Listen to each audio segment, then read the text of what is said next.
Starting the streams. Okay. Started successfully. Hello.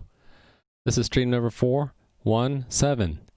I'm looking at my HTTP library and porting it to Rust today. I actually already started doing this a little bit off stream. So I got to where I have request and response, parsing and generation, pretty much done. And what I'm missing is chunk transfer encoding. I did this like 2 years ago. It is part of the HTTP spec. It's in chapter 4.1, chunk transfer coding. It's a way to encode the body of a request or response so that you don't need to know the exact size of it until you actually have the data and you've sent it. So it's useful for streams or, you know, data generation on the fly.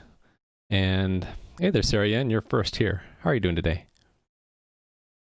Yeah, I don't know how long this is going to take. I think it only took me like a day the last time I did this, and that was from scratch. But now I have a whole bunch of unit tests I can leverage from C++, so it might go a bit quicker. I'm so-so. Not that motivated today. But, you know, maybe it's because it's not Friday yet. But we'll work today. Let's do some work.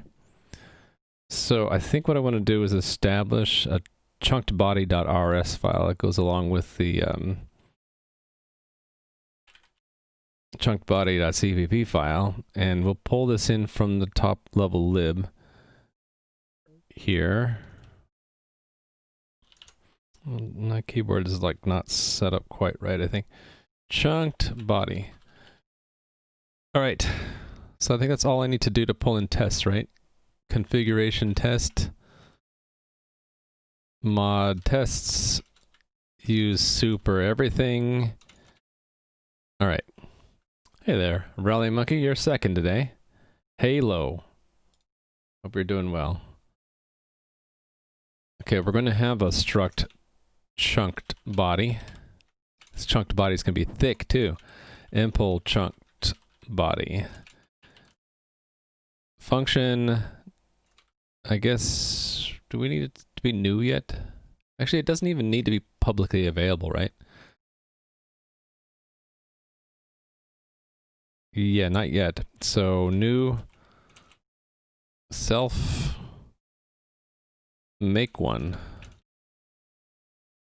All right, let's port the first unit test over. Chunked body, decode simple empty body one piece. Sounds good to me. Test function. Turn this into snake case. Put a, okay. Assert equals becomes assert equal exclamation mark. I think this was copied from a, yeah, from a test fixture where we had the instance of chunked body just set up for us. I don't have a fixture for this, so I'll just add it here. Let body equal chunked body new. All right, and we're going to mutate that because we're feeding it in information here, right? So decode, this becomes state. Okay, and I don't need, this doesn't make sense. I probably want to do a, it's not going to be a string, right? As it's going to be bytes, because it's not necessarily UTF-8 characters. So what should I do here? Like generate or something, or output, or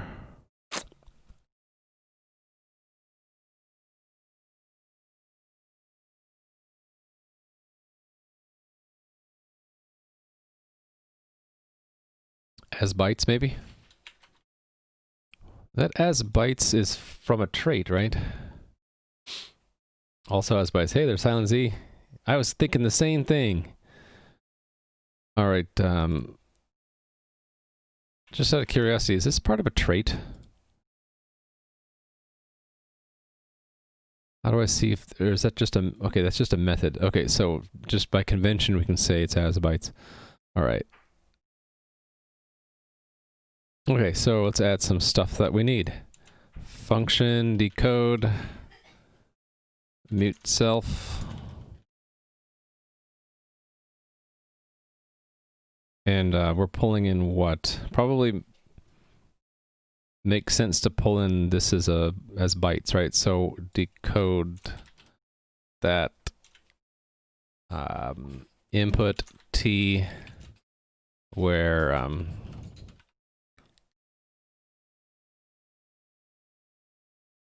right, hold on.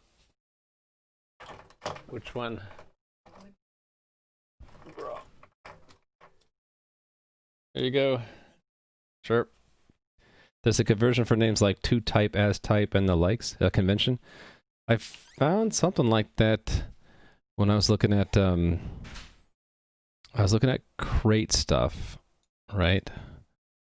Crate publish, publishing on crates.io, and then they said before publishing you should look at the REST API guidelines. Yeah, that's how I got here. Did I actually put that in my home?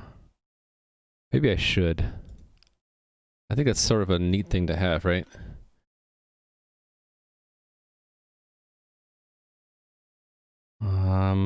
Put it after playground, I guess.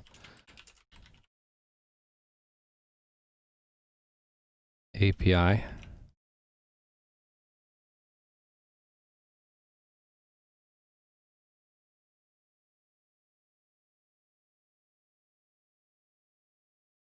API guidelines. Okay. Naming, right?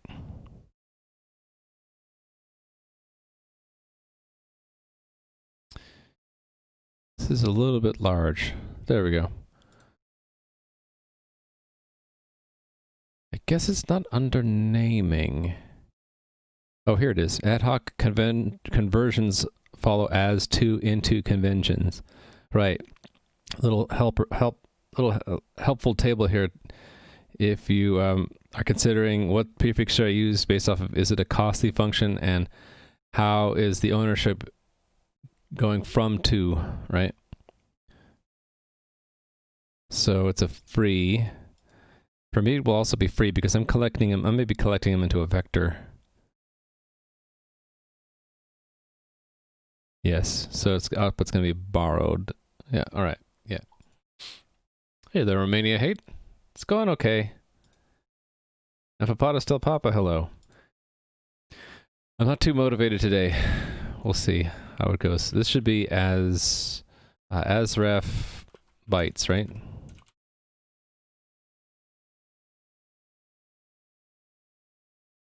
And we should return something. Result. Nothing or an error. Or no, I should have an indicator of, right, just like the other decodes I had, an indicator of like how much we decoded, and I think I'm going to fold in that with that. Yes, so I think this will have its own parse state. Parse state and usize. Missed a few streams? Yeah, the urlib is done. I also made my message headers library. In fact, I'm wondering, since I'm using a certain naming convention with crates, if I just do rhyme, does it find them? Rhyme message, rhyme array. There you go. Oh, it's been downloaded about 50 times. Yeah, so I did the URI library, and then I did the message header library. And now this third one's gonna, probably gonna be rhyme web or something like that. And it's gonna be doing HTTP stuff. So requests, responses, chunked body encoding, clients and servers, that kind of thing. Some of it I've done off stream too. Like I worked on this HTTP library off stream yesterday. So I have the, where is it? The request and response stuff done.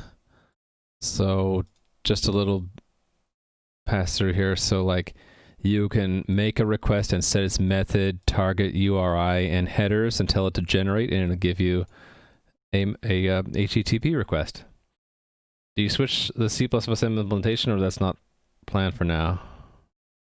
I have in the library repository in Git both C++ and Rust. When I publish the Rust to crates.io, it strips out the C++ stuff.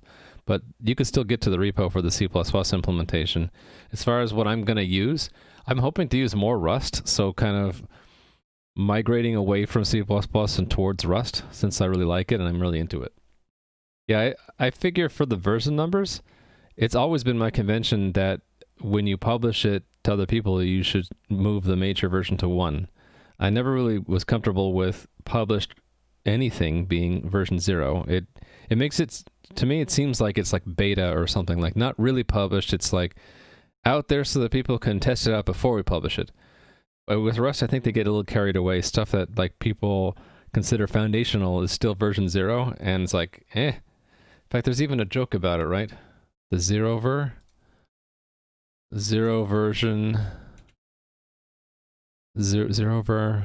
where was it?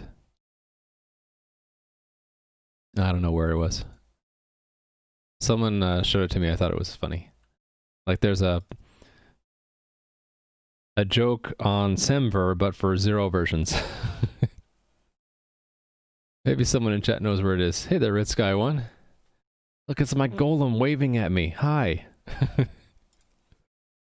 Yeah, so I can generate requests, and there's also be able to parse them. The mouse wheel on my mouse is going. I got a replacement mouse, but I haven't unpacked it yet.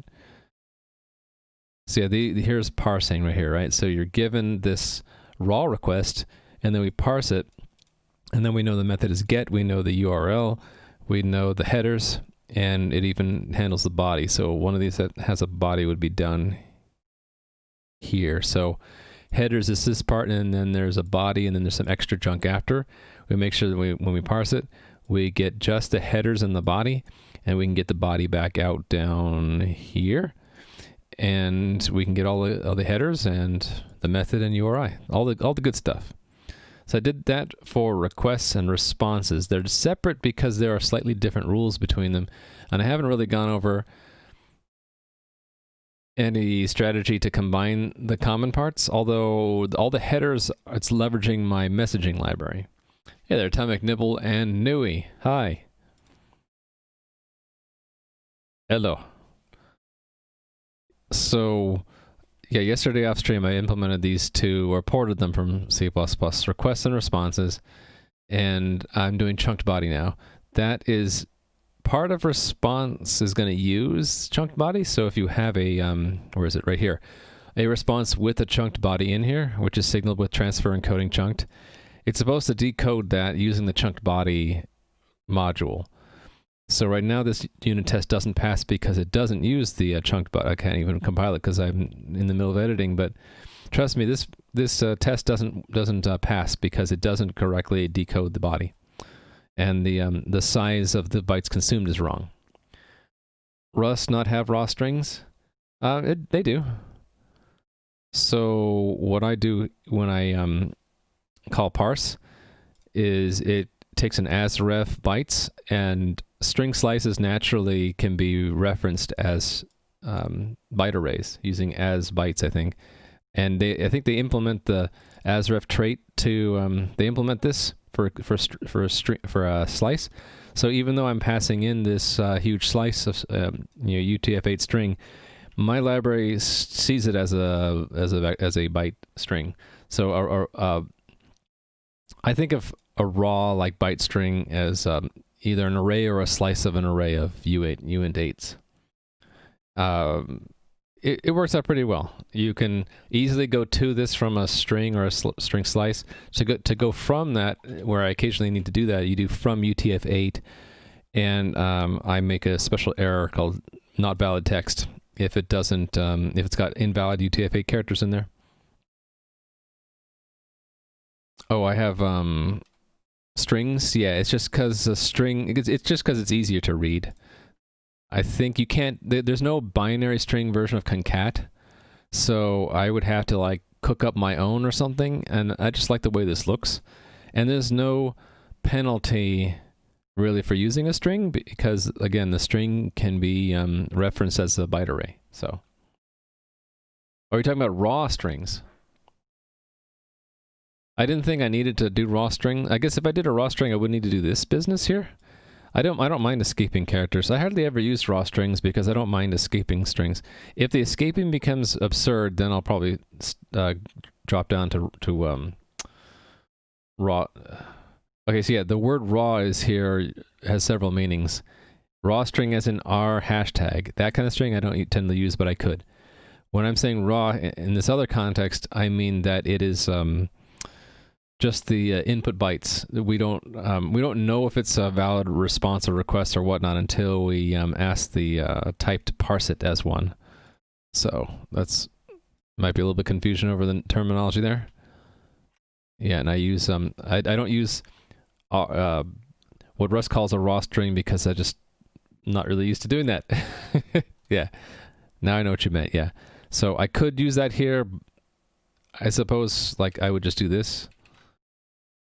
And then I'd have to end it like this, right? Something like that. I forget exactly the syntax. I don't remember. I'd have to look it up. Maybe I should look it up just to refresh my memory. Rust raw string. Yeah, see, I had to look it up too.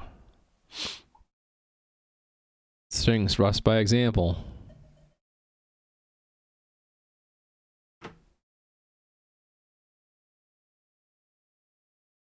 Rust raw literal strings. Oh, you just put an R in front. That's all you need?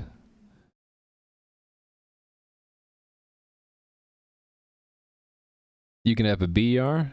Interesting. Yeah, so I just can put an R in front and then I wouldn't need to escape these, right? Except for, I think, yeah, for that I need to add that additional token. How does that work again?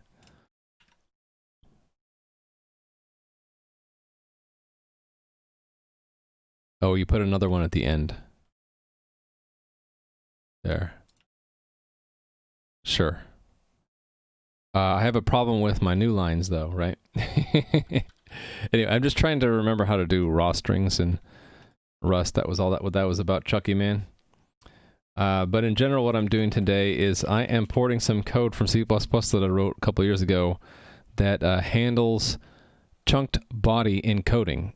So an example of that is down here again. This body for an HTTP response, when you have transfer encoding chunked, I have a decoder for that in C++, and I'm porting it to Rust today. And hello, by the way. Also, hello to Nathaniel Bumpo. I need to catch up in chat.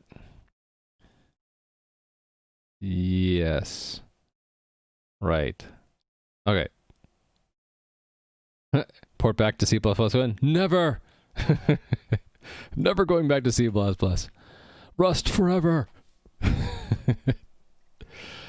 Okay, so this test won't pass yet because it relies on me implementing the decoder for that and then using it from this response type. So I haven't written that code yet. I am writing the decoder right now. So it has its own tests, which I'm going to reuse here. I think, yeah, I wanted to define this type, right? And I kind of wanted to model it after the other decoders that I have. So like decoder for requests has its own parse status. Yeah, exactly. This, we'll move that up to here, right there. Hey there, Cthulhu. It's a legendary Cthulhu. I'm okay. You're glad to tune in here? I'm glad that you're here as well. Okay, so parse status. What else am I missing? Okay, that should be a status, not a state. Okay, I need to import error. So that's use super error. I think that's what I did for the other modules, right? Use super error? Super error. Oh, I descended down into that. I guess we can do that. That's more exact, right? Then we doesn't even need to be used at the crate level. What kind of trouble am I getting myself in today? I am decoding these bad boys. chunked bodies. They're chunky. Transfer encoding chunked. If that header is present in an HTTP request or response, that means the body is encoded as a series of chunks. The C, 16, 11, 0, those are the length prefixes for each chunk. So this is one chunk, second chunk, third chunk, and then this marks that we're at the end, and this is what's called a trailer. So these chunks need to be reassembled into the string down here. And there is also the trailer header right here, right? Xfoo is bar is in the trailer. So this is the job of the algorithm called chunked, for transfer encoding algorithm called chunked. We're doing that today. You hate chunked encoding. It's not that bad. Content length is dropped. The whole point of chunked is if you don't know or don't care to send what the content type is before you generate the data. So one place where this might be used is in an old school video stream from a camera, from a webcam, right? You would ask the webcam to start streaming, and through a REST API, it would say like, give me the camera feed, and this would be the response. And since you want the camera to keep rolling, you don't know how long the content is going to be. You deliver them as chunks, and the chunk could be like one frame or something like that, right? So they're basically, if there either is no content length at all because it's an infinite stream, or if you don't know what the content length is by the time you generate the headers, you would use this encoding. And then you the length is encompassed by the sum of all the chunks. And you signal the last one here. Your main hate is with libcurl? Could be. Hey there, Resubaka. How are you today? I think in the pure sense, it's an algorithm, it's an encoding that has some usefulness in some certain cases, and I've seen it. The main reason why I'm implementing it is I've seen some clients of my game server use this. The other way around. I've seen some web servers that my client software goes out to use this to give me the response, even when the content length should be known, it still chunks it. So I needed to implement it. Yeah, it's going to be used in my stuff. So whenever my code needs to go out to another web server like Twitch or Discord or some other server, and it chooses to give me a chunked response, I'm going to need to be able to decode that. I don't think my server's ever going to use chunked encoding unless I'm doing some kind of like infinite stream response. And I can't see myself doing that right now. For that kind of functionality, I probably just use a WebSocket. But this was designed before WebSocket was designed. So you can think of it as like a poor man's WebSocket in one direction. Okay, so back to here. What's the... Oh, because I didn't say to do. Yes. It's like you didn't return a result. Even if you have full data, unless you set an option, sometimes decodes to send it chunked and drop the content length header. There might, I don't know, there might be a reason for that. Maybe they want to allow you to extend the body while it's still transmitting. I don't know. Because once you transmit the content length header, you kind of locked into what the body's length is going to be. So if you haven't yet provided the body, or maybe want to add to the body while you're still sending, then that's one advantage that chunked encoding would have. I don't know. I'm just speculating why they do that. Your servers reject requests without a content length? The spec says you can't do that, though. Right? They say that up here.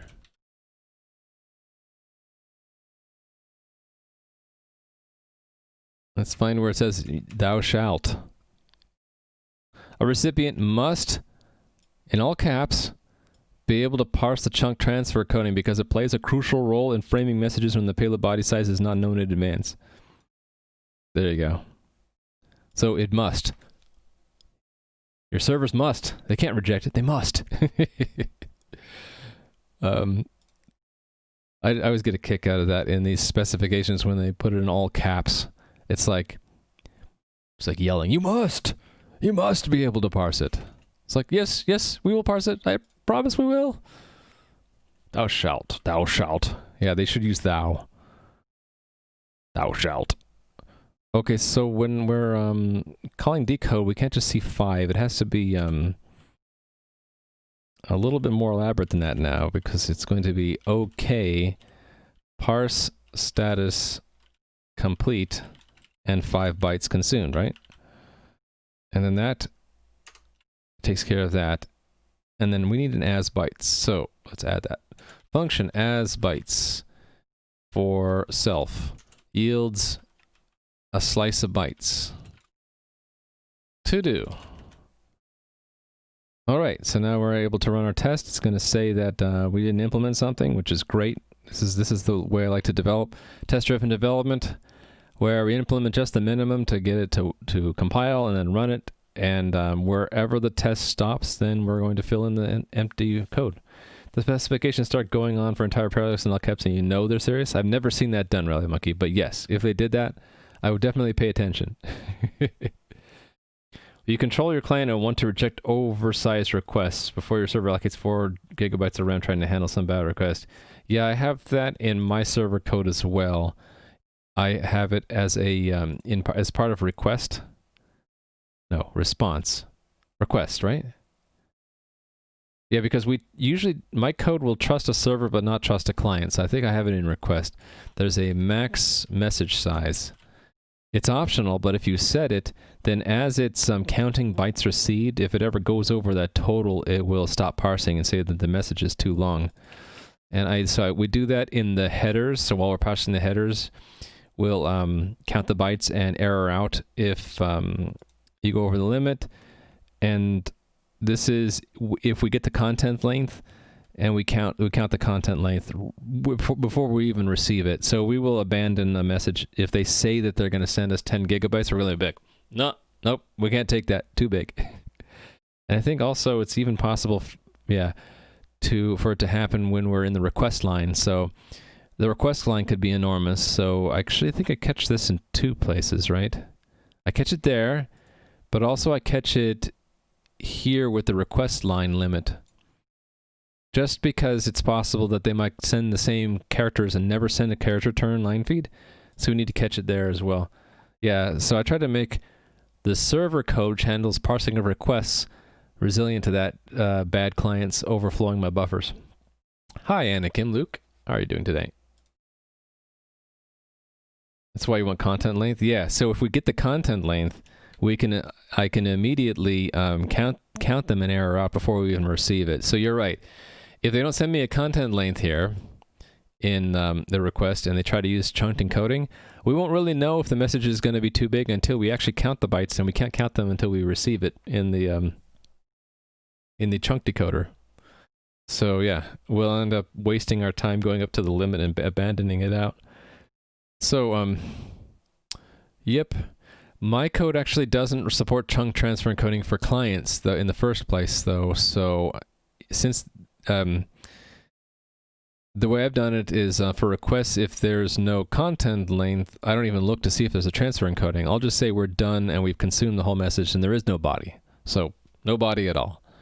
I only handle chunked encoding for responses. So up on the client side, if we're receiving stuff from a server, it supports chunked, but not the other way around.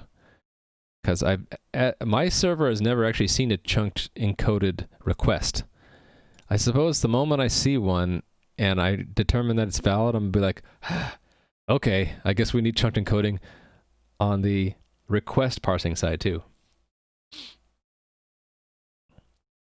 So out of curiosity, Atomic Nibble, have you seen web clients send chunked bodies in requests?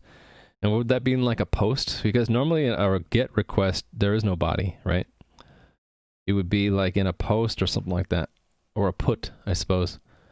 I haven't dealt with puts, those kinds of APIs yet. So it could be that when I start supporting that, I'll need to add chunked request bodies. When we say server, do we mean your game server? That's one server. I mean the general term server, as in it could be my game server, it could be my web server, it could be the server that's running my LED lights right now. Just an HTTP server is what I usually mean when I leave off the word games. And hello, RazorX.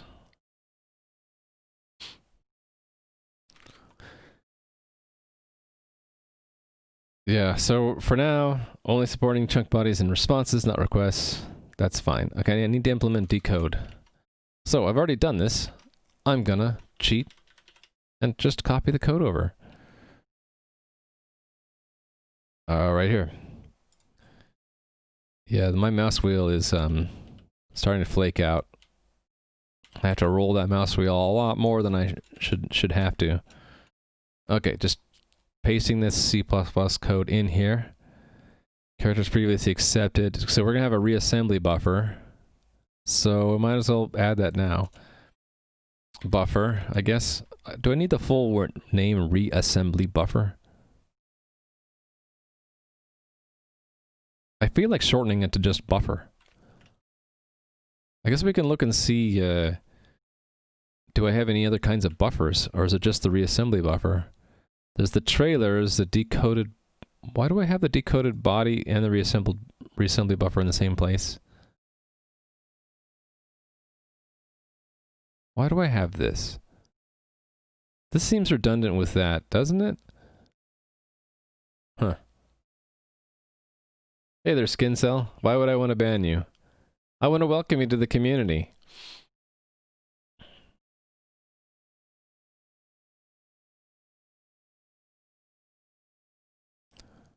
I think I'm just going to call it buffer. Okay.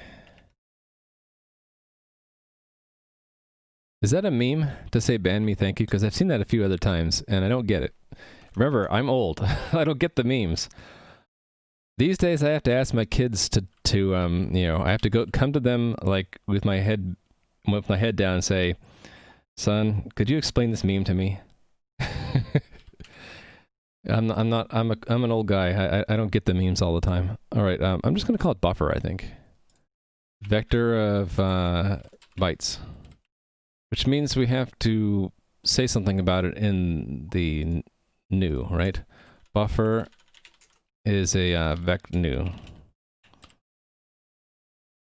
I'm sure it means something. I just, you know, and I hate to say, please explain the meme to me. It's like asking someone, please explain the punchline of a joke to you.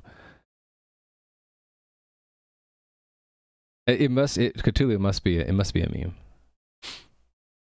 A different channel about this weeks ago? I'm in so many channels, Skinsell, I'm sorry. I'm a moderator in some of those channels, and moderation can be really hard because sometimes it's hard to tell intent from text. And there have been a few times where we've gotten like close to banning someone, or maybe even banning someone, and they were just joking all along. And good thing there's that unban request queue now, so that misunderstandings can be fixed and all that. Yeah, so the reassembly buffer, I'll just globally change it to buffer. And impl arrow becomes self dot. That makes it easier. You can hear how something is said? Yeah. So emotes help, like the kappa. People add that when they're, you know, joking. Yeah, all caps means you're definitely, for Anakin Luke, all caps means you're whispering. Other people, it might mean you're shouting. Joke tags? I mean, some people put giggle, some people put just the traditional colon and parentheses for a smiley face. I took away your thunder. I was going to grant him his request. Sorry, Cthulhu. Thank you for adding the just kidding. Also, why do I need characters previously accepted? /s, that dates back a long way, right? To like Usenet, I think, or IRC. /s to denote sarcasm. Yeah. And there's even a law, or an internet law, or whatever you call it, that Chris has pointed out to me a few times, and I always forget. But there's some kind of law that says, like, you can't tell... What is it? You can't tell sarcasm from text. So you should never assume it. You managed to turn your PC off with your foot. Oh no! Hey there, 1337 famous. I like your name. Yeah, right. Poe's something. Exactly. I'm going to give you a point because I think you're right. It's Poe's law. Poe's law, sarcasm, just to be sure.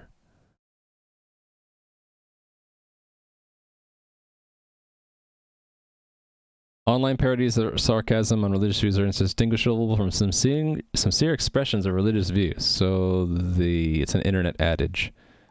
Without a winky, smiling, or blatant display of humor, it's utterly impossible to parody a creationist in such a way that someone won't mistake for the genuine article. So I think it's been like become more general, right? Avoid sarcasm and facetious remarks without body language or voice inflection. It can be really easily misinterpreted. Yeah. Yep. Hey there, lazy guru. Hi. I like Adam's emotes. You have 0 points? How do you have 0 points?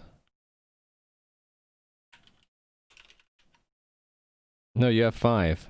Is the points command broken for people then? It might be broken. You have 5. Hey there, Manez. It's Manez. Where do I use this previous accepted? Oh, I don't use it down there. I don't think I need that, do I?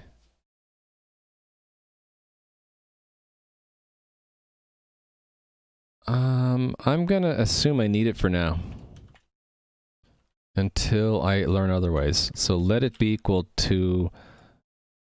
Since it's a vector, we can just say length, right? And then,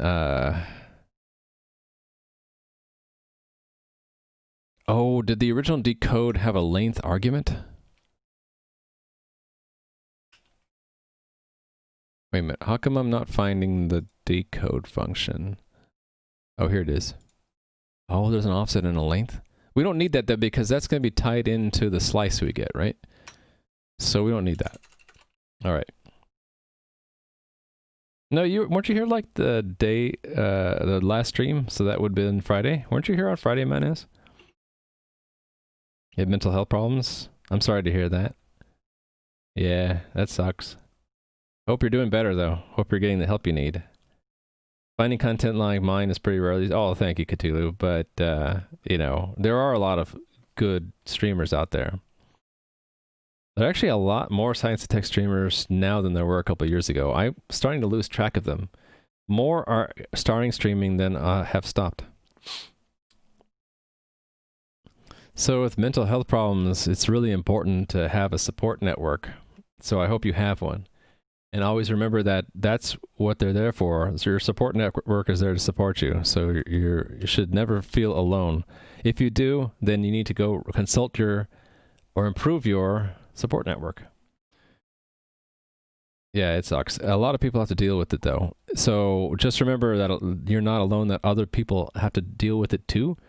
And that it is nothing that you did wrong. It's just a state of how you are. And kind of like if you need glasses to see properly, right? For mental stuff, you need other kind of support. Yeah. The trap you don't want to get into, because I have some experience with this, is don't get into the trap of blaming yourself, because it is a downward spiral you will not be able to get out of by yourself. Yeah, you need support, which means other people. Whether they're professional or not. Hopefully professional, but even unprofessional support is better than no support. Okay, we don't need to do that, right? In fact, I don't even know why I'm doing that. Why am I pulling the input directly in? Oh, because I have the concept of a reassembly buffer. I don't need this though. I don't think I need to do this at all. Don't I just want to search for the end of line, and then once I find, yeah, don't I want to just skip down to this? Oh, wait. I think because chunks could be really huge, I wanted to... Well, no. Even if the chunk is huge, we can pull it into the buffer. We just need to know how many bytes left we need, right? Yeah, Cthulhu, I think it's a bug. Quarantine didn't make it better yet. So that's what like my kids' schools were telling us, is that it's a really, really challenging time with the quarantines for mental health. So they're doing a lot of extra like counseling, oversight, like making sure everyone's doing all right and being more available for people who need help and all that. Yeah, you can't whisper to the bot like that, Anakin. My Find CRLF implementation could be made easier to read with Windows function. Okay. I will consider that. Thank you, Manez. I kind of threw that together yesterday without a whole lot of thought. So, yeah, I welcome any opportunity to make it better. I'll take a look at that. You didn't think of it? Someone else did? Oh, from Syrian. Well, yeah, we have the attribution in there, so we're good. So I should give you a point for bringing it up, and I should go back and find where Syrian said it because I missed it. Obviously I'm not doing so well with chat today. You put in Discord, okay. Yeah. That's fine. I'll give you a point for it anyway. There. Point for mentioning it, and point to Manez for bringing it up so I can put it in my notes.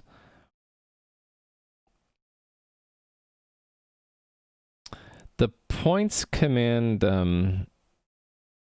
with an argument only I can do, but yeah, the points command without an argument anyone should be able to do, but apparently it's broken because it just says 0 for you. I don't know why.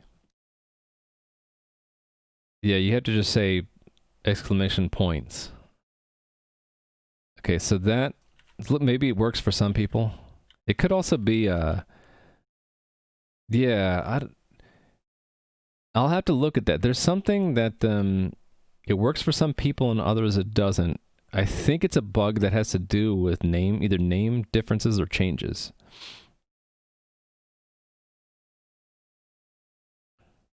It's a good idea, Cthulhu.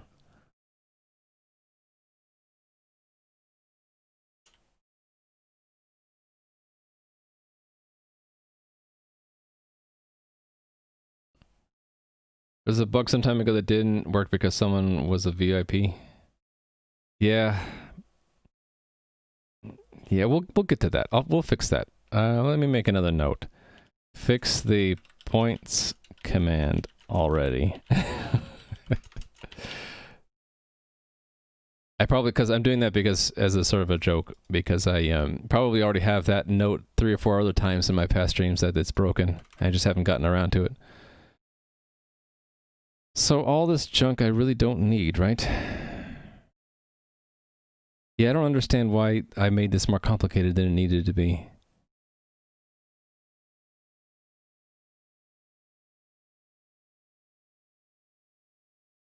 Yeah, so I try to keep my stream kind of balanced between work and interaction with chat. I like the healthy balance. I don't like just working and having chat be entirely silent, and I also don't like it when I haven't touched my code in like half an hour.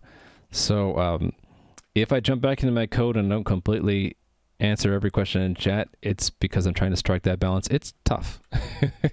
And I told myself that now that I'm back to streaming after the big break, I would try to keep my stream from being too stressful. So if I start to stress out because the balance becomes tough, I'm probably just going to take a deep breath and go back to coding and say, yeah, sorry, I got to get back to work for a little bit. The game is completely different as to when you played it for the first time. Yeah, it evolved quite a bit, but it's far from done. We got a long way to go. If anyone's wondering assuming Manez is talking about my game, that's the link to my game. And if you don't really feel like clicking on that link, I can show you what it looks like real quick. This is from the admin's point of view, so there's no character avatar, it's just a weird little rectangle. But it's a game that's inspired by the old Ultima games. It's multiplayer, so anyone in the game, hey bruh, can see and interact with anyone else in the game. Yeah, there's more stuff to do, but there is no story yet. I'm not done with all the mechanics, so I have still a long way to go. And now I'm getting into Rust, so I'm kind of like feeling like I'd rather work on that for a little bit. Okay, so the core of it is decoding the size line, and then if we're reading data, we should just be copying it into the buffer, right? Why is this so complicated?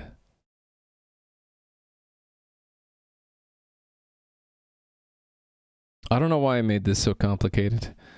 Maybe it relates back to the spec here in chapter 4.1. The chunked body is 0 or more chunks, followed by a last chunk, followed by the trailers, followed by the last blank empty line. A chunk is a size which is 1 or more hex digits, and then there's some kind of extension, which I don't think we need to worry about, and then end of line. Right, so if we're in fundamentally, what, 3 states? We are either in the state where we are waiting to get a line that has the chunk size in it, or we're in, and that could be the last chunk if it's 0, right? And that's one state. Second state is we're reading the body of a chunk, which is the chunk data, and then followed by the CRLF, and then the third state would be we're in the trailer, which is a bunch of headers, and then the and that's it, right? Yeah, why don't I just represent those states like I did in the other decoders as another enum. Where was it? Yeah, this thing, a state.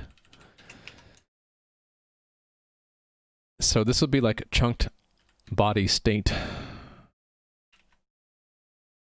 So let's see. We are either in, let's name it after this. So we're in the chunk size, or we're in the chunk data, or we're in the trailer. Trailers. Trailers, headers, trailers. Maybe keep it plural. I don't know.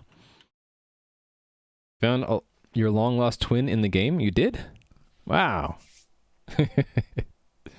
Oh, that glow behind me right there. That's sunlight hitting the back of my blue screen. Let me go fix that. I'll be back just about 15 seconds.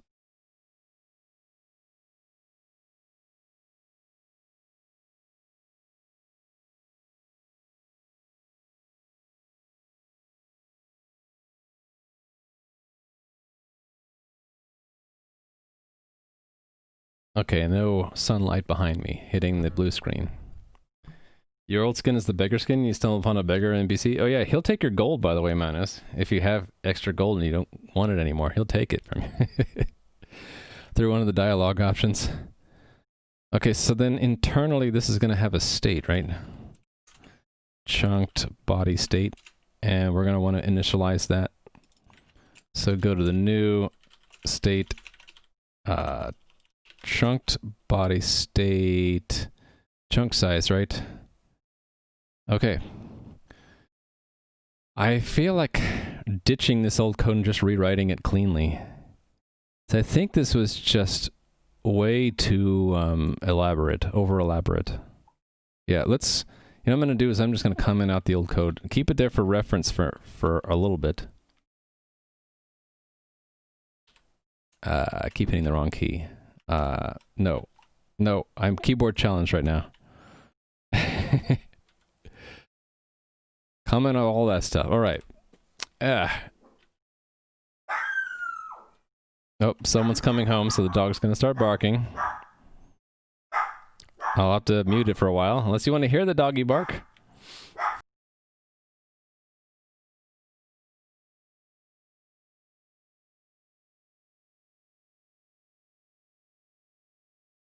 All right, dog has stopped barking.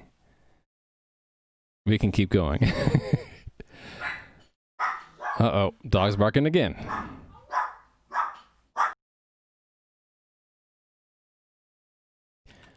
And that actually is the dog that's barking, by the way. Hello. Yeah, whenever people come back home, the dog just starts barking. All right, where was I? I was looking at... I was going to look at the parse thing. This one used a loop because we weren't sure what state we would be in from time to time, right? I think maybe I want the same thing. Yeah, because we can go from one state to the other within the same message. Oh, thank you. All right. With this total consumed, yeah, we need that. And yeah, we basically need all of this. Why don't I just copy this form here? There we go. Yeah, input instead of raw message. We'll call this one input remainder, I guess. Input. Cool. And then so we're matching on our own state, so request state becomes chunked body state. So the states are, let's put them in alphabetical order because I'm weird that way. Chunk data, chunk size, and trailer.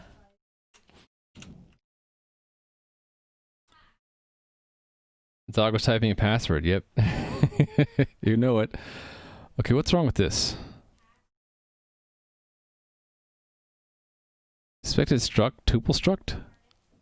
Oh, it's because we haven't done this one yet. Parse, so let's call decode data. Decode size. Decode trailers. And we don't need a content length, right? That was only for responses, which have a content length. Hey there, Metalstorm. And Ereld, hello. You're arriving together. Maybe by coincidence, maybe on purpose, who knows? Okay, this comes from that. I don't think I need this internal, do I? I don't actually think I need that. I think I can just make it consumed. And then I can match this. Well, no, that's not right. I suppose I can have it just return self-state again. Or, what do I think about this?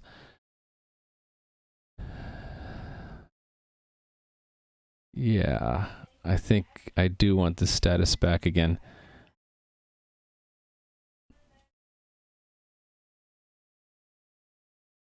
But I don't want to call it parse status. I want to call it like new state.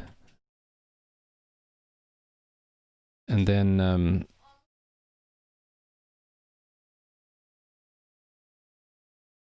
what do I want to say here? Something like, if it's an option where nones were done, we could say something like if let some new state equal new state. Actually, better would be just to say self dot state equals new state. What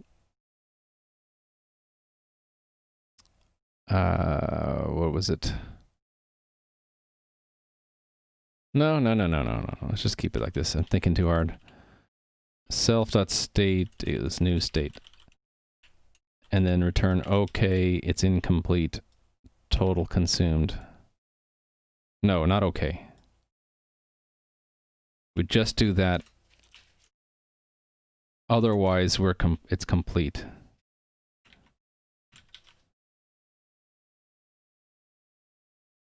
This should be if we don't consume any more. If there's some that's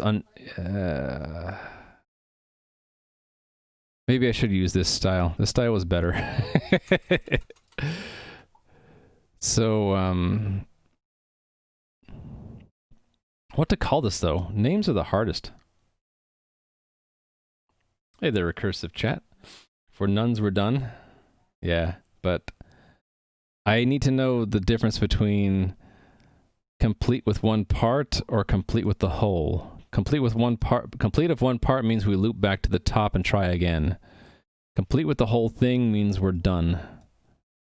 Yeah, so I just need a new name for this state. Maybe just decode status?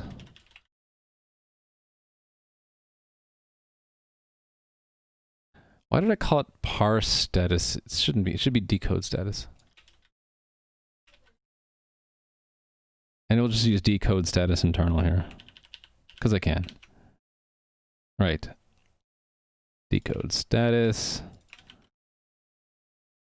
Alright, and then we don't need it to do. Because we'll have returned or looped back here. Alright, I kind of like that. Let's add those functions now. So the form of these should match the form of these other ones here. This kind of a thing. Whoops. To do. There's no content length here. It returns the decode status internal. All right, and I need 2 more of these because we have 2 other states we could be in. Decode data size and trailers. Right? And I need to declare that type. That type would be similar to this one. In fact, it's the same enum, but a different module, so different declaration. All right. So this should be decode status complete. All right, we're all compiling again. Good, run. Is this telling me I don't need to do as bytes because it's implicit?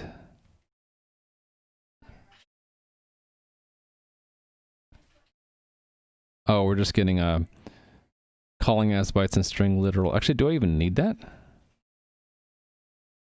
I do because it needs to be bytes. I think I'm just going to turn off this warning. I don't need the benefit of that warning. So let's go back to the lib and just turn it off globally, which is an allow. Yeah. Like that. Now I won't get warned about that. All right, run that. Not implemented in decode size. Yes, so the first thing we have to decode is the size. Size.chunks100 map decode collect your type implementing from iterator. You can prefix. Yeah, I could prefix it with the B, but then I'd have to do a slice. Because, oh wait a minute, that worked. Because sometimes you have to do this too. Sometimes I've had to do that. I think it's when I have slices inside of arrays. But you're right, I could do that too. Maybe we'll leave that and then turn off the warning. And give Ereld a point for now. Yeah. It's like 2 a.m. Good night, Manes. Yeah, I've been streaming too late for some people. I need to get back into morning streams. Thing is, in the morning, I haven't been feeling up to streaming. I think I stay up too late, and then in the morning, I'd like... Yeah. When I get back to morning streams, you'll be able to watch more Manes. So what Ereld is saying, slice chunks 100 map decode collect. Why didn't you use the chunks or chunks exact on a slice? I'm not exactly sure I understand that. Do you mean inside the decode function here? Oh, I forgot to use consumed. Did I messed that up somewhere? That we have to add to total somewhere. Yeah, I must have dropped that line by accident. Because we need to return the amount consumed total. That's how we tell the caller how much of their input we took and how much we didn't. So I'm trying to understand what Ereld said. Use the chunks or chunks exact on a slice. Why implement a new type to chunk a slice when there's one in the standard? Do you mean why am I implementing a new type to do this protocol? Or do you mean implementing a type to do something I'm doing? I don't understand. Now in Rust 1.47 they made arrays of all lengths implement partial equal. Ah, so maybe I used to get a warning and I don't. That could be. Thank you for the follow. I don't know, Ereld. I'm not sure. Coding Chad, hello. Okay, I will keep that in my mind, Ereld's question, until I understand it. I don't know if I can answer it. New type to chunk a slice. So what we're implementing, Ereld, is the chunk transfer encoding, not something, not... When it says chunked, it doesn't mean a Rust chunk. It's a chunk of the body of an HTTP response or request. So If you mean like, why am I not using an existing crate that does this? It's mostly because I want practice in Rust and I already have this code and I'd like to have it in Rust. Do my thing? Okay. Maybe it'll become evident what I'm doing. If I'm doing something wrong, it'll become evident later. I don't need this to be completely correct the first pass through anyway. Yeah, so let's just do the decode size. I already had some of that in here, right? It was wrapped up in this function. Right here. Oh, this is horrible. Why am I doing that? I had a stupid state machine for this. I don't need this, do I? I can just search for, well, what is chunk extension? How do we know? So chunk extension can't have a hex digit, else will, so if it's a semicolon, then there'll be a name equals some value, and that might repeat. Do I really care about that right now? Whoops, I didn't mean to go that far back. I don't think I use the chunk extensions, so I could just ignore them, right? Yeah, I went through all this bother to grab them or skip them or something. I don't really care.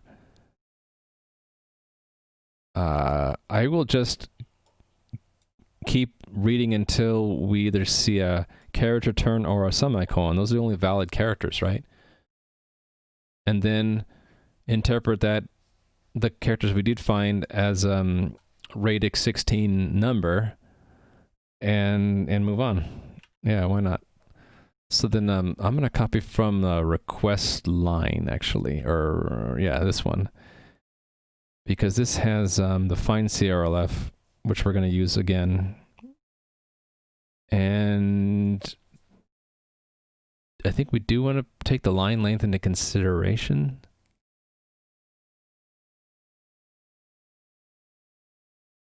No, we could just have a we have to keep max message size into account, right? Or no, this is for responses. It doesn't matter to me right here. Oh, I've been hosted by Coleman for 3 viewers. Thanks. Interesting stream elements. Said it in chat, but I didn't get the overlay. Sorry about that. I didn't notice right away.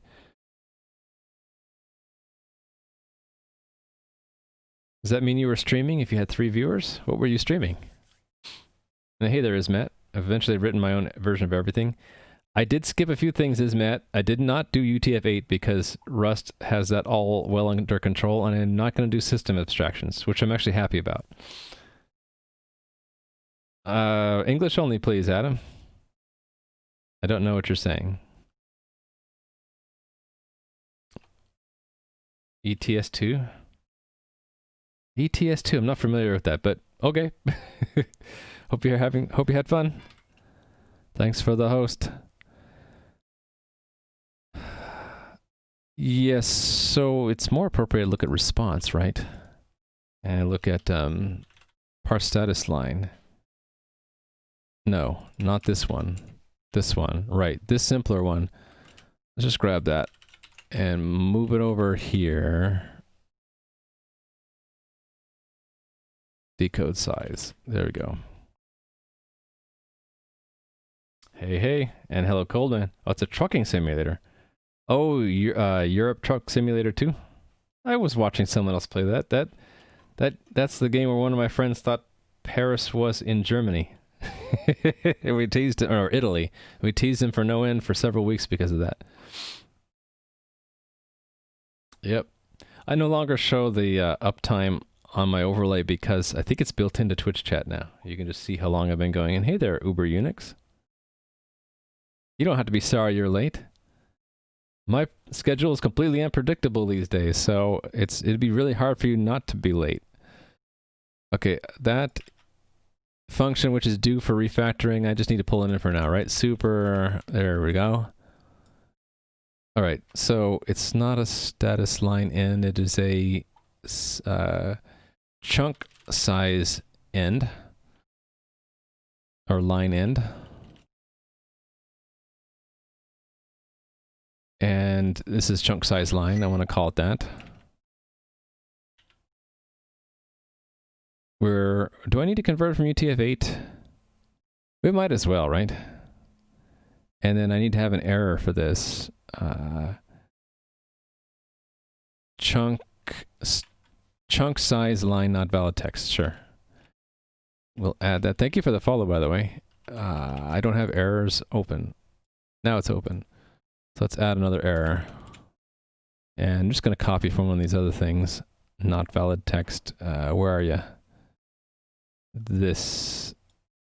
Right. So we're out of politeness, we're providing the original bytes to the caller to say, hey, this bunch of bytes wasn't valid text.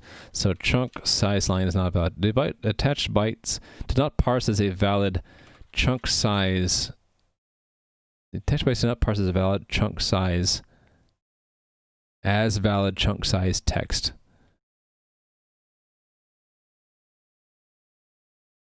Is that what we want to say? That? Sure, why not?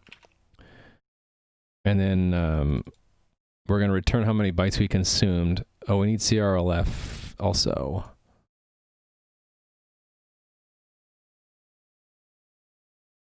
There we go.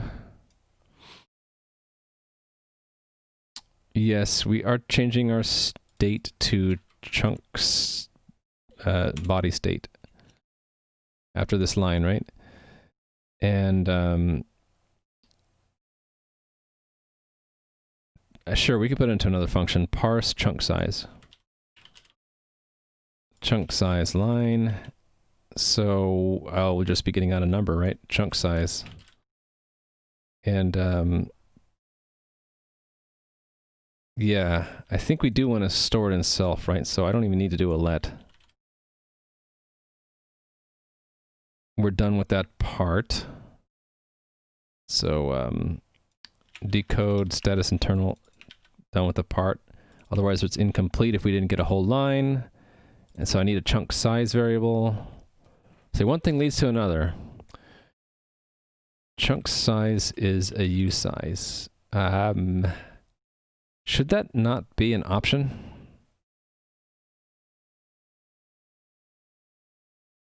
No, it doesn't need to be an option. It can just be a size. So we can just set it to 0, because who cares? No, I don't care. Do you care? It's built in BTTV and FFC. I thought it was built into the unmodded Twitch chat now, but I could be wrong. Love my comments? Well, thank you. I haven't watched the stream in a little while. If you're not up to date with what I'm building, that's what the Rust HTTP library is for. I am slowly redoing a lot of my work in Rust instead of in C++. So many viewers asked me what I thought about it. I suggest I learned it. I started learning it, and there are other streamers out there who do Rust, who I recommend. But I'm really into it now, and so I'm going back in a lot of my work that I did before. I'm redoing in Rust or porting to Rust. Ultimately, I'd like the game that I'm working on to have more Rust in it. So right now, this game is all in C++, Python, and JavaScript. I'd like to do parts of it in Rust. Oh, look, there are people actually playing. Hey there, Razor X. Gotcha. And now I'm going to teleport you into the void. I'm going to put you in the water. I'm going to put you back. Anyway. Yeah, I'm just interested in getting more practice in Rust, and the HTTP library is used for both web clients and web servers. My game is on the web, so it uses both. So we use web clients to talk to Twitch, Discord, and other services. And the game itself you connect to through the web, through WebSockets, and so it has to at least run enough of a web server to accept incoming WebSocket connections.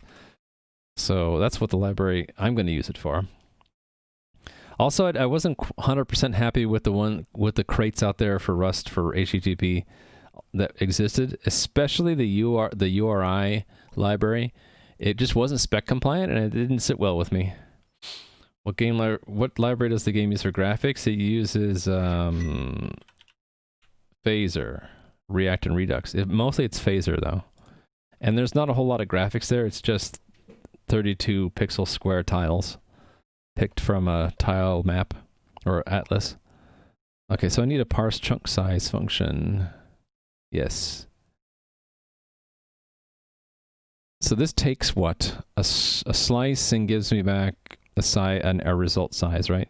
So this doesn't even need to be in the implementation of this type. It can be outside. So that's where I'm going to put it, outside. Here.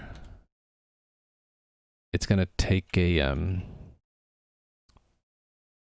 I don't need this to be too generic, do I? What did I do here? Yeah, I kept it as a slice. So this is chunk size line is a slice. Return result, U size, or an error. To do.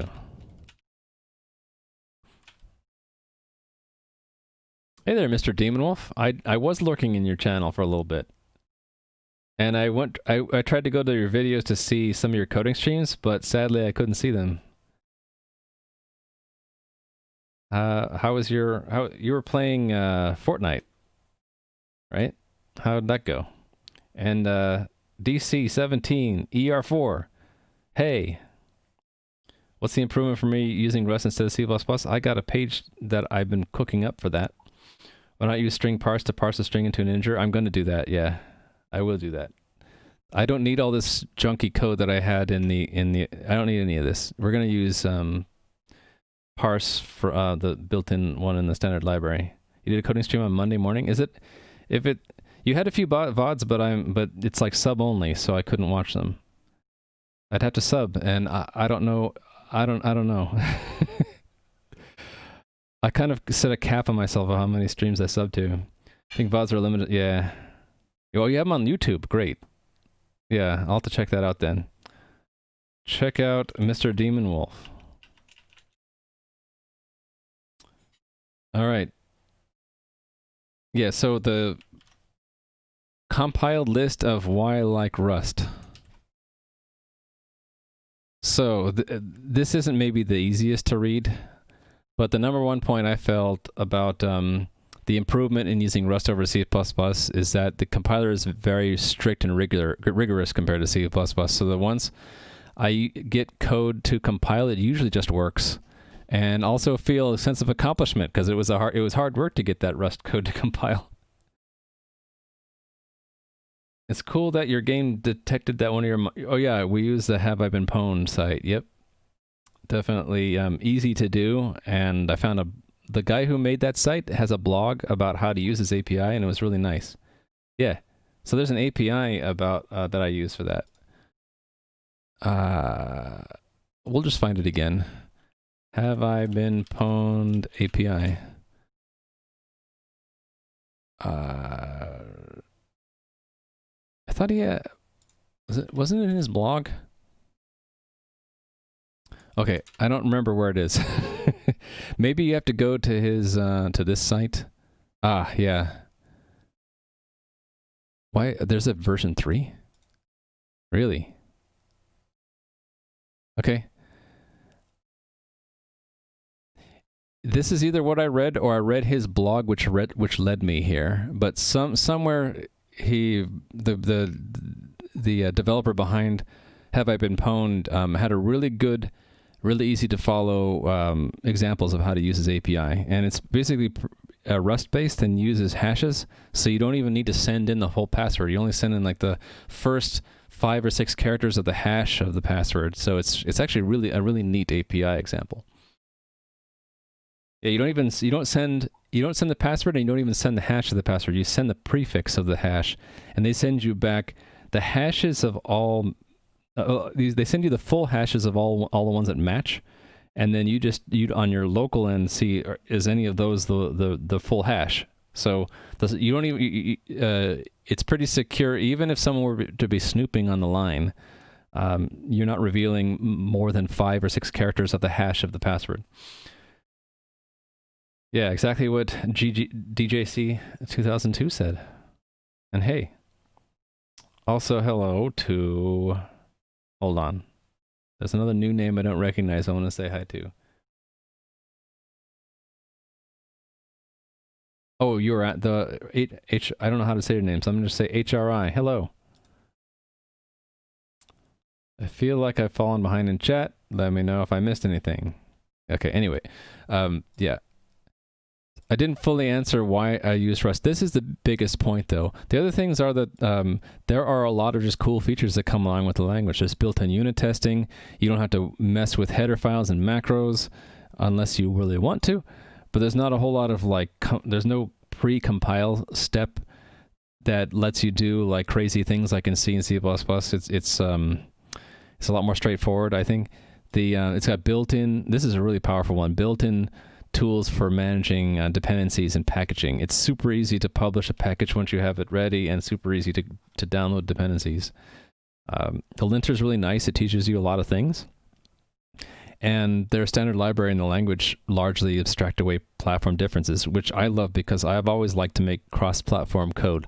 So for example, I have a system abstractions library to make things so I can build them the same. I can write code that works on Windows, Mac, or Linux. I don't really need that for Rust because it's sort of built in. It just works. If only one hash matches the prefix, is the same as setting the full hash. No, because you're only revealing a few digits of the hash. I don't think any prefix has only one. I think they have such a huge database of hacked passwords that you're guaranteed to get at least a dozen or so. Yeah. I don't need to say, no need to be sorry. I just think it's a really cool API that you only are revealing a tiny portion of a hash. Because they reason that they can send you all the matching hashes because there aren't very many, right? I think, yeah, I forget the full implementation, but it's pretty cool. Let me get back to this. Should I just go back to get reoriented and just run my test again and see where it says not implemented? Probably. Not implemented in parse chunk size. Ah, yes. So this is mainly just finding the first character that is either a semicolon or character turn, and then so that would be let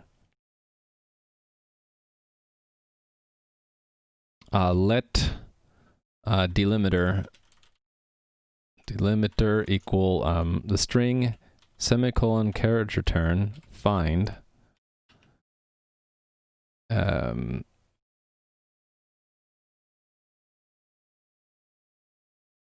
hold on, this isn't what I want, is it? How did I do this in request?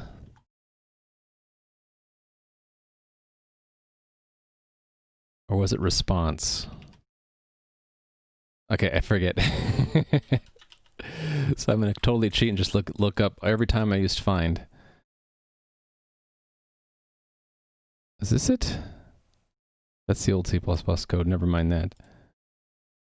That's single characters. Was this it? Find map?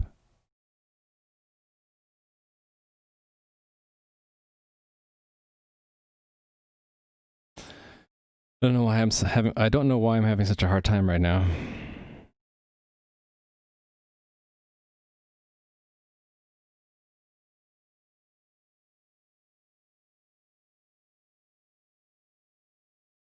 Was this how you do it? You find with an array? No. Oh, this, yeah, this might be it.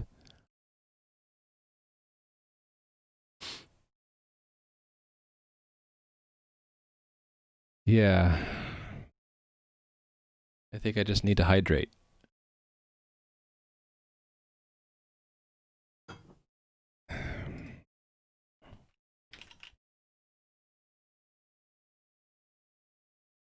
Sorry, I'm just a little disoriented right now. It is, I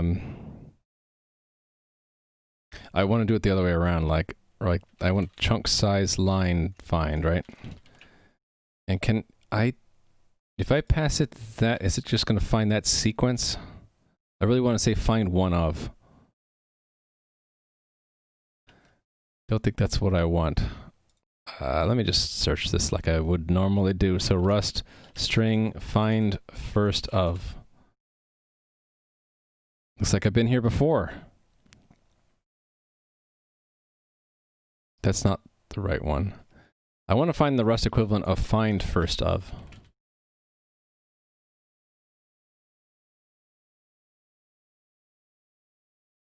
Why is this so hard to find? I did this before, like a few days ago.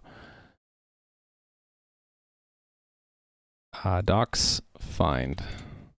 Just look at it.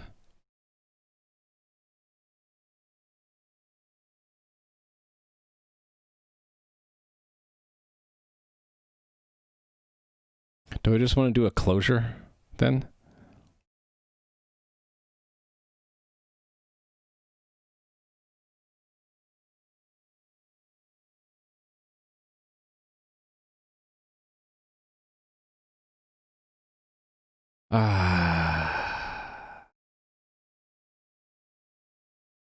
Just do it the a horrible way. Find character where character is semicolon or character is character turn. Okay, to do the rest of it. Okay, so then if it's not find, so I want a that returns an option, right? So or else.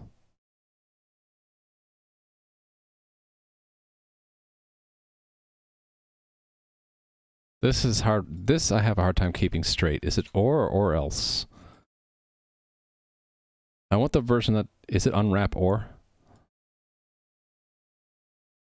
I think it's unwrap or. Yes, and the default will be chunk size line lane. I guess we can evaluate that lazy.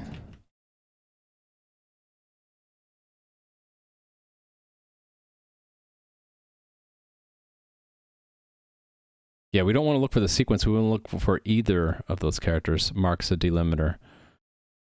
Okay, so then let chunk size equal chunk size line up to the delimiter. And then we're going to do u size parse. Is it not u? No, it's chunk size parse as a u size.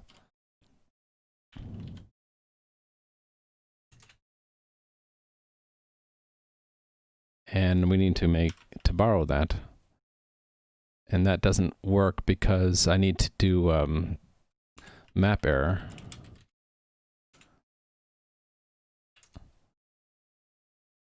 I've done this before. I did it here. Error invalid. Okay, so I'll just use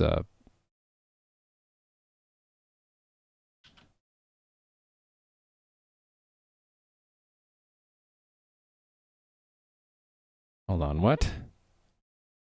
It's not invalid content length. I need another error, don't I? Invalid chunk size.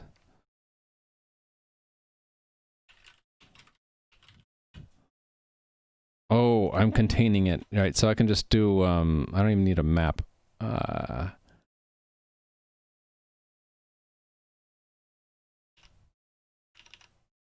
Right.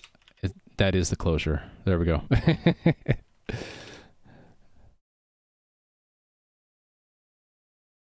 Invalid chunk size value. The a chunk size in the body was invalid. Don't hit Control W in your browser window inadvertently. That closed the browser window. Oh yeah. Good thing you can reopen it and say open close tabs. Yeah. Okay, so I think I got this to where I want, although this is sort of a dumb way to do the find, but I can't, there's probably a more elegant way, but that's what's going to be for now. So we find the first character that's either a semicolon or a character return, and if we can't find it, we just use the length of the whole string, so we get that, the part up to that, and then parse it as a unsigned size. And if it's an error, we map it into invalid content length and return that. Oh, I need to, don't I need to use the parse variant that lets me pick the radix?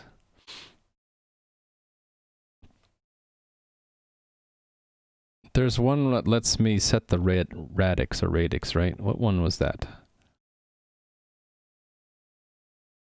Maybe it's not parse. Maybe it's something else. I haven't used it enough to memorize this stuff. Rust parse hex string. We'll find it quick. It's from str radix. That's right. Wait a minute. Is that in the hex crate? From string radix. Oh, it's just built in. Yeah, that's what we want from str radix. So it's the other way around. It's just use size. What? No, it's this. Example, please.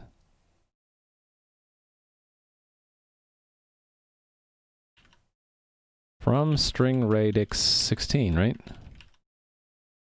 Oh, the string and then 16. And then map the error.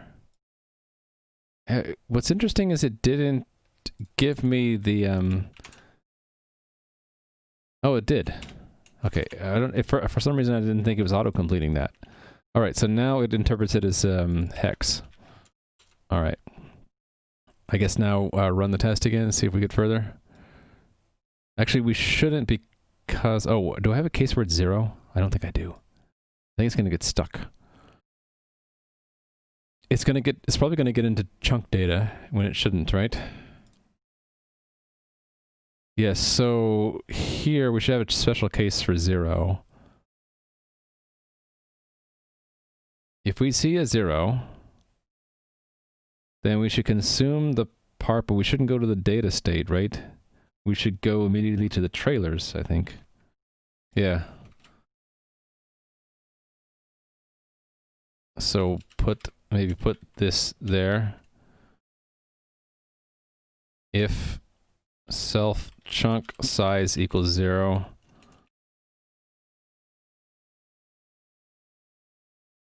chunk body state trailers, else chunk data.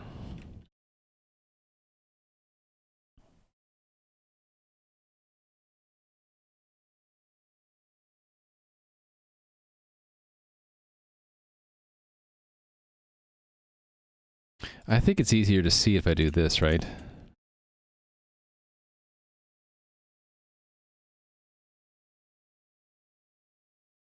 This looks nicer to me. I'm gonna do it this style. Yeah, that's much easier to read. Okay, then we're gonna get into decode trailers, I'm sure, right? And it should just end because we get an empty line. But it's not implemented yet. We get to trailers like I thought we would. Okay, so let me glance at the C++ code for the trailer state. We just pass it. Trailers is just a headers, right? We just tell it to parse, and if it gets to the complete state, then we're done. Yeah, so I don't need to do anything special here, right? I just need to say self dot oh, I don't even have a headers or trailers. Let's add them. Trailers is a rhyme. Oh, we can use it. Rhyme message headers. The message headers. So go to new. Trailers is message headers new. Okay, so trailers dot parse raw message. That's going to return me a result, so I'm going to want to do that. And looks like I need to convert it. No? It's already convertible? Great. So then I'm going to want to match that, right? Good night, Nui. Thanks for being here.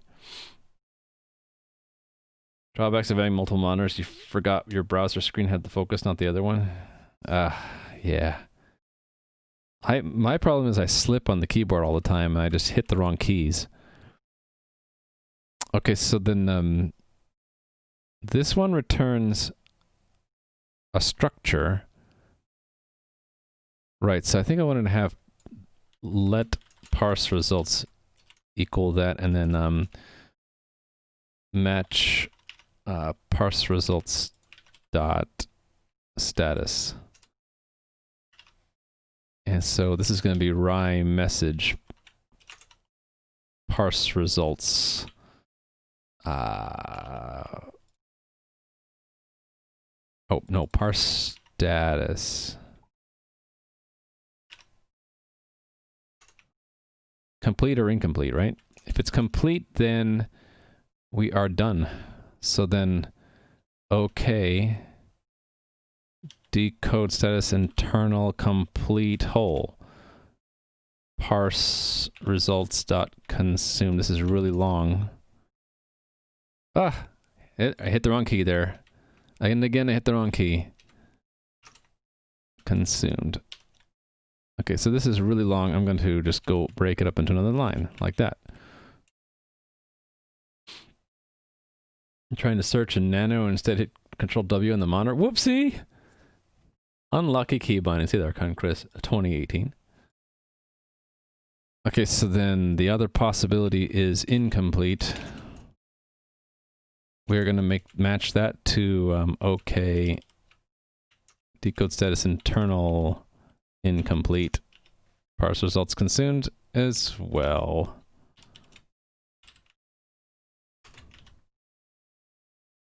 I think that's what we want.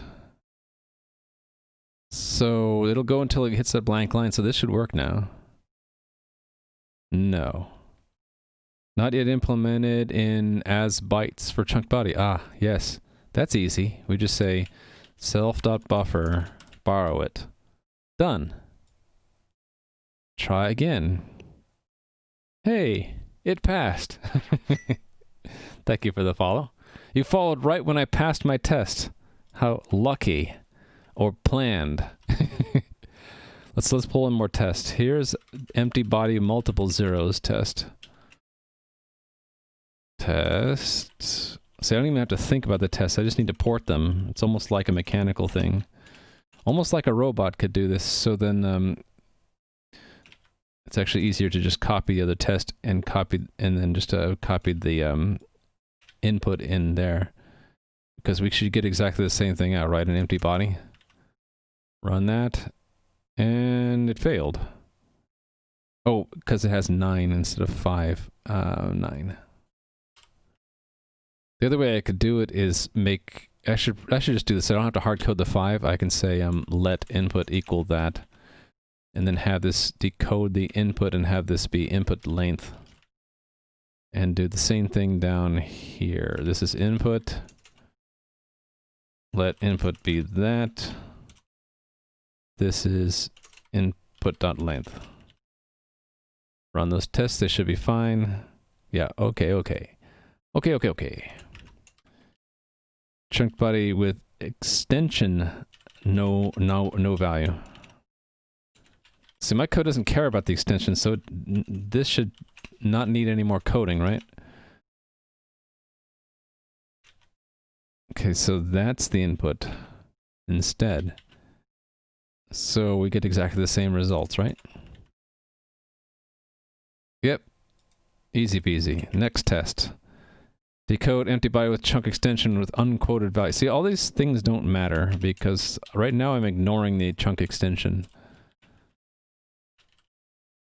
I think I was just too verbose or too like pedantic in the C++ implementation.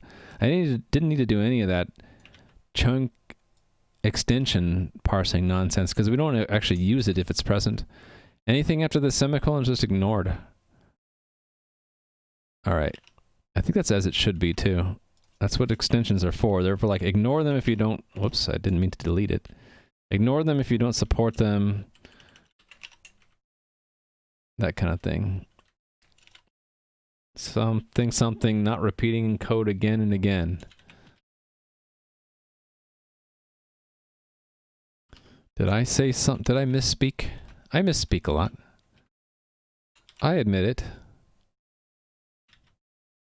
So this one's 000 kappa hello world junk. Don't care about that. It's still an empty body. Alright. Empty body with multiple chunk extensions. We don't care. Because we ignore them all. So later, if I were to add code to parse those chunk extensions, these tests would help me make sure that they actually parse correctly. Right now, though, we're just ignoring the lot of it. Run. Yeah, so we're just passing these right away. These are all easy. Decode simple, empty body, one character at a time. Or this is a more difficult test because it's, instead of feeding it in one decode call, it's going to do it one per character. So let the input equal that. Here, I think I should make this as bytes, which means I can do this, right? So that will be, won't get IntelliSense until I fix this part. That is, right, so we want to slice. It's already a, all right, so to get a true slice, I gotta do that, right? Yeah. This is one thing I find annoying, that it's a size thing there, right? If I do that, there's still that size part in there. Maybe it's okay here, I won't have to deal with it, but it's not, if you do it with a string, you don't get a size, you just get a slice. You have a question, tell me if it's beyond your means to answer, but how difficult would it be to connect VR to a rotating camera wirelessly? As you move your head through tracking, you move the camera's pitch and yaw. Connect VR to a rotating camera. As you move your head tracking, you move the camera's pitch and... Oh, I see. That sounds like it would be rather simple, actually.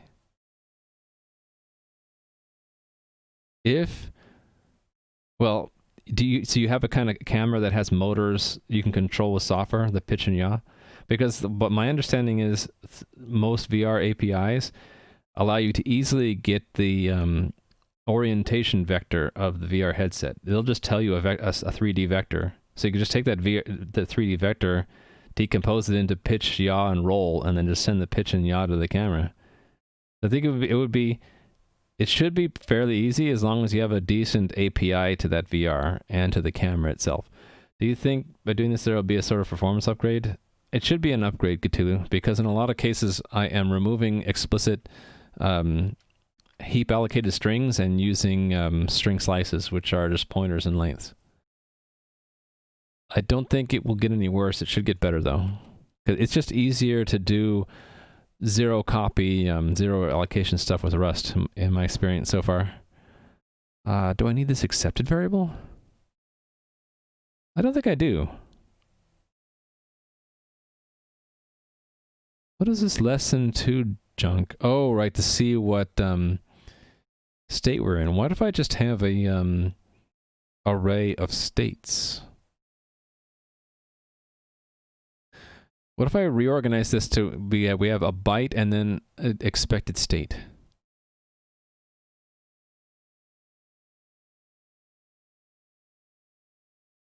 No, let's just leave it the way it is. So this will be a let mute accepted is 0. This will be for I in 0 to input length. Accepted plus, okay, so we need to have a body.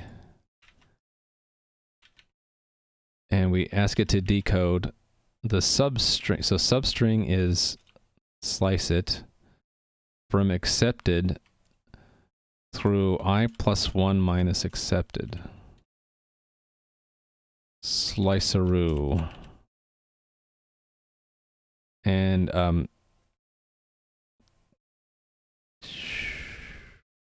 I guess I will do unwrap here. Dot consumed. Didn't I set this up to return? Oh no, it's a tuple. Why did I do it that way?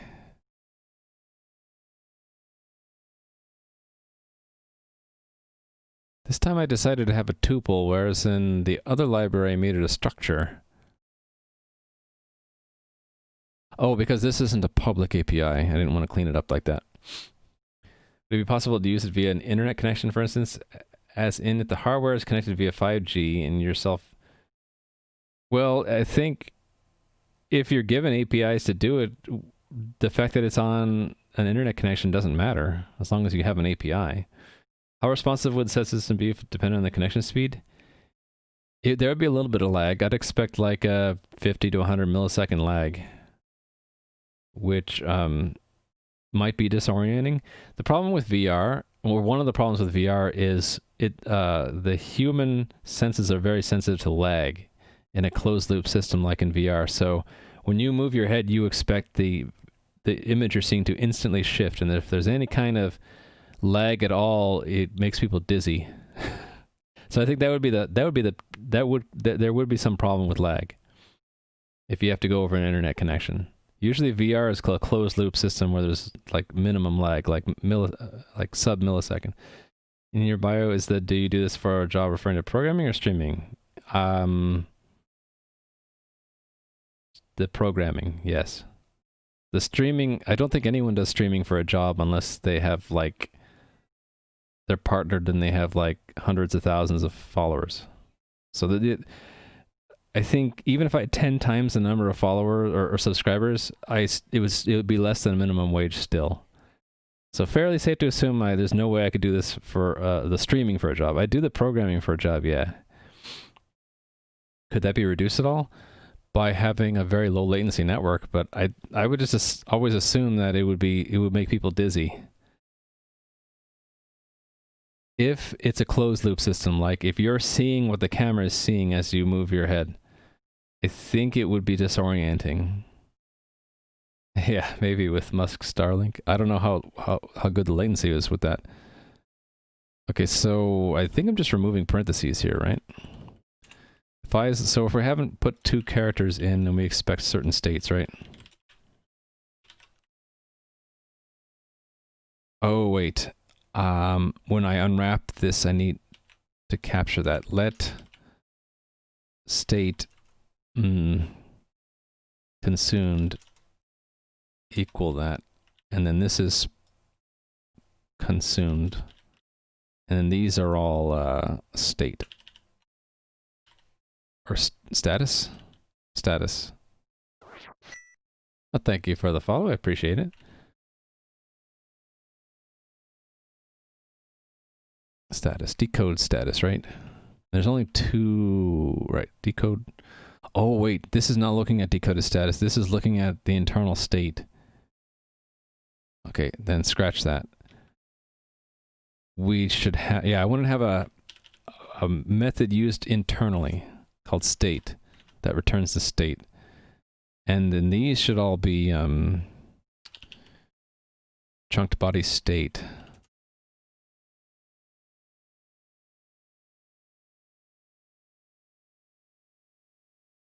Chunk data. Whoops, how do we get there?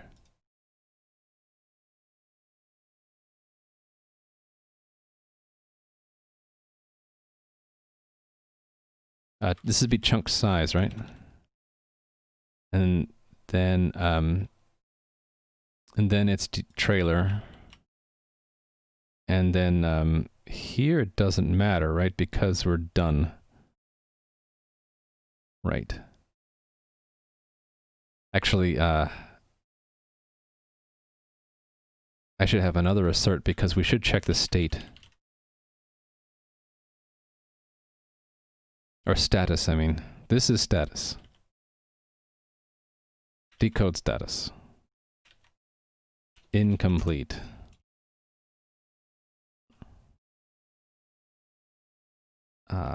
status. And then all of these are, whoops. Try that again. All these shifts become extra parameters, right? Extra formatting parameters for saying what loop iteration we're in. Okay, and then these are there, and then this is complete, and then this is better stated as a match.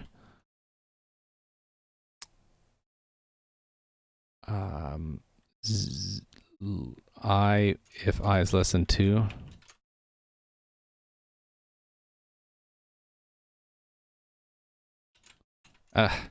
Slipping on that keyboard. If I is less than 4.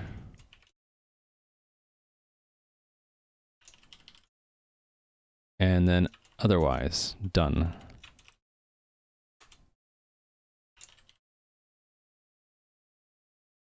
Okay, and then this doesn't matter. And then the body being empty is this line. Hey there, develop it.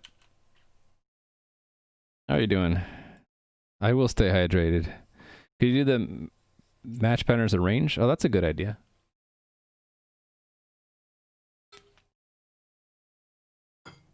I forgot to say hi to a few people. Quote if Wardle miss. Interesting name, all in caps, hello. And then, yeah, solid state. I like it. I like how you spelled your name there. Yeah, so you're right. Sarian is one of those in chat who knows a lot more about Rust than I do.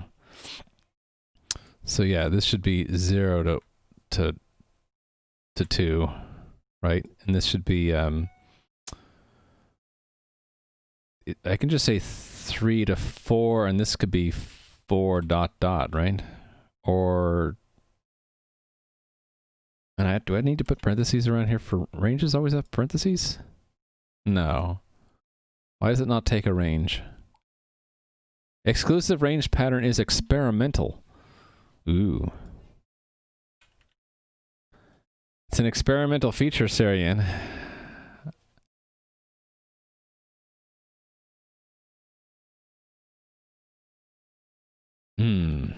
Oh well. Hey there, Strasche. Yeah, I don't really want to use experimental features. It's going well, Strasche. Thanks for asking. How are you doing? Thought the exclusive was stable. Try inclusive.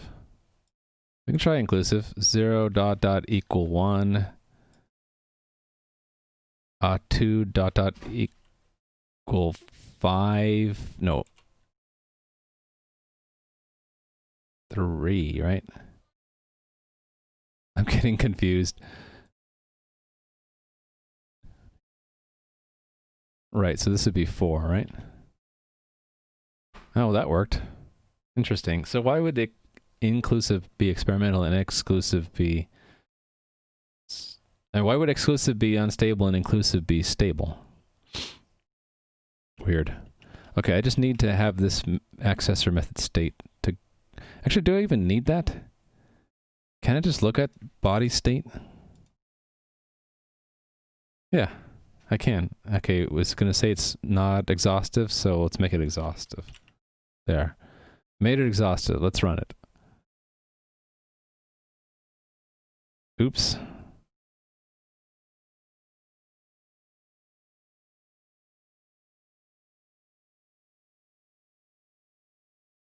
Why do I have I plus 1 accepted? Oh, that's wrong. It shouldn't have, right, because in the old code we put into a reassembly buffer. This won't work, right? This, until it receives the 3rd byte, it won't accept 0. 0, 1, 2. Okay, 2 is going to be a different case, right?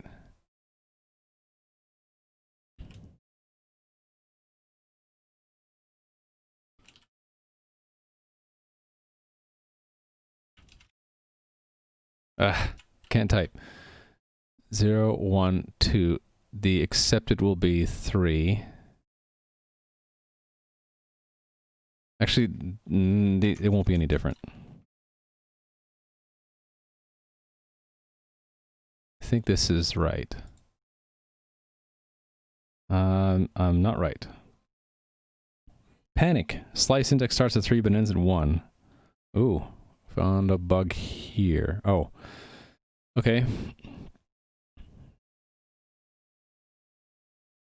Is this arithmetic correct? I plus 1 minus accepted?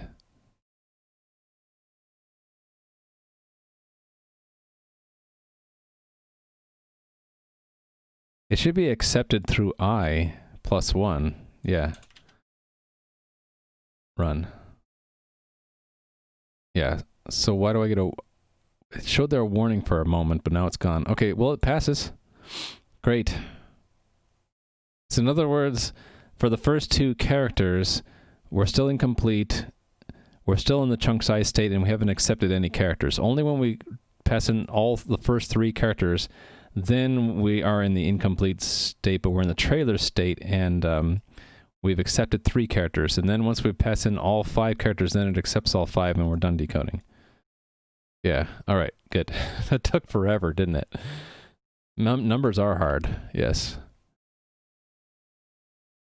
Decode simple empty body one piece with extra stuff after. Okay, so this is the extra stuff test. Do we consume the extra stuff or not?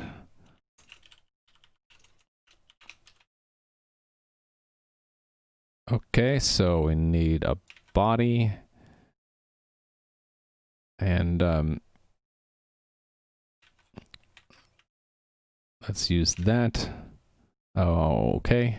I'm kind of just cheating by, instead of typing it, I'm pulling fragments of code that's very similar.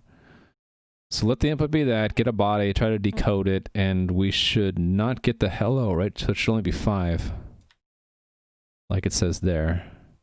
The body should be empty, yes. Yep, pass. So it doesn't consume the bytes after the chunk ending, which is what it should. We don't want it to consume those bytes because they're beyond the chunk. Decode simple body 2 pieces substring. Okay.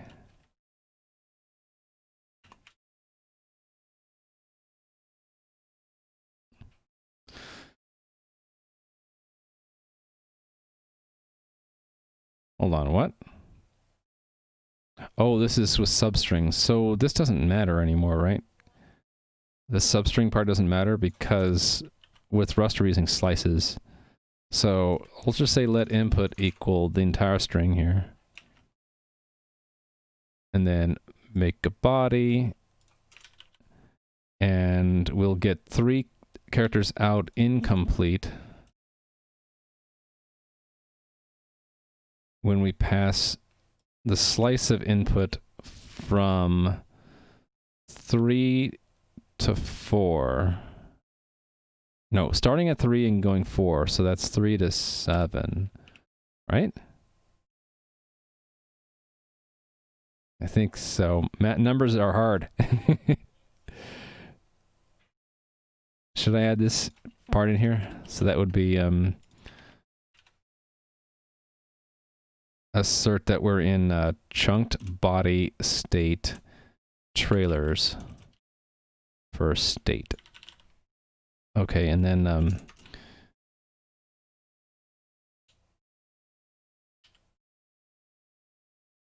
this line should go down here. Okay. So we get 2 more characters. It's complete. And we passed in from 6 plus 3, so that's 9. And that's the body. Run. Yay, it passed. Okay. Simple non-empty body one piece. Ooh, okay, so here's the first one where the body isn't empty. It's getting interesting. The body is not empty now. So I can just copy this whole thing, right? Yeah. Here is the input. We should get the, it's complete. We should get the, there's no extra stuff I added there, so the entire thing should be consumed if we pass in the input, and the body is hello. So this line I need down here, and I need the string hello in there. Run. It failed. Oh, not yet implemented. Oh, okay, we don't have the decode data.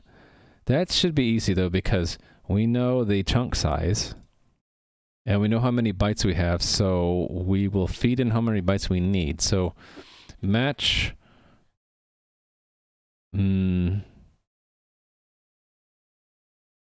well, wouldn't we take the minimum of the number we need? Okay, let's just compute what's needed. Let needed equal self chunk size minus self dot buffer dot length. Oh, you know what we can also do is we can pre-allocate the size we need, right? We can say self dot buffer dot reserve self dot chunk size. So the allocation is only done once. All right, so then this would be the minimum of what's needed and what's given, right? So let consumed equal standard, is it num? Min? I can't remember what module min is in. Comp. Min. Needed and raw message dot length. Okay, and then consumed is how many we're going to pull in. So then this would be self dot buffer dot extend slice raw message to consumed. Do I need to iterate that? Or is that good enough? That's good enough. Okay, and then it is okay. Actually, it depends on if needed. It depends on if the buffer length equals the chunk size. So if self.buffer.length is self.chunk size, then we're done, right? Then it's okay.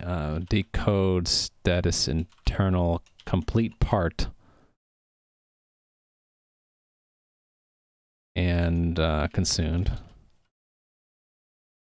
Else it's incomplete.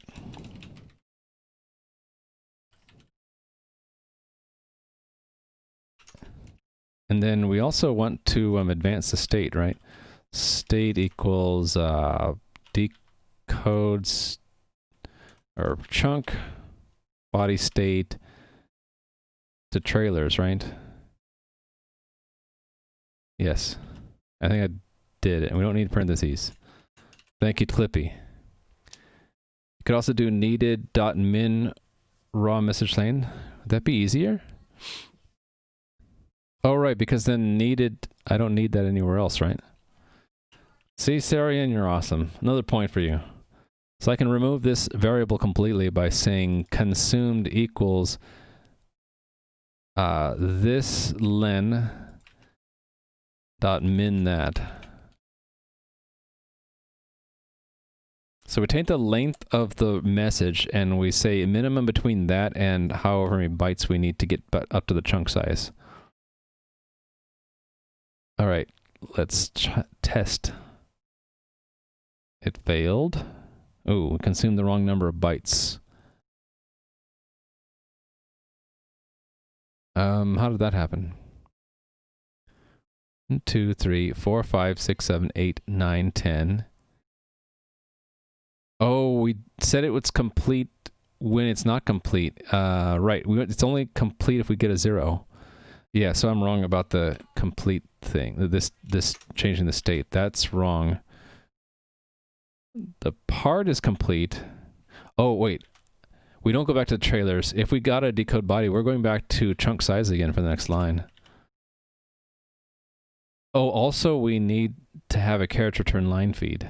Should I have a special state for that? There's that break that we need. I should have a break for that, right? So it would be chunk terminator. Yeah. Chunk terminator. Terminator. Your chunk has been terminated. So we're going to have a really small function to decode the terminator.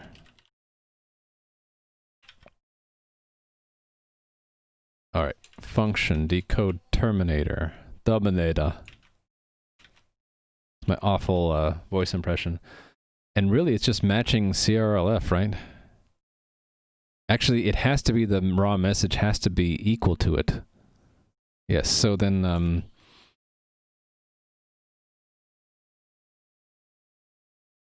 let's just do a match raw message. If it is exactly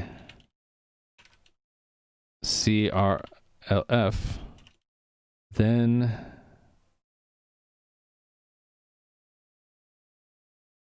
actually, what if there's junk after it? Can I do like I can do this, right? I can say array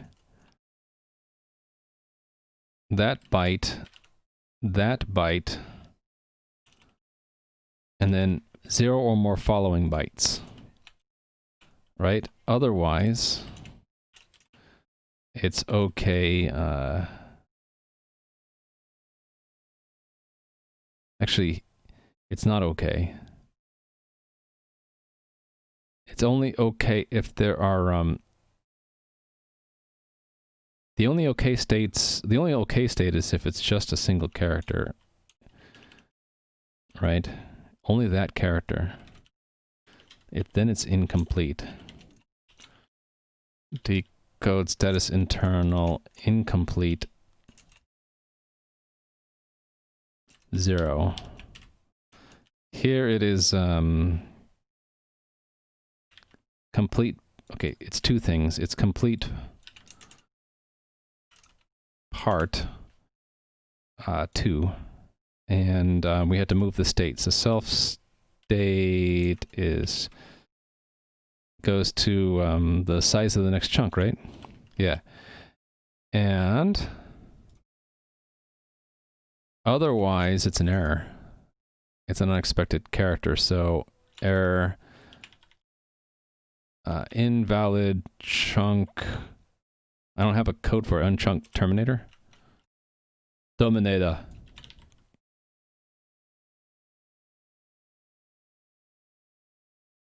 I think we'll leave it without any attached data. Invalid chunk here. Unexpected extra junk at the end of a chunk. Can I attach anything? I suppose I can. We can attach the raw bytes. The attached bytes appeared after the end of a chunk in the place where a carriage return and line feed were expected. Okay, so then going back to here, I have to attach that garbage, right? So it would be raw message in to vec, right? Yes. Okay, so if we see a single character return, then we're still good, but we haven't seen the whole thing yet, so we don't consume it. If we get at least those two, then we're consuming 2 bytes of it and going to the next state. Otherwise, it would be if it's a character return and then some unexpected junk, or if it's some unexpected junk right away, then we get that, right? All right. I think we're good now. I should probably have tests for all that stuff, right? Thank you for the follow. I wonder if I actually already have those tests or if I don't. They'd all be negative test cases, right? So let me keep a bookmark here. That's not what I wanted to do. Bookmark, please. There you go. And just scan down. I want to see if there's an error case. Bad chunk size line, no hex digit. Overflow in the number. First character, not a T-char. Oh. That's why I'm parsing the chunk extension, because there can be invalid... You know, do I care about that? I don't think I do. I'm not going to care about that test. The not T character junk. So all these I'm not going to worry about. Yeah, there's the test. Bad junk after chunk. Bad junk after chunk.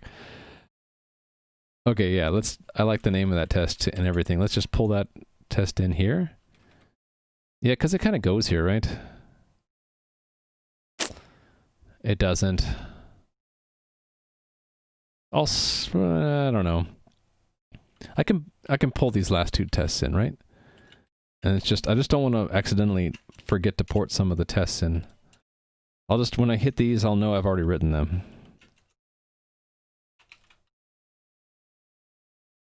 And then this. There. Okay, so and all of these, yeah, let's follow this form here. These are all errors, right? So it'll be the malformed chunk here, and then we should get an error. The error will be invalid chunk terminator, and then it'll be the junk. Like that. Oh, not the X, the junk. Yes. Okay, and then this one, bad trailer, is a little bit different. The input is this. This will be, do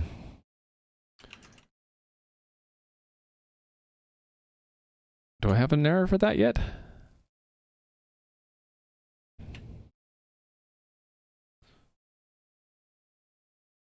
Oh. It's automatically converted. That's probably not what I want, because it's going to say headers, right? Because of this from tag. So it's going to say error in headers. I really wanted to say error in trailers. So maybe I should have a map that error. Yeah, let's do that. In fact, I should get a warning from this error if I have a second trailers, because it's going to say I have two from implementations. Yeah, exactly. So instead map that as a source. Actually, to be consistent, I shouldn't have neither one be a from. They should just be a source, not a from. All right, and then error in trailers. Okay, so then I'm gonna have to fix some code in probably request, yeah. So right here, we have to map the error here. Map error to error headers, and then question mark it. Yes. So that needs to be whenever we're interpreting headers. Yes, so that also. Yep, okay, and then probably in response as well, yes. Same problem. There, or regenerate, and then we'll reparse here, and here I think I will do that. Thank you for the follow. We haven't had some chat in 10 minutes. Back to that balance thing. I like to have a balance between doing my work and interacting with chat. So I'm doing rubber ducking, right? So I'm explaining what I'm doing as I'm going. If I can explain what I'm doing, it gives me confidence that I understand what I'm doing, but it also maybe gives you a hint about what I'm trying to do. Because especially with Rust, this is really hard to read unless you've had some experience with Rust. If you are wondering about something like what this question mark means, for example, and I'm not explaining it, and you really would like to know, please ask. Let's just pretend for a moment that someone in chat said, what do these question marks mean? I'm grateful that you asked that. What this question mark means is a special operator that says what came before here, if it is if it returns some type that implements the try trait, then check to see if it is the good kind of value or the bad kind of value. If it's good, then just pass that along to the left-hand side there. So parse results would be good result of parse. But if it's bad, then instead of passing it to parse results, actually convert it to the kind of error that we return, and then return it as an error. So it would be the equivalent of saying, if this is okay, then unwrap it. Otherwise, return an error with that inside of it. Oh, that's okay, Mr. Demon Wolf. Maybe everybody's AFK eating, and that's fine. So yeah, the question mark is a really neat operator. I'm finally getting used to it. It's basically an early return if error. I don't know TypeScript. It's probably, if you think it's similar to TypeScript, it probably is. It's return at this point if there's an error. Otherwise, unwrap the result and store it, and consume it. Whatever the context of that expression is. In this case, it's an assignment. It would assign it, right? Removing the veneer of the result, or okay, or whatever it is you're trying to do, right? Or result or option. It can be used with a lot of types. It's most often, in my experience, used with result though. But any type that implements the try trait will work with that. Hey there, Flyboy. It's going all right. I'm just explaining the. I pretended for a moment, because chat was kind of quiet. I pretended that someone asked me what the question mark means, and I went to an explanation of that. It's not exactly coercion. It's more like syntactic sugar for, like, I will actually type it out to give you a sense of what it's doing. It's an alternative syntax, or a sugar, in other words, for if we did this instead, which is if let okay parse results equal that, or yeah, then parse results, else return, no, actually we better said match with match, right? Match this whole thing. If it's okay, then just unwrap it, which is to do this. Unwrap basically says take out the thing that's inside and make that the value, right? If it's an error, then instead of actually emitting a value for the expression, we just shortcut, we simply return it out. So it would be error into.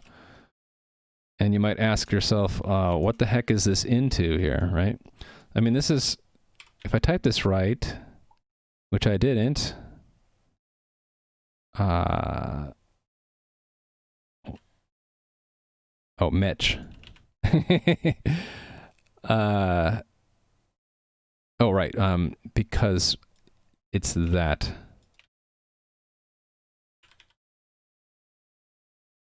Not into.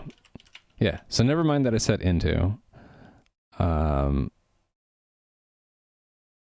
a minute. Why didn't that work? Oh, because headers is actually a weird type where, oh,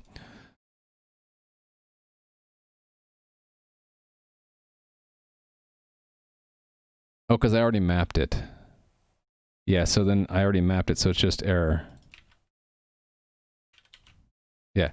Okay, so now that I got it correct, it took me a while.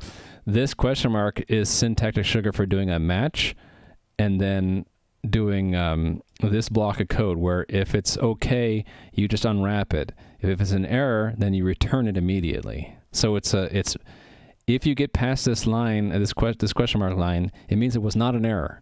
Because if it was an error, it would have returned all the way out of the function. It's not it's not only not an error, but it does the unwrap for you, which is kind of handy, because if I didn't do that question mark, I would have to do like an unwrap or something. Otherwise, the parse results would still be a result and not a whatever the type is, parse results. So yeah, this basically being a shorthand for this, it's a little bit hard to read at first. This is more verbose until you can see the actual return statement here, and you can see that we're only collecting if it's okay, otherwise we're returning it. So it's a little bit hard to read at first, but it's more concise. Once you get used to it, it's like, okay, these are all the places where I might be returning an error, right? By the way, this map error is another special thing where if this parse returns okay, this does nothing. But if this returns some kind of error, it takes that error and it gives it to this function to map it into a different kind of error. So you can think of map error means If it was an error, map it to some other kind of error. I'm doing this because parse returns one kind of parse results error, or one kind of error from a different crate, and I need to convert it to the error type in this crate because they're two different crates. So I do that by putting one error inside of the other, and that's what the this error crate lets you do. I get to mark that the source of this error is this internal error. That's how you chain or say like this outer error was a result of this internal error. That concept is in other languages like C#, .NET has that, right? Anyway, long-winded explanation.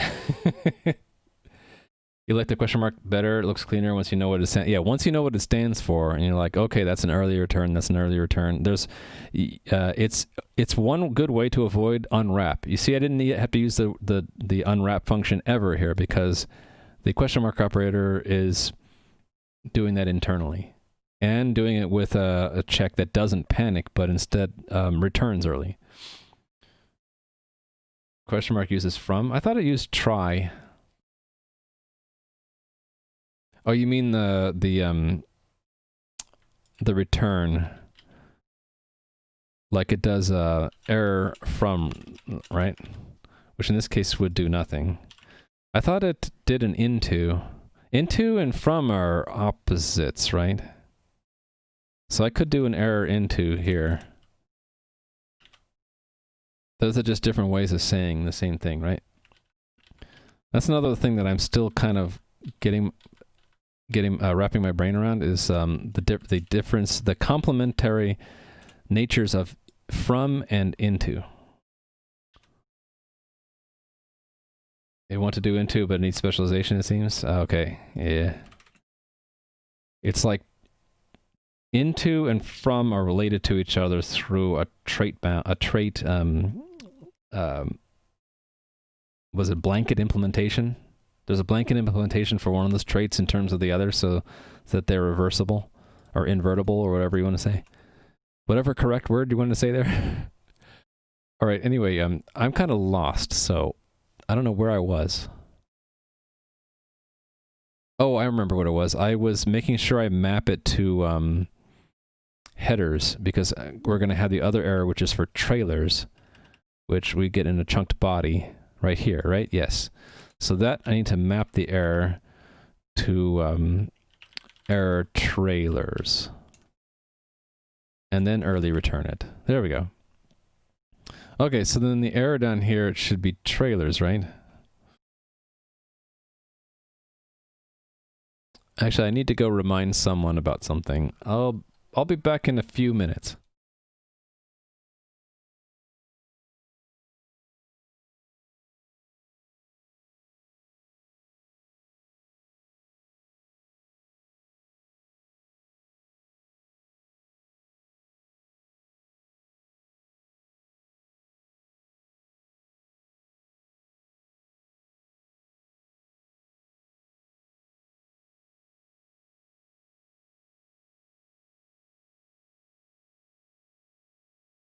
All right, sorry about that.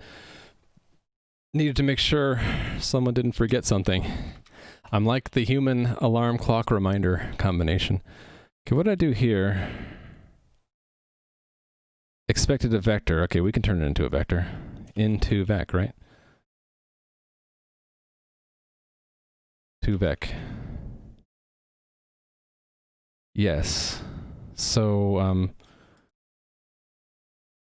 what was I typing here? Oh, right. This would be trailer. And then I need to manufacture the error here. Rye message error, header line missing colon, right? And it expects the actual header in there.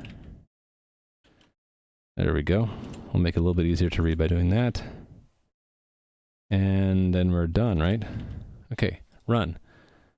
Oh, I have an error somewhere. That's an error because it needs to be string from.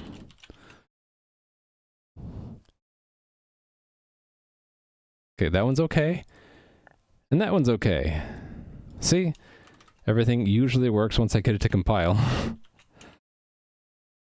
All right. So actually, here's an example of what I was talking about earlier about how we chain, or we like have each error holds on internally to what error caused it. So in this case, the error was at the root of it, where we were parsing the trailer using a message headers, array message headers type, and it generated the error header line missing colon because it tried to find the colon in that string and couldn't find it, right? So that error was in the innermost, and then when it was returned to the coded chunked body type, it was in the context of parsing the trailer, so it converted that error into a trailer's error and then just took the internal error and packaged it inside of the outer error. So we can see the entire chain. It could continue. If this error came from another deeper error, we would have another level. But in this case, that's the innermost, and it just has the, just as a helpful thing, it just tells you which header had a problem. Anyway, example explained. I got a lot more test support, and I was from up here, right? Decode simple non-empty body 1 character at a time. Great.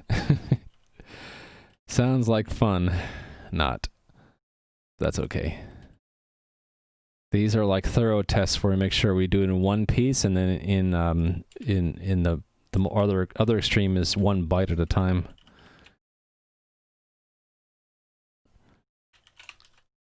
I don't know if you noticed, but I use the undo key very liberally.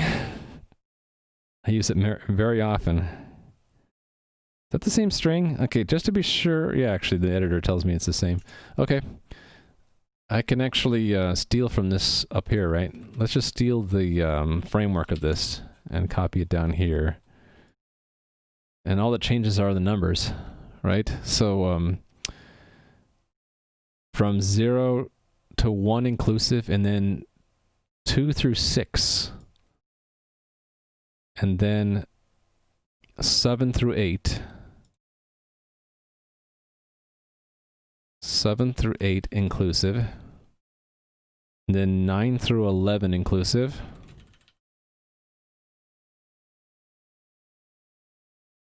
Inclusive. And then 12 through 13 inclusive.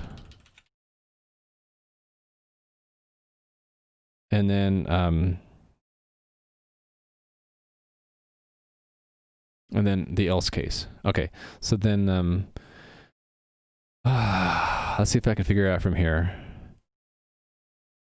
Yeah, it'll be incomplete, still parsing the chunk size 0, right? And then here it will have consumed 3, and it'll be not trailers, but this will be chunk data, right?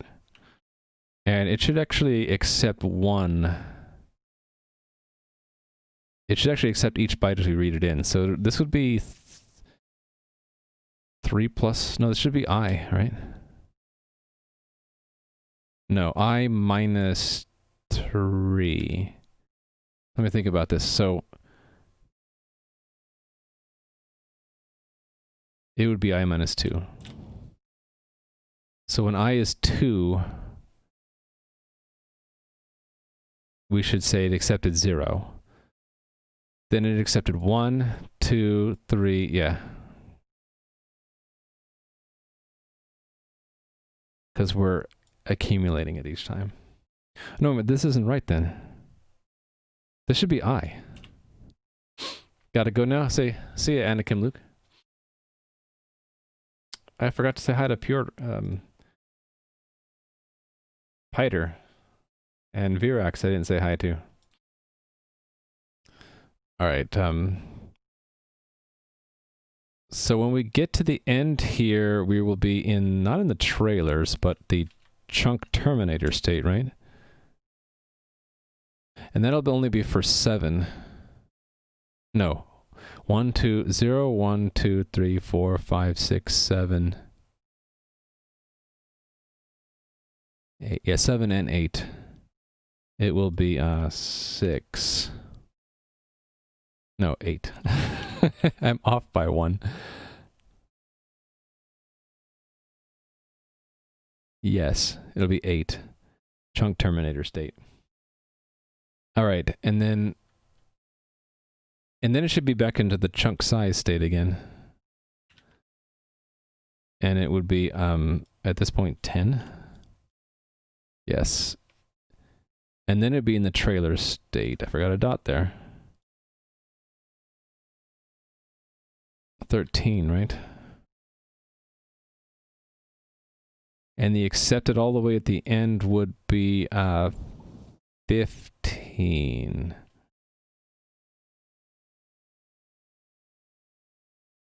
Yes, I think I got it. And then, yeah, do I want to... Yeah, I want to capture the body as hello. Hello. There we go. Ported. Let's see if I got it right. I hope I did. Running it. I did not get it right. I'm wrong with the this check here. Actually accepted 3 instead of I. Oh, it should be I plus 1, right? Yeah, because it's 0 based, but the number of bytes consumed is 1 based.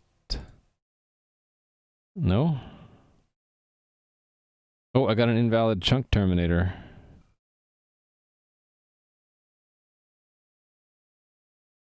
Okay, I messed up somehow then. What font am I using? I'm using that font. If you are curious about the font ligatures, that's easy to show. It's editor font ligature is true, but yeah, that's the font. Yeah, the font ligatures are kind of weird for the inclusive range in Rust. Right, if I do that, the dot, it's like the dots get bigger for some reason.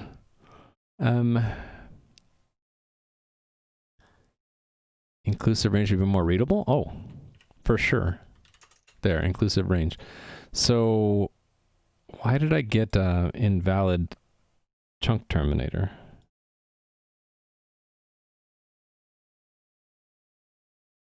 Panicked at an unwrap. We don't know what I is, though. I guess I'll just run the debugger. Panicking. Here, what is I? I is 7. 0, 1, 2, 3, 4, 5, 6, 7. Wait. Well, that's except... Yeah, why is I 7?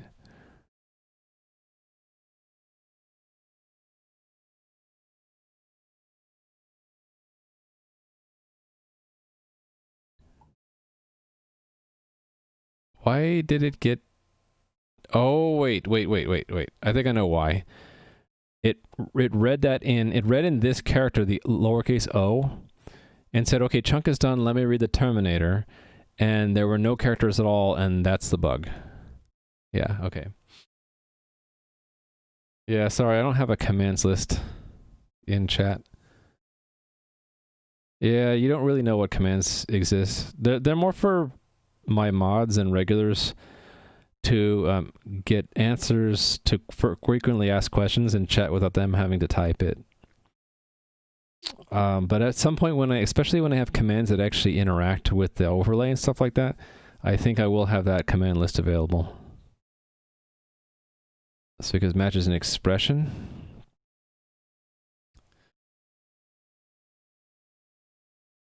Oh, match can result in a value which you don't know of many other languages that do that via switches. Yeah. The match in Rust is an expression, unlike what switch is in most languages, where it's the equivalent of a if, else if, else if. Everything in Rust is an expression. Even an if statement is an expression. And the first time I realized that while I was learning Rust, that was like quite an eye-opener. Basically, everything can be an expression. That's why you can do stuff like in the code where the last statement of a lot of the functions is just a value, because it's every statement is also a value. Where's an example of that? I'm looking for an example. I don't see it. I want a good example. Not there. I want an example. I guess like right here. It's like, that's a value. Why, why is there no return, right? In most languages, you'd have to say that because you have to make it a statement. But an expression is just a statement that becomes the return value if it's at the end. Could find some horror examples in the Discord's coding help channel. Maybe, yeah. Good time to share that. Weird expressions. There's a related thing to that, right? The those tests that you guys had me do that I kept failing when I was learning Rust. Basically, it's esoteric Rust and try to understand what it's doing. Oh yeah, this. It's like, wait, what? Return what? I think it's because there's nothing after the return, so it's unit, right? And so an X takes a unit and does nothing with it. Yeah, so this is basically a no-op. A funny way of doing a no-op. So there you go. Twist your brain with some esoteric Rust. All right, so then the bug, I think, is because we're continuing the loop even when we have nothing left. When input remainder is empty, what do we do?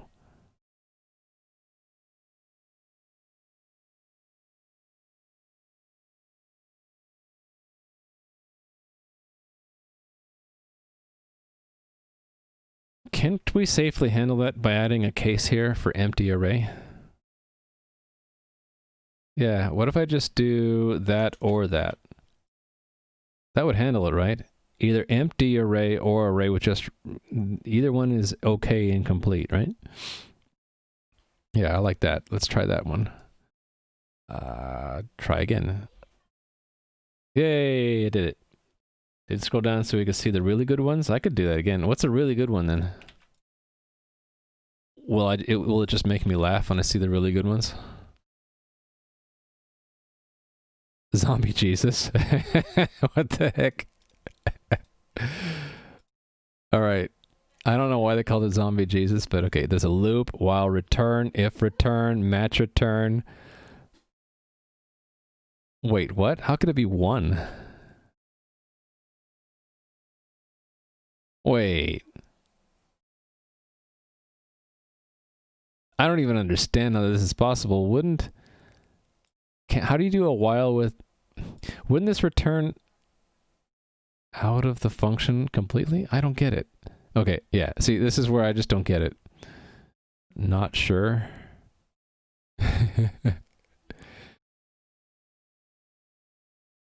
Okay, so x is an integer who isn't assigned yet. Wait a minute, how can we use it? Oh, no, that is doing the assignment. But what's the value of an assignment? I don't know. See, I just don't know. What is the value of an assignment? I guess it would be the 0. If 0 equals 0, which is true. Yeah, who knows? Yeah. Can't touch this. Angry Dome. Evil Lincoln. Okay. Dots. Ooh. I have no idea what that even means. Okay, when they start to define macros like that, then you know that it's getting serious. Actually, I didn't know that you could name a macro after what I would think of as a reserved word. I guess there are no reserved words in type names. Fishy. Punch card? What? All right. Yield. I forget what yield actually does. Does it do anything if you're not an... This isn't an asynchronous closure, right? I'm not even sure what that does. Oh, doesn't yield make a function that returns an iterator? Unstable features? Okay, yeah.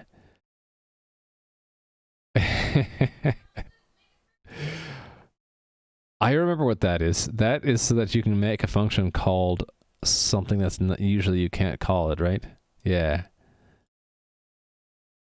That's a bad idea, but it's an interesting thing you can do. When you want to name a function after, like, a bit of syntax. So you can name a function match if you put our hashtag in front of it. All right, that's fun. Generators, yeah. But I thought generators are unstable, right? Oh, they're not done. They're still working on them. Okay, so this one's done, right? We're done with that. Okay, so what's next? And how long am I going to go until? Another hour, maybe. Been going for 2.5 hours. Yeah, that's about right. Decode 2-chunk body 1 piece. Ooh. Does this just get more and more ridiculous? Yeah, it does. It does. No. Okay, but these are good tests to have. Thank you for that follow. You vote for a 24-hour stream? I would probably die. It would be like, whoops. It would be like I'd be hitting every other key would be a wrong key. And it would just, I don't know if it would be fun to watch. I'd be slurring my words more than I already do. Are you sure you want that? Of course chat wants that. What am I saying? Of course you want that. Yeah.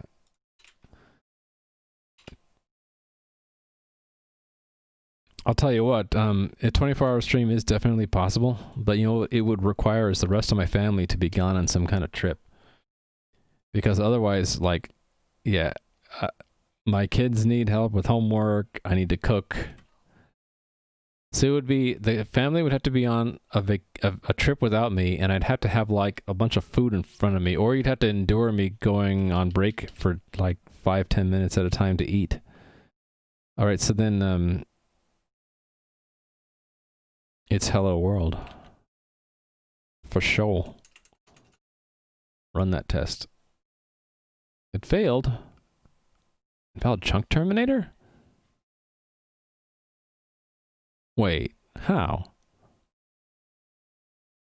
How did I get an invalid chunk terminator?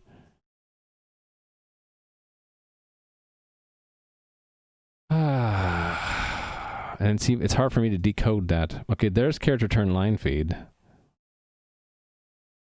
Oh, there's the 0.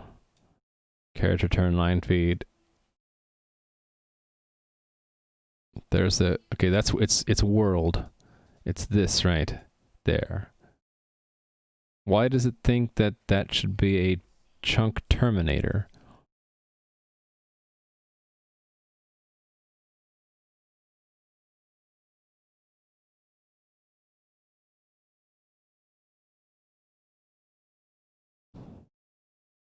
I have no idea how it even got into that state. Thank you, unit test. Let's debug.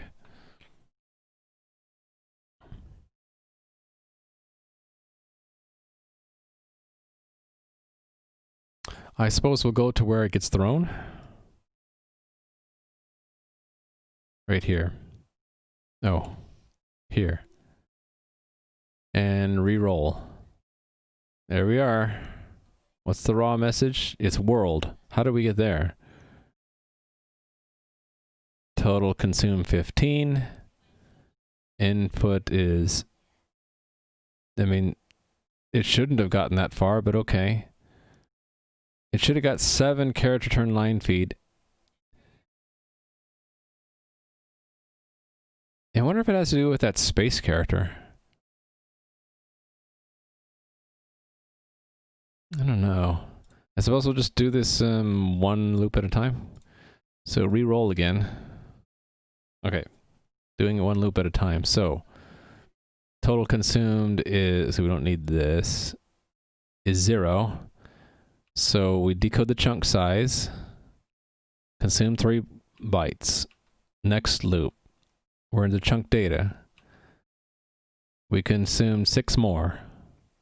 Which makes sense if I did that right. Let me see. How come I can't look at input right now? I can. 1, 2, 3, 4, 5, 6. Yes. Wait a minute. It didn't consume the... Oh, right, because that's the next state is the terminator. Terminator should give us 2. Yes. And then we're on size again. So that's 3, yes.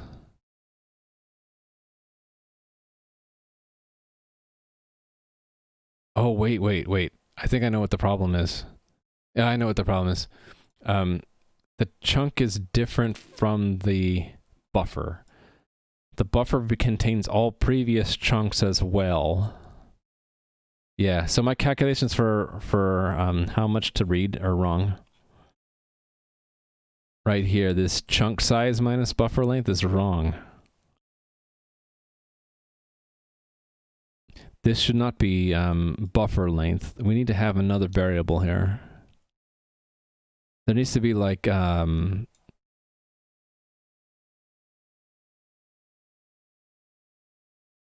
about if we just update chunk size and make it chunk size left or something?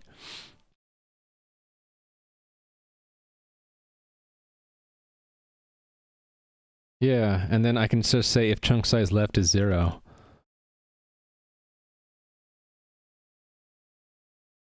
Yeah, okay, that's what I'm gonna do.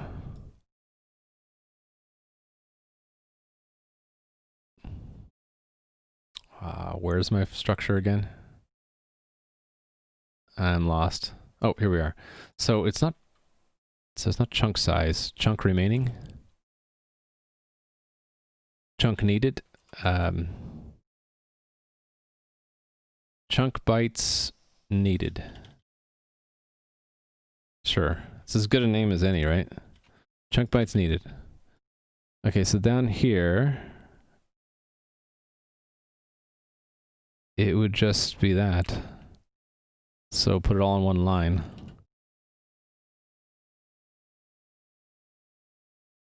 Extend, this is self dot. And then we want to add to that, right? Yes, so I want to say self dot chunk bytes needed minus equals consumed. And then if self chunk bytes needed is 0, then we need to look for the terminator. Okay, got it. So then continuing on, it's that. Right, so this should be reserve its length plus that. Self.buffer.length plus that. And then,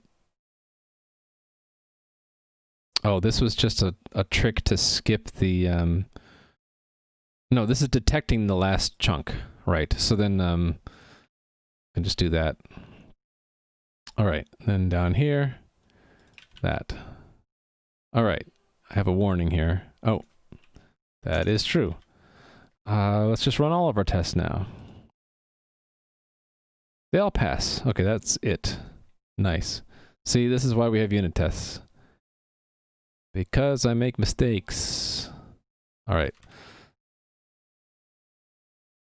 That's the one I just did, right? Okay, so then the next. Yep, pass is good. Hey there, EverX. This is why I have the pass and fail emotes that Adam let me have.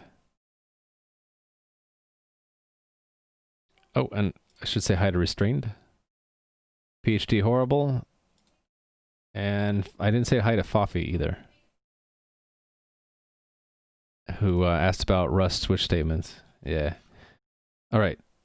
Now the painful one for 2 chunks, byte by byte. Right here. Thank you for the follow. So this is mark as a test function. Snake case. All right.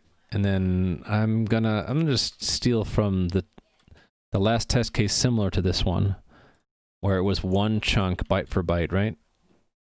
1 chunk, and now it's 2 chunks, so it's that. Instead of hello, it's hello world broken up into 2 chunks with a chunk terminator. Oh, hi Fafi's fiance. Yeah, I tried to say hi to everybody who talks in chat, and I forgot to say hi to Fafi.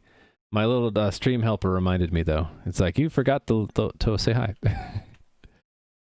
All right, so then all of these cases are different, right? 0 through 1, 2 through 7. Oh, thank you very much. That would be awesome. 2 through 7, 8 through 9. 8 through 9, and then 10 through 12. And then 13 through 19. Okay, and then 20 to 21. This is essentially checking to make sure the decoder works byte for byte, so it's very tedious. 22 through 24. Thank you for the follow.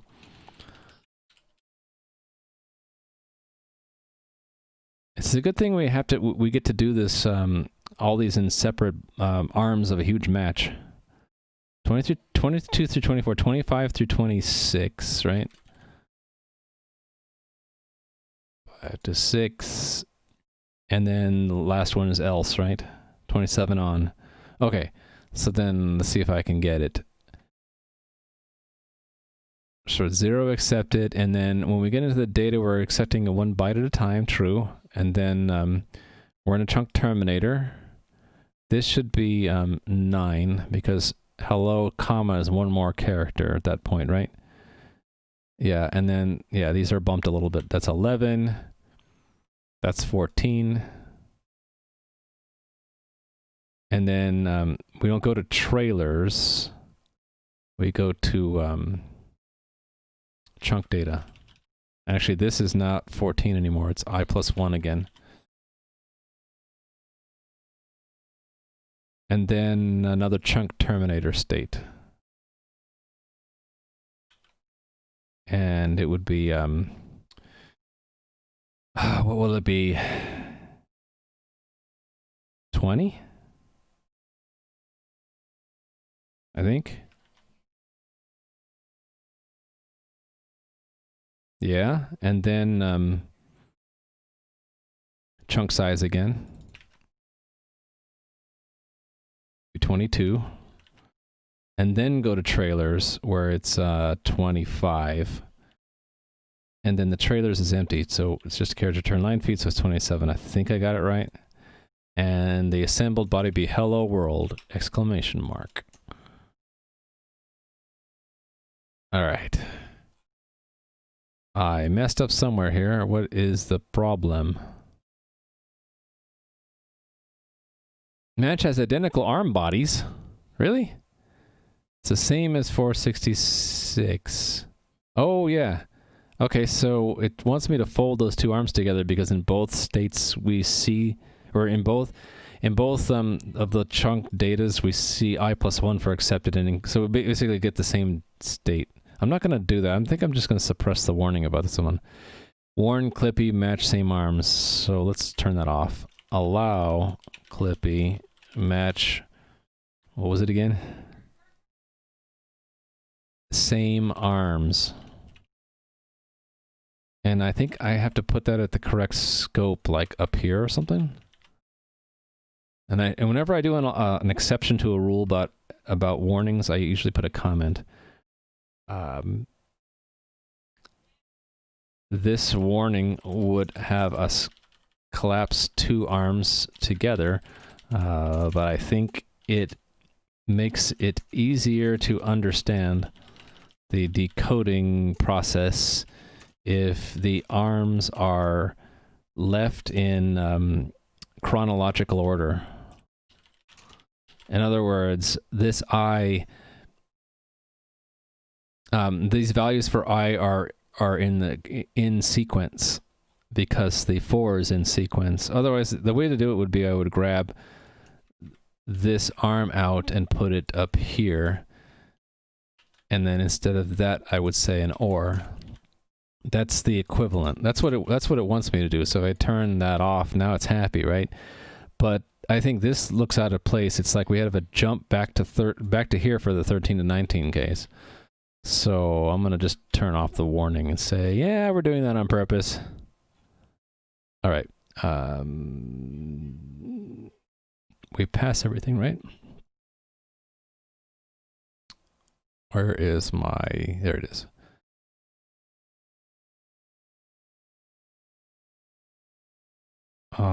Oops.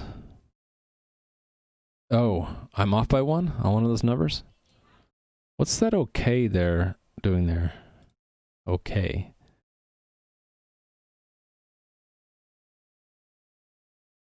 Oh, because it's running two tests in parallel. So if I just run this one test.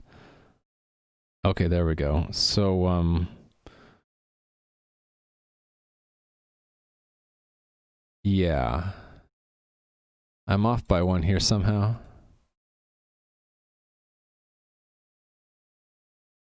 The actual value is 21, not 20? Yeah, it's 21. Huh.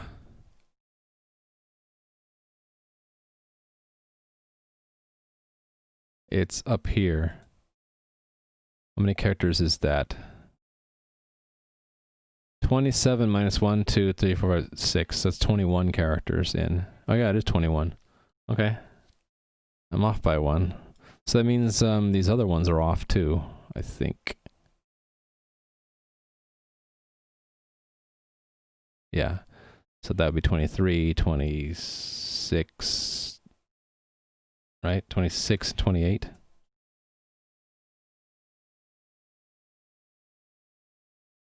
Yeah. Okay. Okay. It's kind of stressful, this stuff. Decode trailers. Okay, trailers in One Piece. Uh-oh, we have another one character at a time. That's gonna be painful. Okay, I can do it though. It's all for the good. You know, it's all thorough testing. We'll detect the slightest bug. Okay, the One Piece ones are simple because it's the input is all. There's only one decode call, and we don't have to check for internal states. I just need to grab the string and put it here, and the body is empty. Instead, we actually have trailers. Okay. Oh, I need to have an accessor for trailers. Yes. Okay, so then this is done. Well, thank you for that follow. I appreciate it. So rather than calling get trailers twice, shouldn't I just say trailers equal body dot trailers? And then that's just this dot length. And then we turn that into a let. And then why did I do it with a loop like that?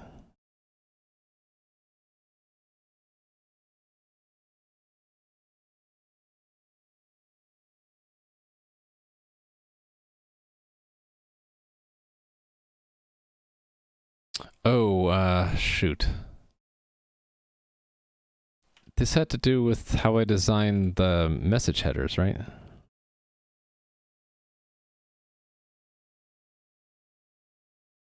Get all? Oh, did I get rid of get all? I can't remember what I did here. Let me look. It's been a couple days. I forget everything. Right, there's generate, there's oh, okay. So from the list you can get headers which borrows the vector. Okay. If we're borrowing the vector, why can't we just compare directly? Wouldn't that be easier than doing this loop and then getting yeah, I think that would be easier. So then it would be trailers dot headers. Then we don't need that. And oops, sorry for bumping the mic there. I don't need any of this stuff because I can just do a direct comparison. Assert equal vector, some kind of vector with I don't even need that let there. I can just do this.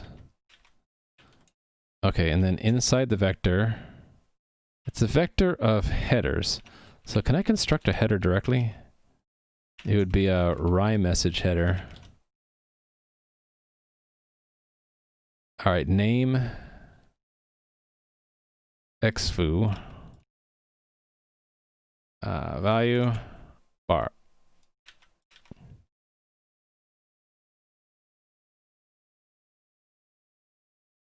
I can do an into because those are convertible, right? Yes. Great. So then, there we go. If I wanted to, I can make a macro that made it work with that, but I'm not going to bother right now. I don't have enough practice with macros anyway. Anyway, I think that's all I need. I don't need all of that. I can just say, hey, here's the headers we expect in the trailer. You know what I'm thinking about is renaming this to just trailer. Yeah, just call it trailer. It should be singular because there could be a trailer and the trailer has extra headers in it. That's how it works. Just make it singular. Let's look for trailers. Trailer. Yeah, let's just make it all singular. More consistent that way. Trailer. Can I just search replace whole word with trailer? There we go. Done.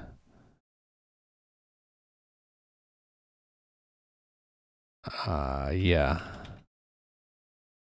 Oops. Search for decode trailer. It's gonna be with an S. We need to remove the S.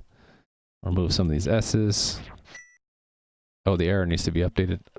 Thank you for the follow. I appreciate it. Trailer. Error in trailer. All singular. This is compiler error driven development, by the way. I just go to where all my compiler errors are and I fix things. Okay, that is because we're missing an accessor method. So let's add that. And this one needs to be, well, none of these are public yet. It probably will need to be public later though. Function trailer. Borrow self, we get to borrow a message headers. Borrow self dot headers. Trailer. There we go. Done. What? More compiler errors? Wait, what? You can rename symbol with Rust Analyzer F2? Okay. I didn't know that. And hello, Dactyla. Sounds kind of dangerous, because I'd be worried about changing the wrong things, but okay. I'm gonna... Next time I have the opportunity to do that, I will try that. Thank you very much. Let's give you a point. That's the first point you have here, so... Now you have two. What's the error here? Can't compare because they don't implement partial equal. Oh. Why didn't I do that?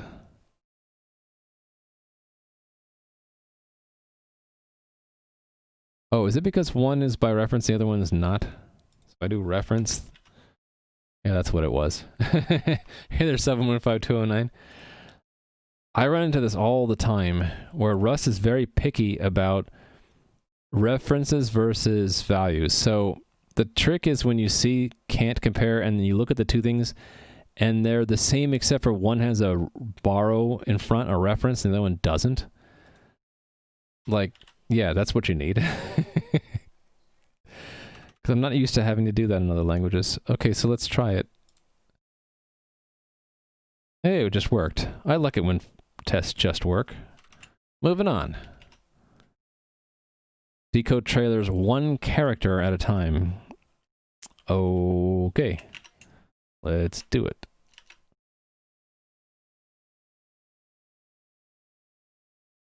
Test function that.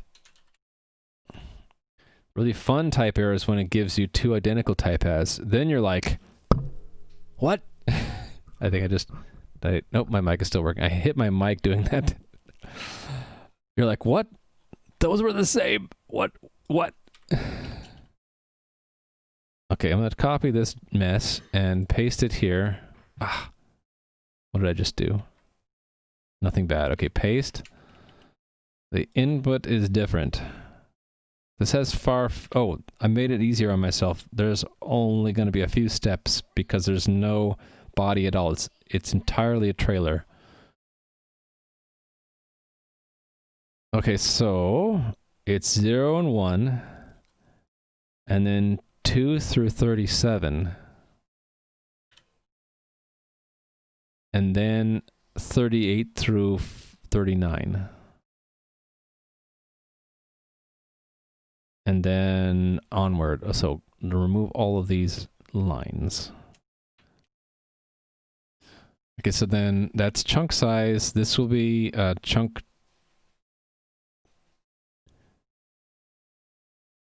It will be trailer. Yes. And I think the reason why it's split up here is that the moment we see this new line, we know that this is not a continuation of that for sure, right? The way I wrote my message header. So until that, it should only accept, it should accept 0, or it's just 3, right? 3. But the moment it gets that new line that's in this state, it will have read all of this. So how many characters is that? That's 19 minus 4, which is 15. And it will still be in trailer, though. And then for those last 2 characters, yeah. Did I do that right?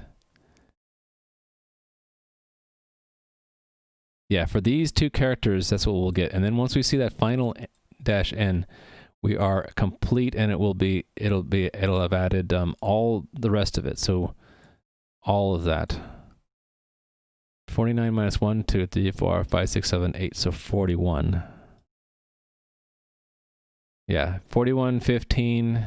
Yep. Okay, and then the body's empty. And then the trailers, hopefully I made them the same.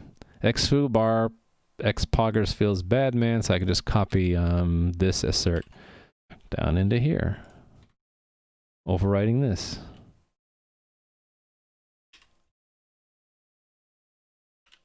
Perfect. Okay, and then run it. And it passes. Yes. What does the HTTP library do? In my mind, the HTTP library does parsing and generation of requests and responses, including all of the encodings that are specified in the RFC that covers HTTP, and maybe even some extensions to it. So like everything in RFC 7230, including what I'm doing today, which is the chunk transfer coding, since this is specified in the same RFC that basic HTTP requests and responses are, I figure this is part of the library. But the main part of the library, of course, is, the very beginning of the RFC, they talk about this is how a client and a server exchange data, right? So the client asks for a resource, and the server replies with the resource. So the parsing and generation of these, and just like in C++, I chose one type for that called request and one type for this called response. And they both leverage the common part, which is the message headers, which I did last week. And we just now have to include the parsing of the request line and the status line, and then the body, if there is one. And then, like I just mentioned before, the body could be encoded in different ways. So that's essentially the minimum I think the library should do. I think I also want to put in there the other code I did last couple of years, which was, in addition to the parsing and generation of these structures, the actual processing of connections that use that protocol. Although that, you could argue that that ought to be in a separate crate, like web server crate, for example. And just maybe the HTTP crate would just be handling the format alone.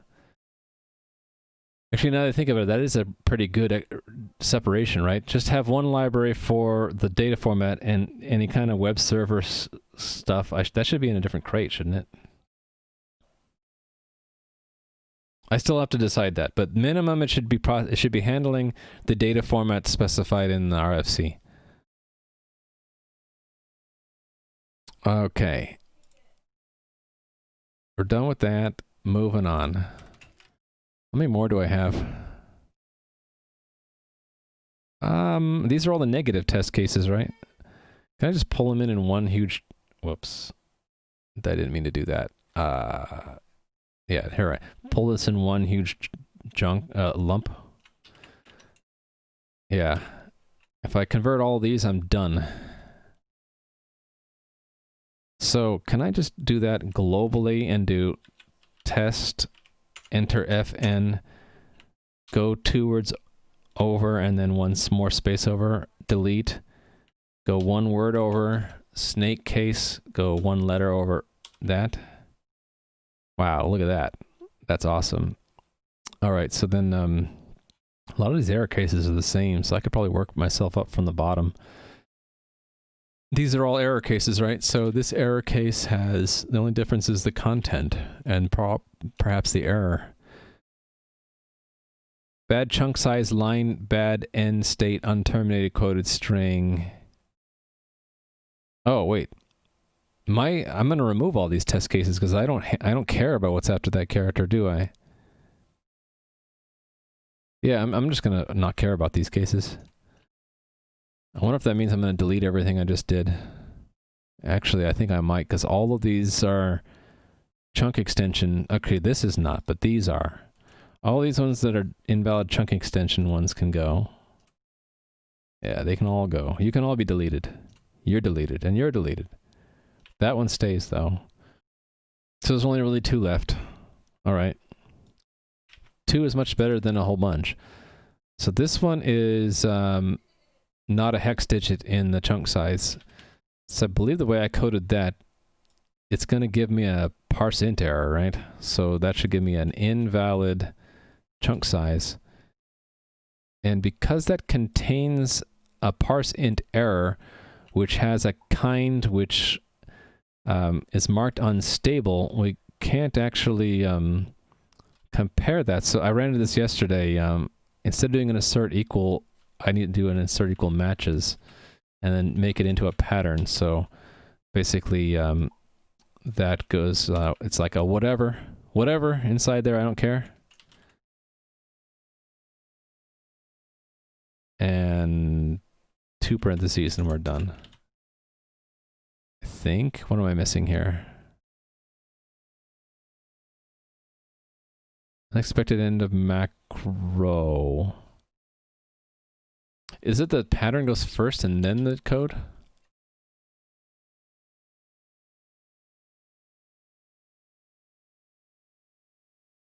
What's the error? Oh, assert not equal. It should be assert. Does the pattern go second or first? I guess it goes second. You planning on making your whole workspace a cargo workspace? It already is. I already have a cargo toml. It just lists the members right now. And they are through relative path, right? So, yeah, already is a cargo workspace. But I'm not going to publish it. I'm just going to leave it in Git. I'm only going to publish the individual crates, I think. I don't actually know how to publish a workspace, if that even makes any sense. Yeah, you can find my crates in crates.io. Just look up RHYM. The 2 that I have up there start with that. Okay, this is decoding an enormous string of 1s. I should still get an invalid chunk size out of that, right? Oh no, I'd get something else. What is this? Oh, I actually got a panic. No, I don't get a panic. It's a different kind of error. That's interesting.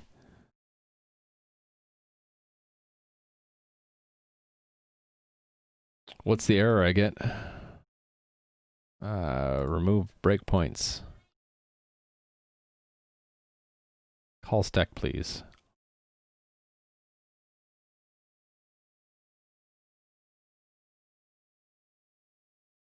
Oh, hold on. So it did not decode as...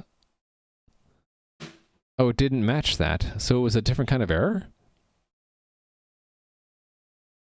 Wait, shouldn't I have gotten an overflow?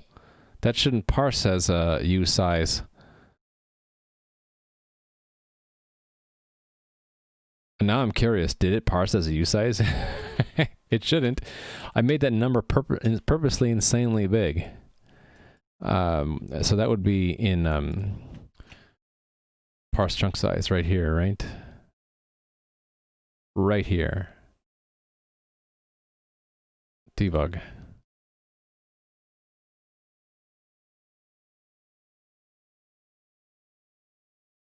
Interesting. I don't see what delimiter is. Anyway, what is the... Okay, it did map it to an error. Was it a... Wait a minute. What did it return? It's short-circuiting all the way out. I don't know what it's matching. So, can I just debug that? See it?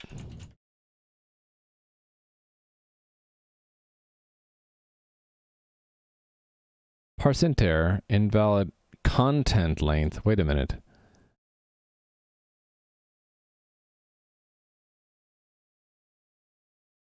Content length?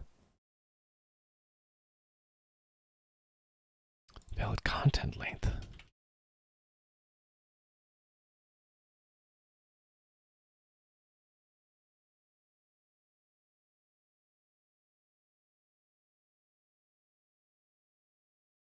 That's the wrong error. It should be invalid chunk size. Ah, okay. All right, good. Good. So then, that's interesting. So I must have had two places where we get that invalid chunk size. No. Then how did this ever pass before? Oh, that's weird. Did I just not run that test? Is that what happened?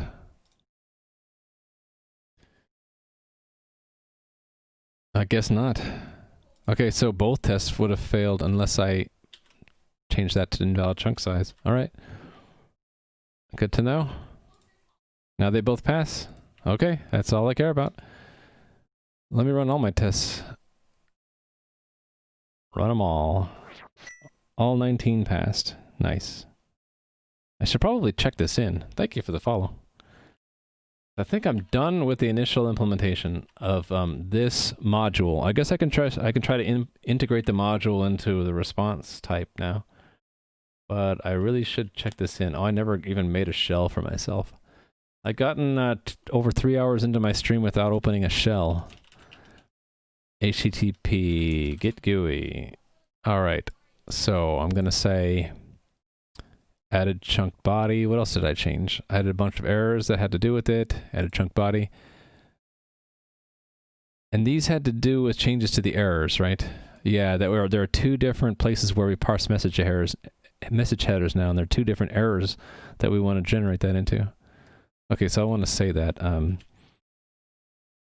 now that there are two ways to get RAI message error. What is it? Yeah. Errors. Map those that have to do with the request response headers to error headers, while I'm mapping those having those that have to do with the trailer to error trailer. All right, so then implement chunked body decoder. What else did I do? Add various error variants. Trailer, invalid chunk terminator, invalid chunk size. All right, so error headers no longer tells this error to generate a from array message error implementation. Instead, it simply marks the inner error as a source. Okay. Add various error variants that have to do with chunked body decoding. So the main summary for this would be add chunked body decoder and various dependencies on error and other things. That was these two. Right. Okay, commit. Yay. I committed 3 hours and 15 minutes of work. Garbage collect and push that. Time to integrate. So to integrate, I already have a space for this. There is a unit test for a response with a chunked body. Here it is. So this fails right now because the response doesn't know how to deal with a transfer encoding chunked yet. So I'm going to set a breakpoint here because we're going to be using this test to verify I do it right. So in response, when it's done parsing, when it gets to the body, yeah. So when it's in this parse message for headers, basically, right, and it completes the header parsing. Right now, it just sees if there's a content length. If not, it says basically we're done. Instead of doing that, we're going to look and see if there's a chunked. Else, if let some encoding. How do I want to do this?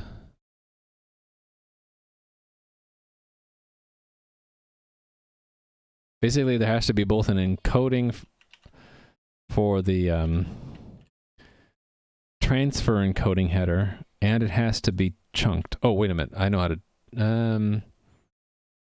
actually, but instead of just guessing, I should just look away. I did it in the C++. Do I still have that open? I do not. And this, in the C++, it's kind of combined in with the client type, unfortunately. So chunked... Here it is. Oh, I just looked to see if it has that token. Okay. Really what we're supposed to be doing is, we're supposed to be doing this in a loop. I don't think I bothered doing it that way. Or maybe I did.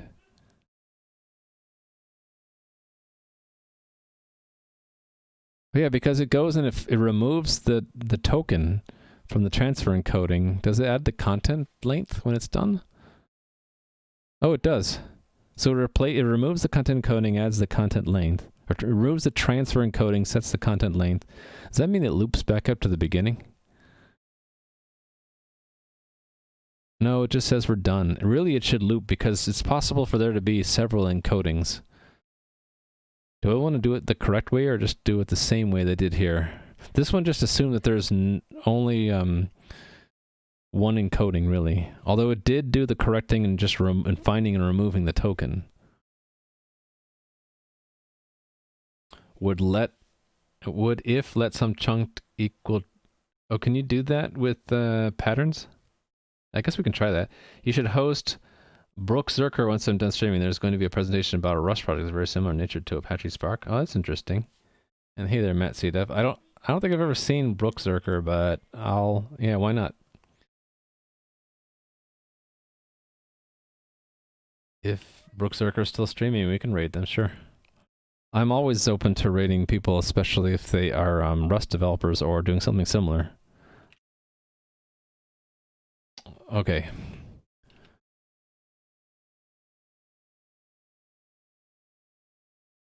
I think I want to go back to the spec. It said something about you're supposed to process them in a certain order, right?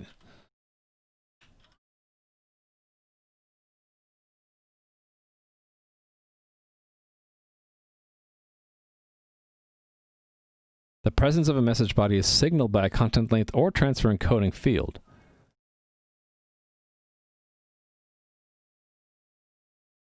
Okay, transfer encoding. It lists the transfer coding names corresponding to the sequence of transfer encodings that have been or will be applied to the payload body in order to form the message body.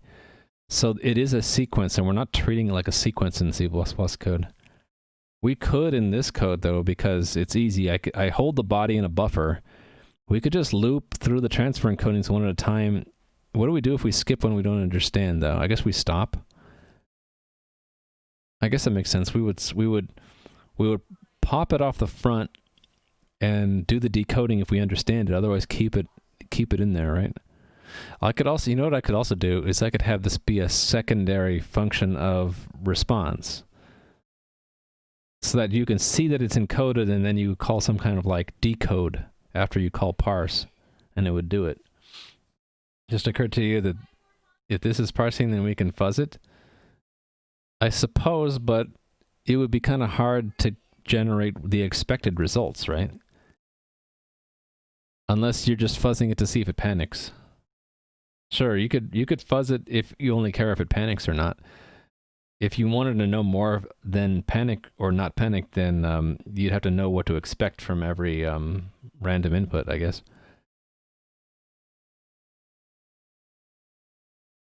Okay, I'm just wanting to understand this again.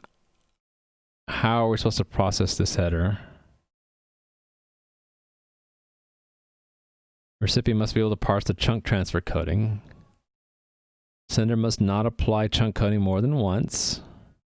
If any transfer coding other than chunked is applied to a request payload body, the sender must apply chunked as the final transfer coding to ensure that the message is properly framed. So that it's in order of how it was encoded. So we would decode from the end backwards to the front. So that means I should be looking at the header value, and if the last token is chunked, then we would know how to. Then we would know it's framed as chunk transfer coding, right? Another way to interpret it is if they say it must not, then we can just assume it's not. And if they don't put it last, then they just get a malformed response back because it's bad anyway. Receive random input seat.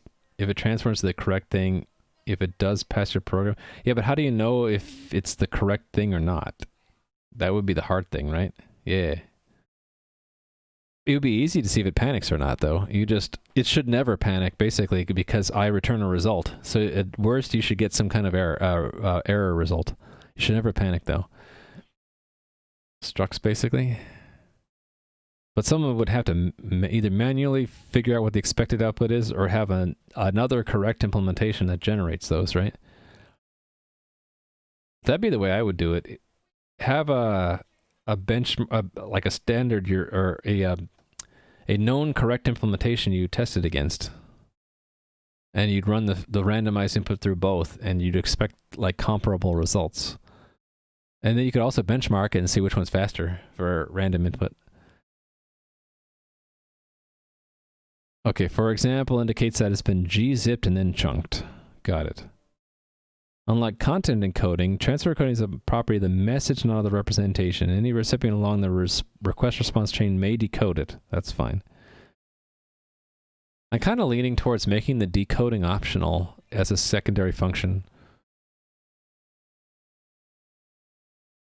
In fact, we could arm a decoder with known algorithms, and we could just say decode, and it would just do all of them. And then that would handle gzip as well, right? Because we could just arm it with functions to handle all encodings that we know about.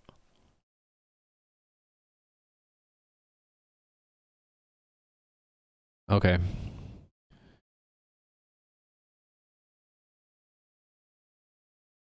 Okay.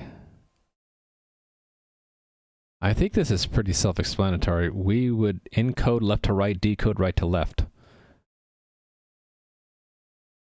And chunked is special because it has to be the last. So that's probably what I was thinking here. I didn't look to see where it was in the list. We just looked to see if it was present. And then we would just remove it. Maybe I'll just do that for now and later make a note to have it be a separate process.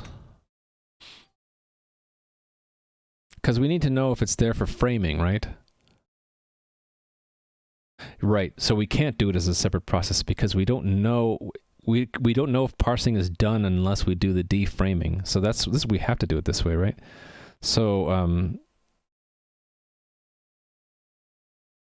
I think I would want to get it as a list, right?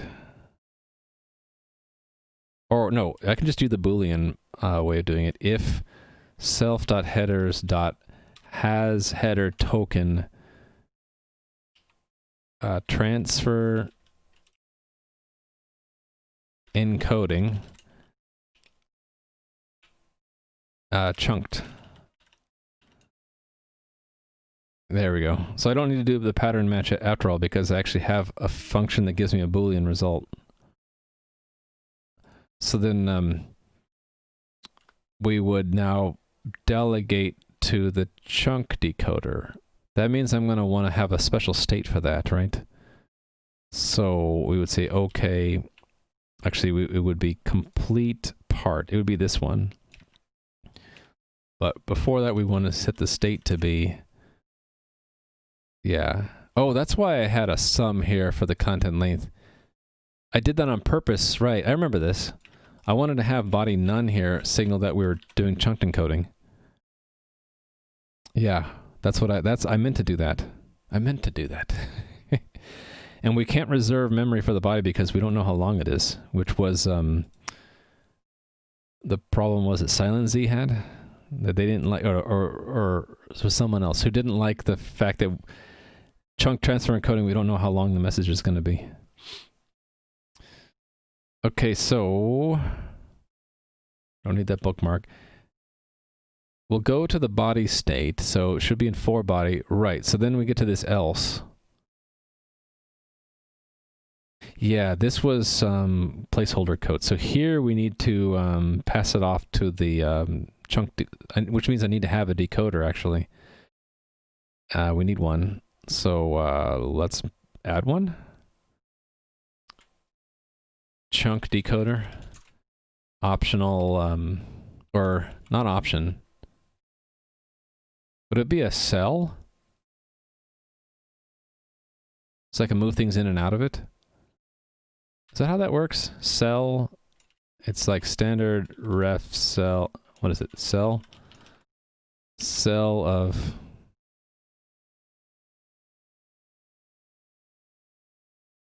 actually I don't even think I need a cell. I can just use an option, right? Optional chunk, I don't have it imported. Use, you know, I just realized I have these grouped up here. I should just do this. Use super chunked body. Oh, that's why it had to be public, because it won't appear here. It's going to say it's not public. All right, pub.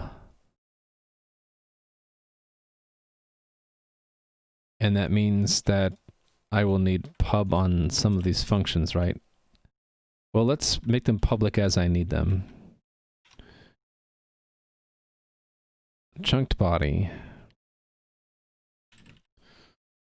So let's go to new.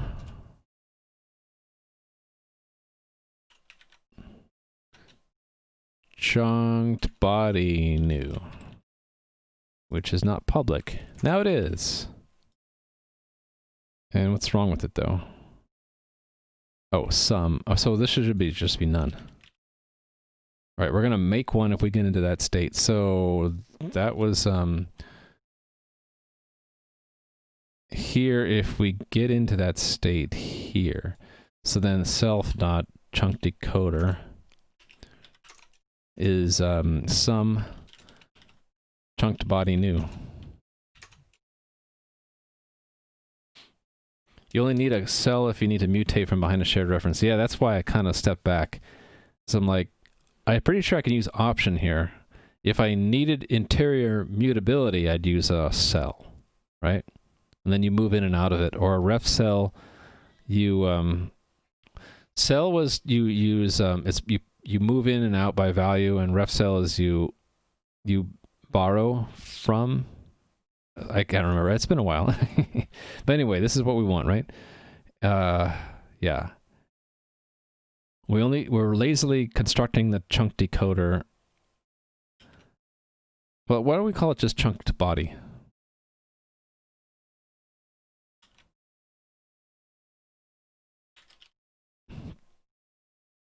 So we have the body and we have the chunked body.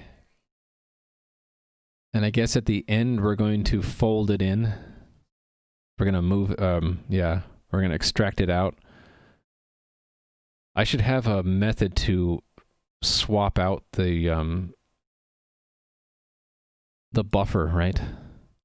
So I don't have to clone or copy. Okay, so I made it. Now I need to use it. So that's right here, right? So then it would be self dot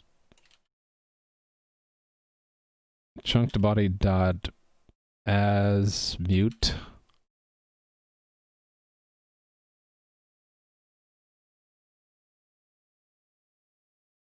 No. What do I want to do here? It is one of those.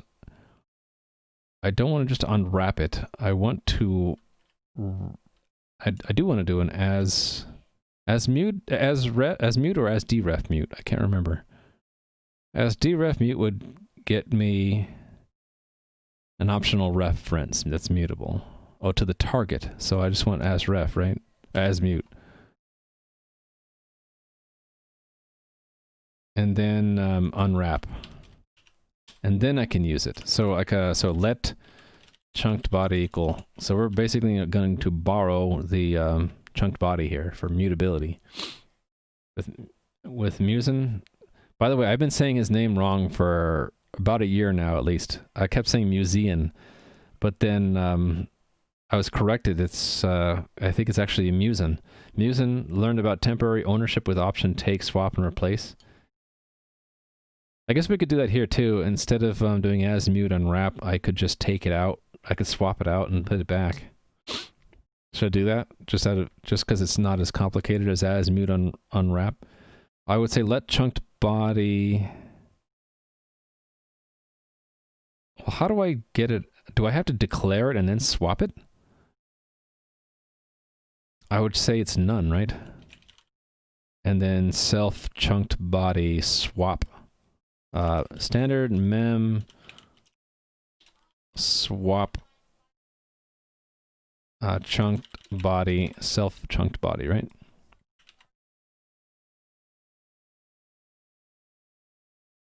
Is it not going to let me do that? Oh, I need to have a I have to do that.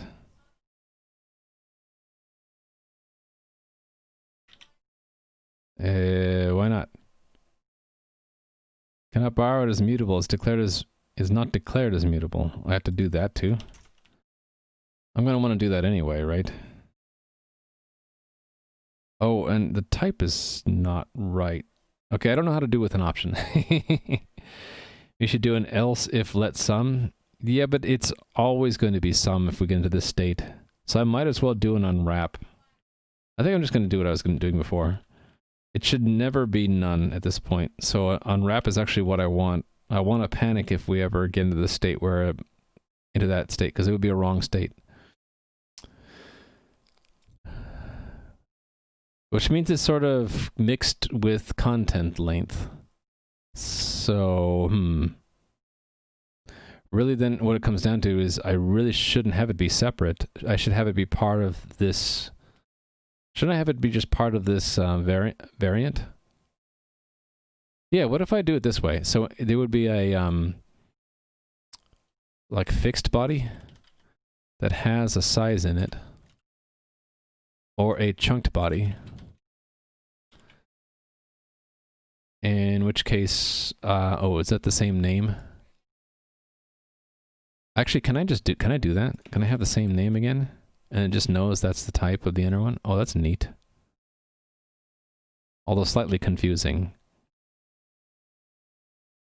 No, but this as a variant would always be prefixed with that : so it wouldn't be ambiguous, right? Yeah, let's do that. Then I don't need this at all. Yeah, I like this better. I can take also. Yeah, I'm going to try to avoid the take and the unwrap by doing it this way. So it's actually more clear then, because it's either a fixed body, and then we have another parse actually, right?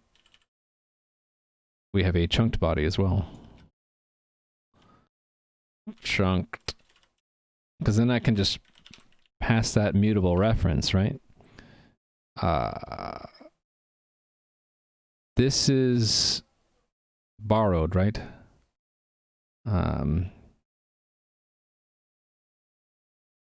Does it actually move it out?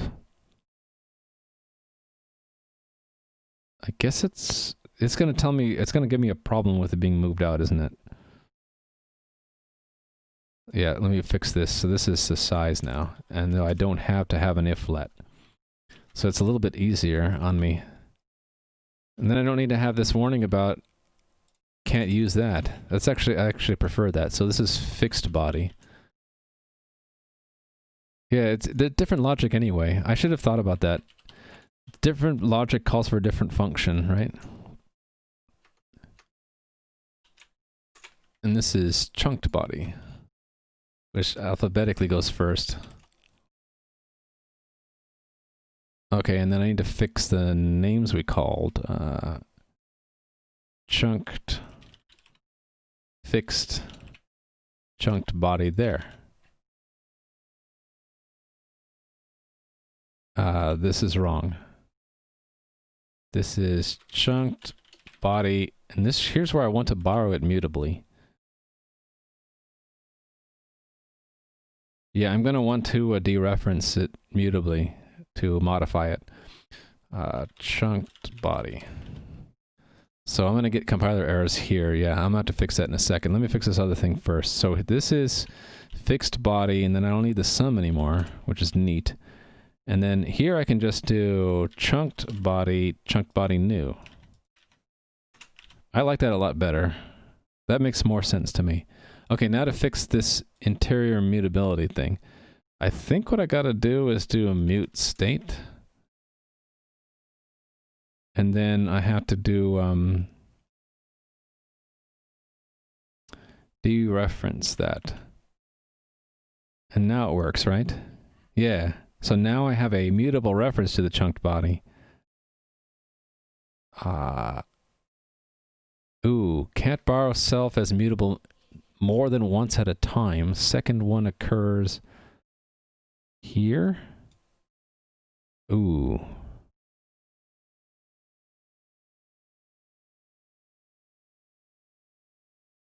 Then how does that work?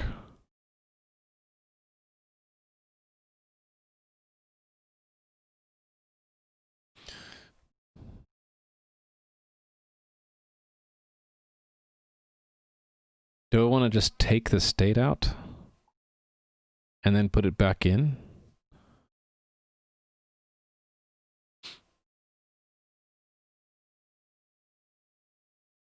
Yeah, before it was borrowing it immutably. But now I want to borrow it so I can change it. But now it doesn't like that I'm borrowing from self twice. It's the multi-borrow problem. Yeah, the problem is these are all also borrowing self-mutably. I can't borrow self-mutably more than once. So I can't borrow it. I need to take it out. I can take it out and put it back in, right? Because these don't need to look at state. Some of them are going to change state. Like that. I suppose we could include state in this big tuple we're returning. I don't know.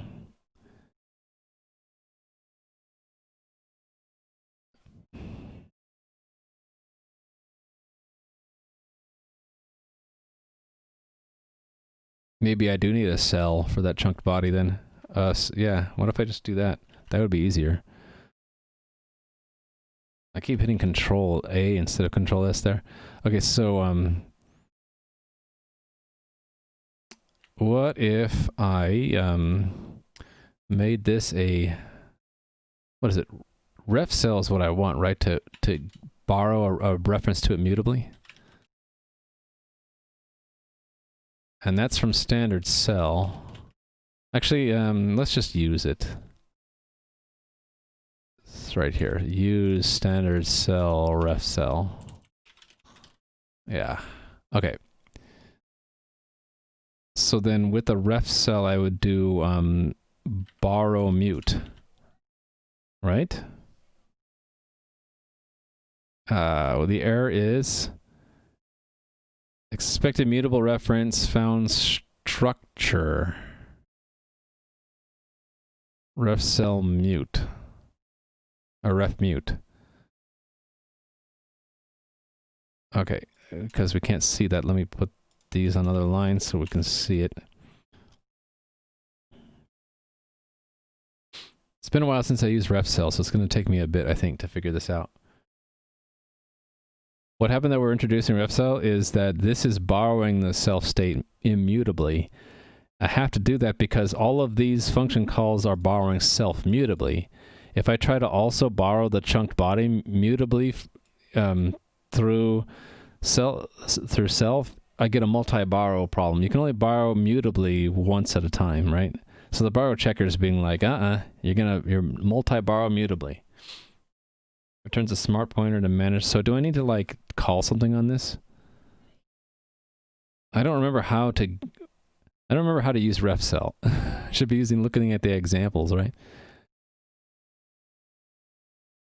Do you have to like dereference it or something? Like, do I need to do that?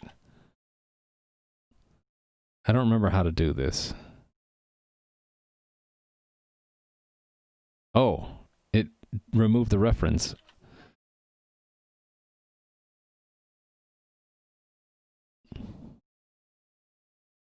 Do I just need to say that the signature of this is a ref mute? Could deref it?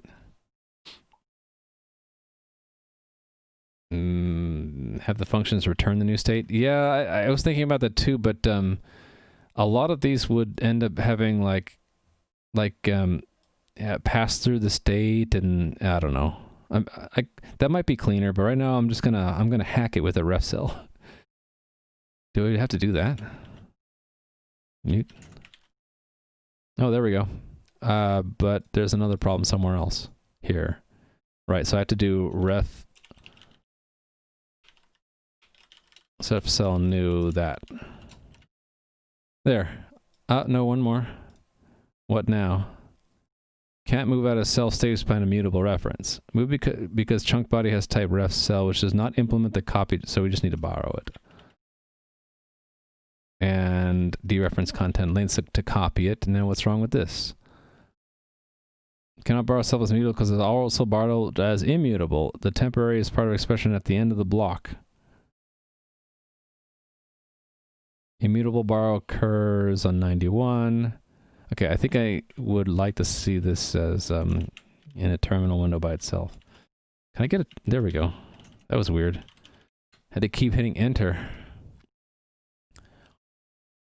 Yeah, see, it wouldn't be a Rust stream without looking at the borrow problems and the compiler errors, right? In its own variable? Yeah, maybe. Okay, these are the warnings I don't worry about. Okay. Immutable borrow occurs here. Yes, I agree with that. A temporary with access to the immutable is created here. Oh, so we should borrow it first. Then go through this. Yeah. And then at runtime, the runtime will make sure we don't borrow from the chunk body more than once, right? Yeah. Okay, I got it. So we will borrow it outside here. So let chunked body equal. Actually, I can't do it here, can I? I have to do it inside of here. There. Is this. And then I can do that. Still no. Okay. I was hoping that would do it. I was hoping.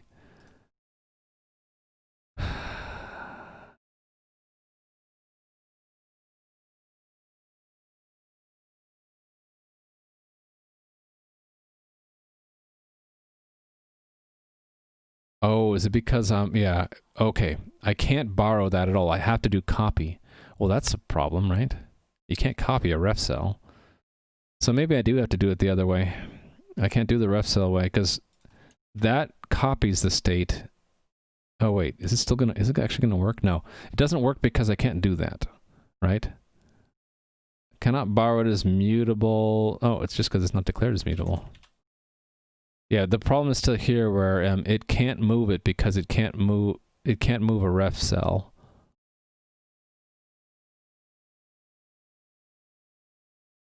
Yeah, so it can't move it and it can't copy it because the ref cell can't be copied. It says consider borrowing here, but we know that if I borrow here, we'll have a multi-borrow problem. Right? We'll have a multi-borrow problem here. So I think I do have to do it the other way. I have to take the state out,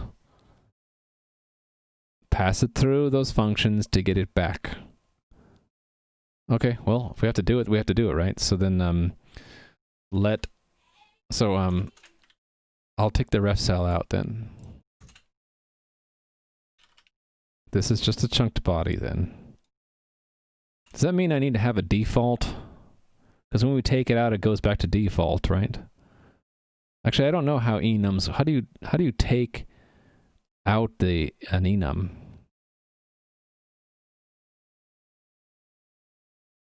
I don't even know how to do this. Okay, so let me see if I can write down what I want. Let state equals self state take. But there is no such thing. Does that mean I need to put state inside of an option or something? Or is there a state, a standard mem take state?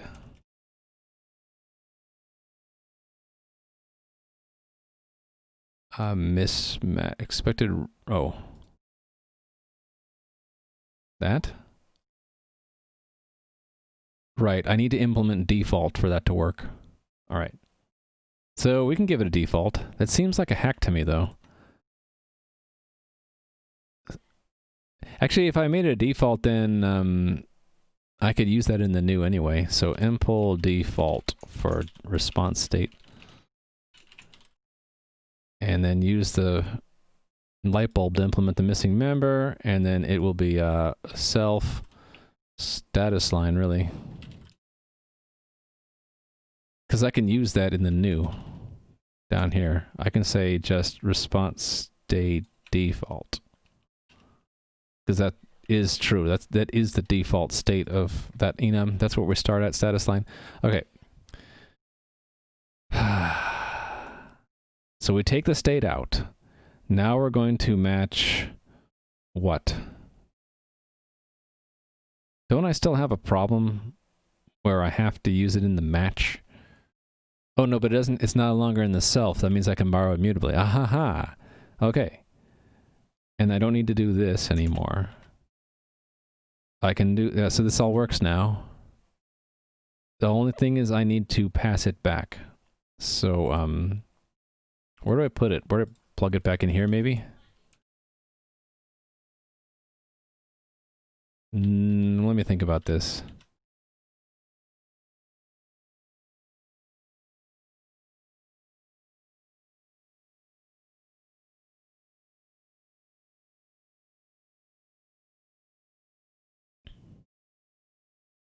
Would it be that I pass the whole state into all these functions then?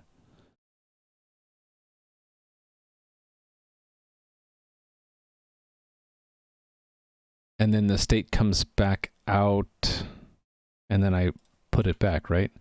So self.state equals standard mem take mute state, and this has to be mutable.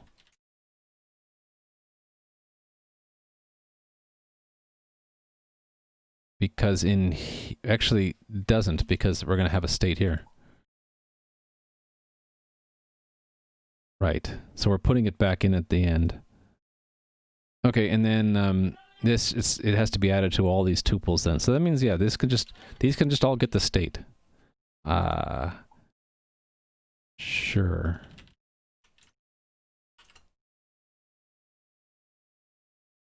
There we go. You return the state from the function, then you should be able to do self state equals new state afterwards. So I don't need a mem take. Good point. There, Ian, thank you. Okay, so we took it out. We borrow it immutably to get. So that means I don't need that, right? I don't need this because these are just going to grab it through the state.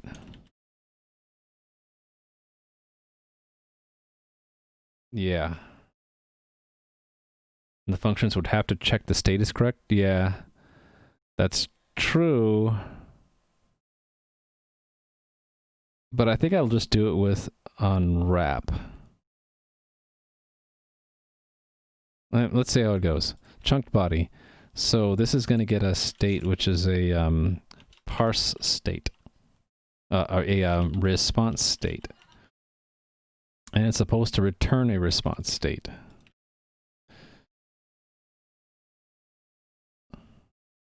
So this one's easy. It's just state.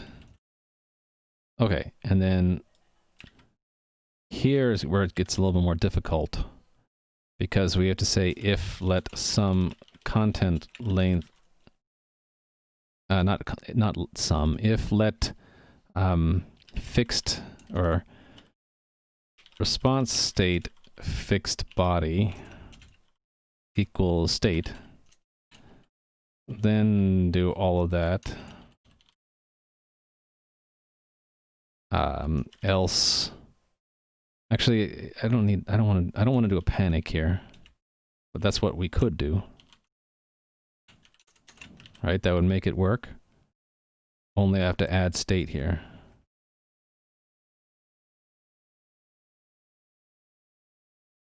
That doesn't work. Why? Because I didn't list it in the tuple result. Okay, how to do this without that? Wouldn't I just do an unwrap? How would I do that? Maybe that's what I have to do? There's got to be an easier way to check that. Maybe with a match? I would still need a panic, wouldn't I? You can unpack it in the match in the caller. Oh, I see what you're saying.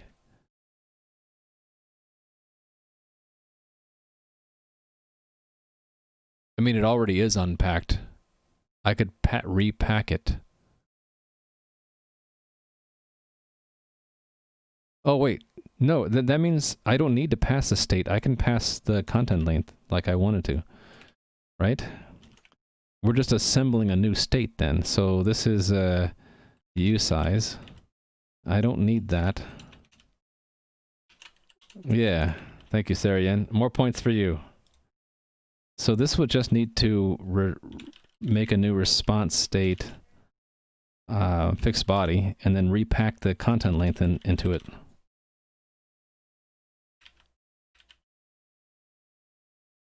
Actually, it doesn't even need to do that, right? I don't need to do that. We know it doesn't change. Yeah, I don't need to do that at all. Yeah, I'll just do it in the caller. Yeah, right here. So we get the content length, we pass it in there, and then we say let parse status consumed equal that, and it's getting really long, so let's break it up. And then I would say parse status response. What if the state does change? The state doesn't change for this one, does it? It doesn't, so I don't need. This one's easy. Basically repackage it, right? Content length consumed. There, that arm's good. Okay. So the same thing here.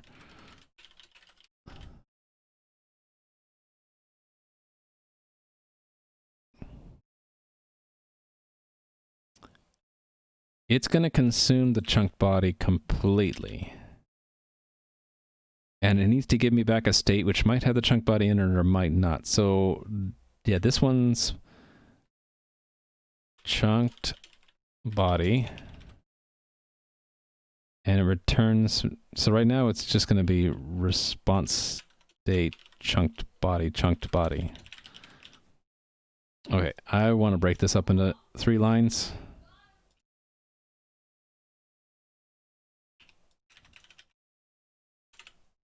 Okay, good. So then these don't need that extra parameter.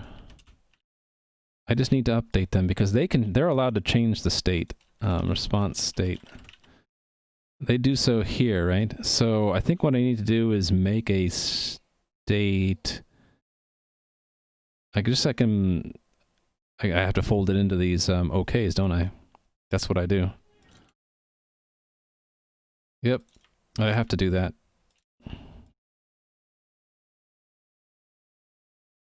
And all of these places, the state doesn't change, right? So it's response state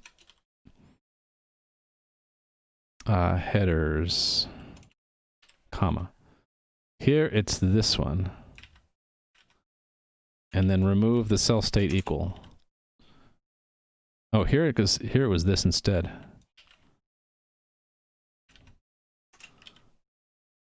And there's no ref cell. Cool. It's slightly more heavyweight though because we have to reconstruct. But then it's more like what state machine should be in Rust, right? State is consumed and then a new state spat back out, and it could have some different attached data. Yeah. I followed this model before, I just didn't remember it. Okay, and then this one needs to also be modified. So this one, yeah, same thing. It's actually not too bad. It's actually maybe a little bit easier. It's more clear where the state transitions happen because they are in the wherever we do an OK, we do a state transition. So this is response state. And then instead of being buried here, it's obviously here, whereas this one stays at status line. There. If I did this completely correct, I would not need to mutate, get a mutable reference to self. These would also be like part of the, like maybe it should just be self. Or something like that, and then self back out or something. That would be to an extreme, right? If this was just pass in complete self, and self goes back out, it would just pass itself here after setting the all these things. This would be mute self. That'd be another way to do it, right? To pass the entire object, and then we'd be mutating the state along with that, and just pass self. That actually might be better because we're not needing, because it's stronger that we're processing the entire object. We're mutating the entire object. We're not just borrowing a mutable reference. I'll leave it like this for now though. That it's just the state we are extracting out. Actually, yeah, if we did the whole object, I wouldn't need to grab the state out, would I? No, I would. I would still need to because that match happens outside here. I at least need to grab it out there. Yeah, so I would still need the take because it's going to be matched. We need to borrow it to do the match at least, right? Actually, we're not borrowing it. We're transforming it. We need to at least transform the state, even if its self is passed by value.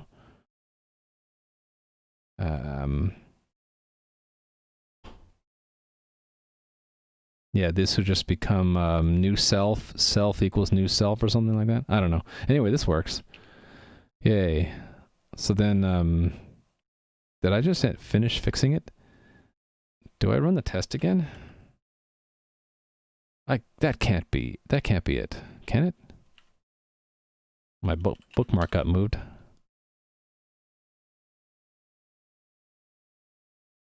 No, I'm not done.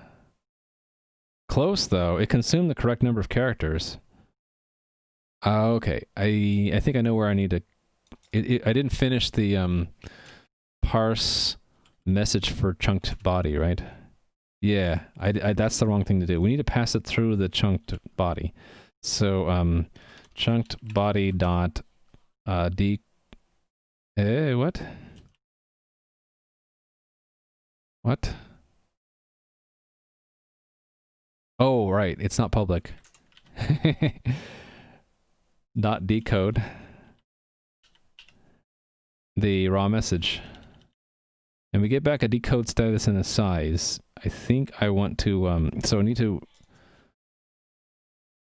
do that.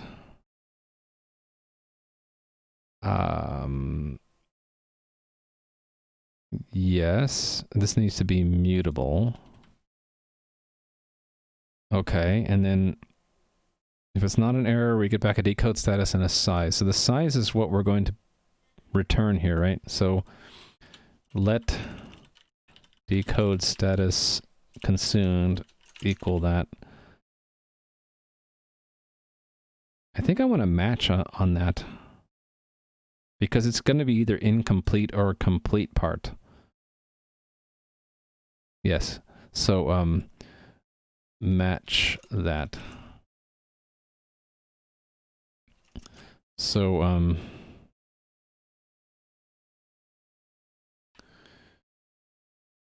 decode status. Yep, that's what I want. Decode status. Oh, wait. I need to import that, don't I? It's not going to be able to fill this in for me, is it? Hold on, maybe it will. I might need to do a use on this, in other words. Maybe it's okay. Huh. Oh no, it's going to say what? Failed to resolve, use. Yeah, I need to use it. So that's up here, right? Chunk body. Oh, wait. Decode status is sort of,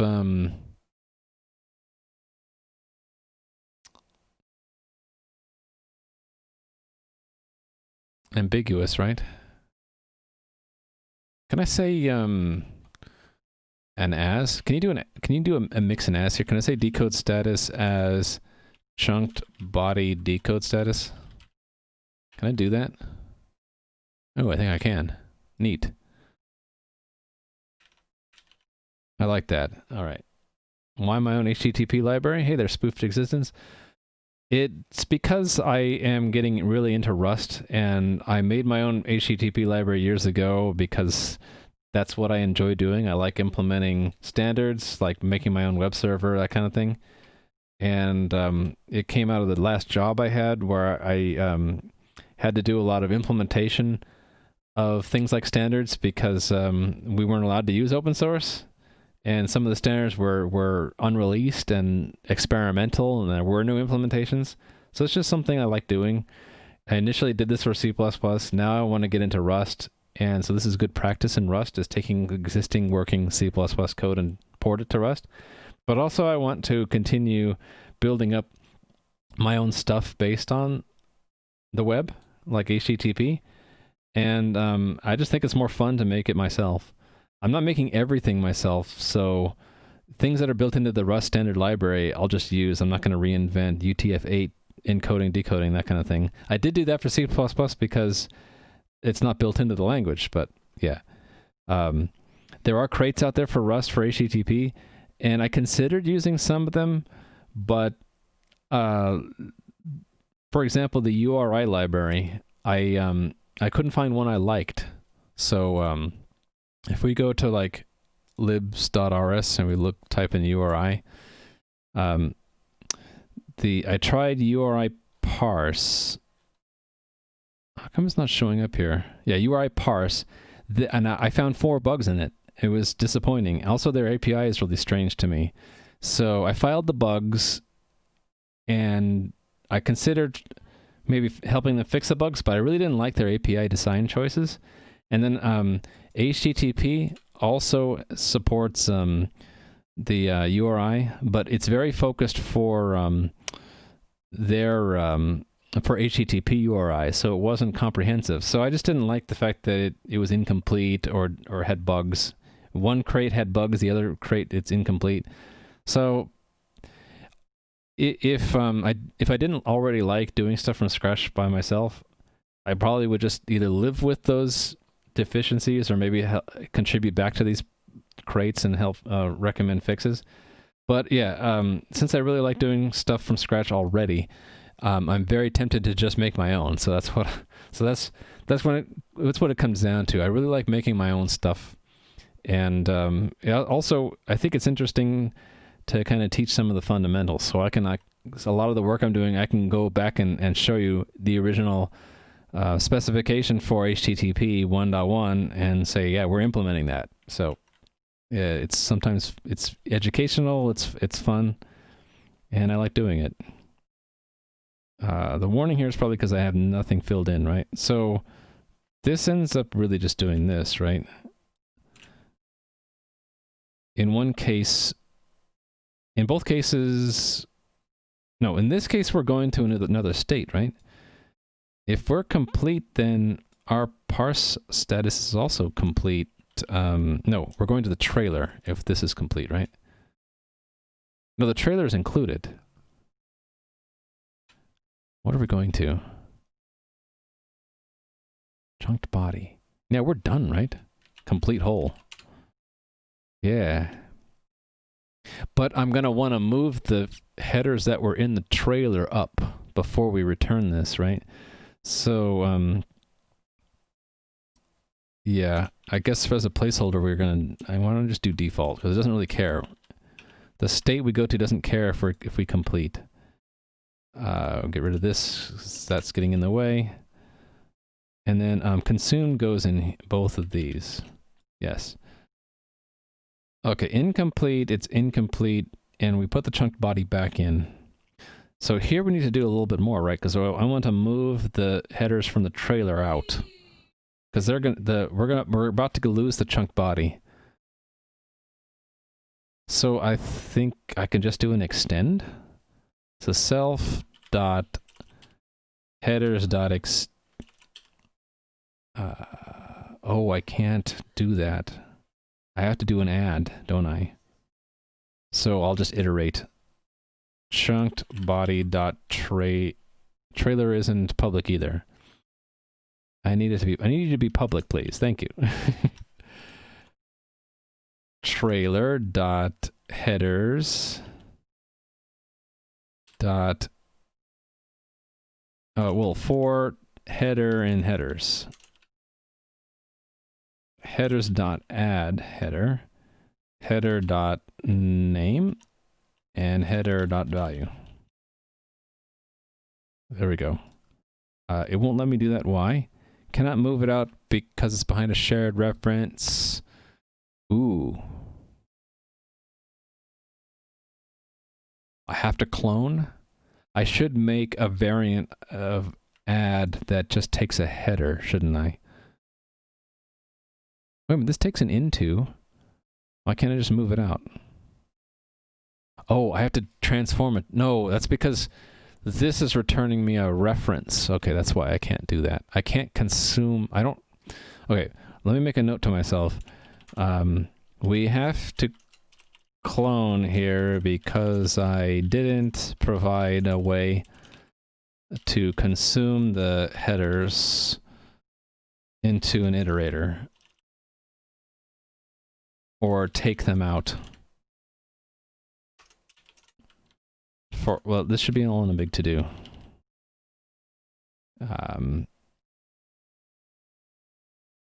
To-do, we have to clone here because we have to clone here for now. Because I didn't provide a way to consume the headers into an iterator or take them out. In the future, once message headers provides a way to, once message headers is improved, we can revisit this code and remove the cloning. Yeah. And the future is probably going to be very soon. No small tasks? Not at all. Although the baseline stuff, when I did this originally in C++, it really didn't take that long to get to where we had a working web server. If I show you the history of the stream, how come I can't drag this out anymore? Anyway, the very first streams I did parsing URIs, and I got within the first couple weeks. URI took a while because I was new at streaming, I think, but I did message headers. I did UTF-8 and system abstractions, which I didn't need to do in Rust because they're built in. But then I did the HTTP stuff, and in context of trying to make a web server, I got that within the first 20 streams. So the basics are actually pretty quick to get set up. Most of my last 2 years has been taking those pieces and, like, you know, adding Twitch integrations to it and then building a game out of it. So the vast majority of, you know, of the work has been original work, making a game out of the components that I made to put the game online. So I hope to get back to that soon. So it's as it should be. These elemental things shouldn't take forever. They're elemental for a reason, right? They're small pieces. But it's the assembling the small pieces into something larger that becomes the big task. Okay, so for now, I'm just going to kind of cheat and just say we're going to clone these guys. And then we're good, right? So then we've consumed the trailer out of that. And I need to also consume the body. So self.body equals chunked body dot. And this one I can move out because I have access to the buffer. Pub. So I can just take that out, right? Buffer.take. Can I not take a vector out? Or do I do a standard mem take that? And that I need to mutably borrow that, right? Yeah. Okay, so we're taking the buffer out and that becomes the body. So this avoids a clone. Buffer becomes empty, right? Can't do that with headers yet. So that note really applies to that for loop. Is there anything else we need out of that chunked body? No. Okay, so then that... oh, we're also supposed to add a content length header and remove the chunked thing, right? So now that we've decoded the chunked encoding, chunked body, we should remove the chunked token from the transfer. I always forget this stuff. I have to look it up. Transfer encoding, yeah. Transfer encoding header. And add a content length header. So adding the content length header is easy. We just say add header content length, and then the value is the string form. So the actual length, which is self.body.len, and then to string. And let's put it on separate lines. There we go. Removing the chunk token is a little bit more difficult, I think, because I think I have a method to remove. I have remove header, but I don't have remove token. How do I do it in the C++? I got the tokens, removed it, and then put it back in there. And if it was empty, I removed it completely. Okay, so do the similar thing. Let transfer encodings equal self.headers.header tokens transfer encoding. And then I want to do... I'll improve this in a second, but right now we'll do it step by step.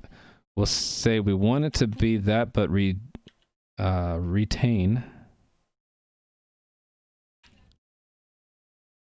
token where token is not equal to actually we know it's going to be the last one, right? It has to be the last one, otherwise the request is not valid. So why don't we just shorten it by 1? That's easier, right? I can just say dot take iter into iter take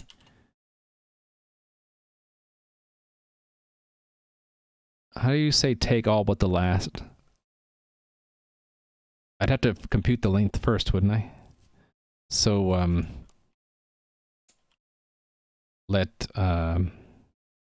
actually then this doesn't need to be mutable, right? Let num transfer encodings. It will transfer encodings dot length. Take that minus 1. Hey there, A squared. Test successful. Were you having trouble with chat? Also, hello to spoofed existence. If it's the last one, the vector, just pop it off. Oh, thank you, Sarian. I don't know why I don't think of these things. Yeah. So then I would make that mutable, and I would just... It's just dot pop, right? Does that remove the last one or the first one? Removes the last one. Perfect. So then I would say if transfer encodings dot is empty, then self.headers dot remove header transfer encodings. Else self.headers dot set header transfer encoding. Actually, it's set header tokens. Oh, it looks like I just did a quick join on space. All right. Whoops.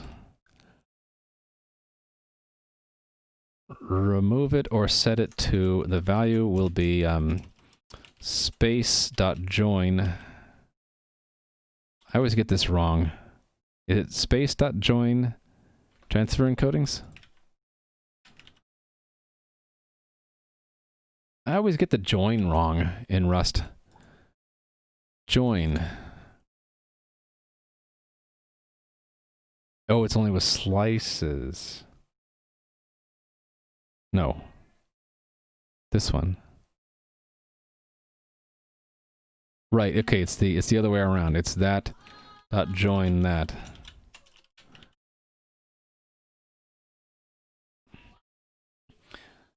Both the SSL and non-SSL Twitch IRC addresses and ports are refusing connections? Really?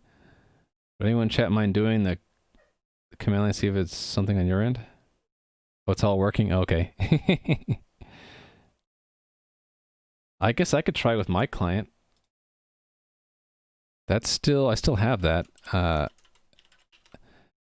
Build, lurker, really, do I have a build of it? Lurker. Raimu 8354. So it just connected through, I think I have it connecting through SSL, but I'm not sure. Main.cpp in lurker. What are we connecting to?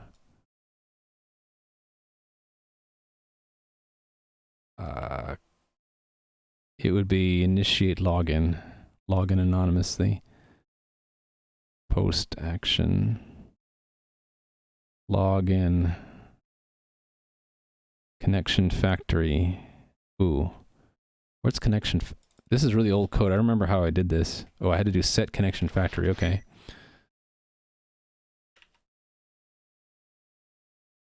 Thank you for the follow, by the way. I never set the connection factory? Maybe it's in configure. Ah, here we go.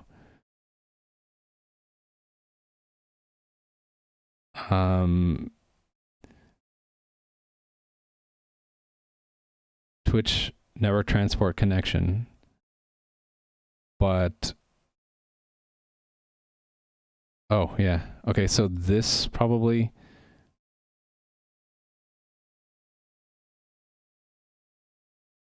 Ultimately, I'll get to the host name and port number that we're using.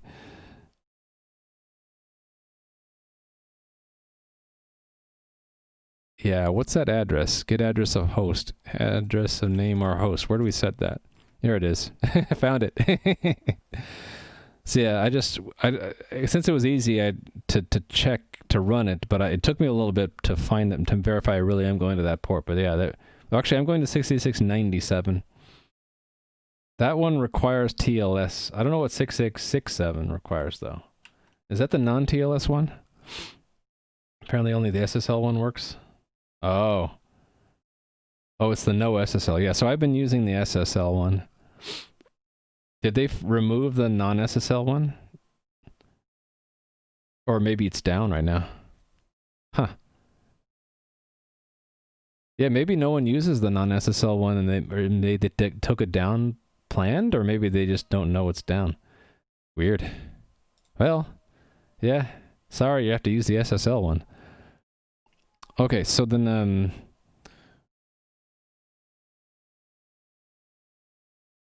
this is done, right? I can just test it. Yeah, so we're going to go test it. Run. Okay, it failed on... Oh yeah, we're supposed to remove the trailer header, I guess. We're supposed to remove the trailer header. I forgot about that. I did that in the original C++ code? I did remove the trailer header. Okay. It must say that in the RFC or something. I wouldn't do that just because I didn't like it or something. Okay, self headers, remove trailer. And then try again. Yes, we passed. Literally makes zero difference for your code, just a port change. Yeah, refusing the connection. I don't know, let's see, did they make an announcement? Twitch, IRC 6667, I don't know.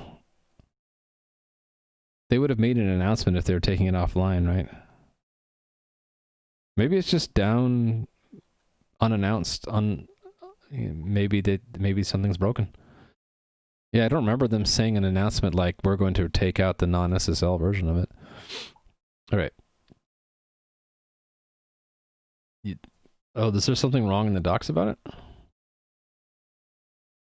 Oh, if they did remove it, they would have said so in the docs, maybe? Yeah. Well, I've known them to lag in updating the documentation. Hey, I got this to work. Should I run all my tests and then check it in? And then I probably need to go cook dinner. Where are my tests located? CFG, there they are. Run them all. Hey, they all passed. Okay, we don't need lurker running anymore, so... Cargo, let's just run the test for all my Rust stuff. Look at that. It all passes. So, implementation complete. That's pretty cool. I think I should check it in, and I still need to add the missing documentation and then publish it, but that's probably where I'm going to draw the line with that HTTP library for now. The web server stuff, I think I'll put into a separate library. Actually, I need to think about that. There's what I had in the C++ is there are two other types called server and client. And in the C++, the server and the client have request and response, some of it mixed in there. But there's also stuff in there like the other encodings, like the gzip and deflate that I haven't done yet, which you could argue are not part of the core standard. They're, well, actually, if the core standard says it's required, then maybe we'll have to do it. Let's see, what does it say? Gzip.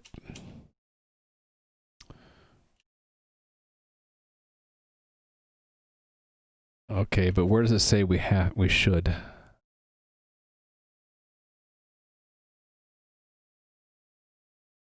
I don't think it does. It just says it is a coding, but it's not that it's required. So I have to decide, like, do I include the gzip codings, gzip and deflate, and possibly other things in this library, or make it something that you can do after you've received the the request or response, and then you further process the encodings.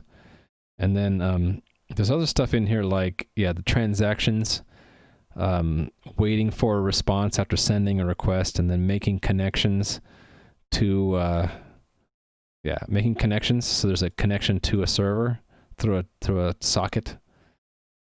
So I don't know if that really should belong in this library or another one. I'm really tempted to split it into a different crate because it's like, should be stacked on top of this, right? Because the crate I'm working on is concerned with the protocol, but not the transport of it. The transport is the socket stuff, and but there's a little bit of mixture between them because it talks about, I know it talks about like connection close. And it talks about like what you're supposed to do. Like you're supposed to, how do they say it? To signal that this connection will be closed. Like, but again, you could argue that the layer above this one is the one that will actually do the closing, right? Okay, they do say it's beyond the scope of this specification to describe how connections are established via various transport session layer protocols. So that's an argument to say another crate that isn't so focused on the standard should do it instead. Yeah. I'm having a little debate out loud with myself and maybe chat about whether I should continue what I did with the C++, which is I lumped in the transport and socket stuff and the transaction stuff in with the core library instead of separating it out. The real decision about the thing that would decide it for me is if there was another purpose for parsing and generating requests and responses that was independent of transport. Like, is HTTP used in anywhere where you don't have sockets? Like, I can't think of any use cases for it. Obviously, I need to think about it, so I can't think out loud on stream that much. Git status. All right, we need to check this in. Okay, so I had to make buffer and trailer public here and decode. Okay, so let's just have that be a separate commit here. Make parts of chunked body public for use outside its module. Well, I guess we'll just list them. Buffer, trailer, and decode.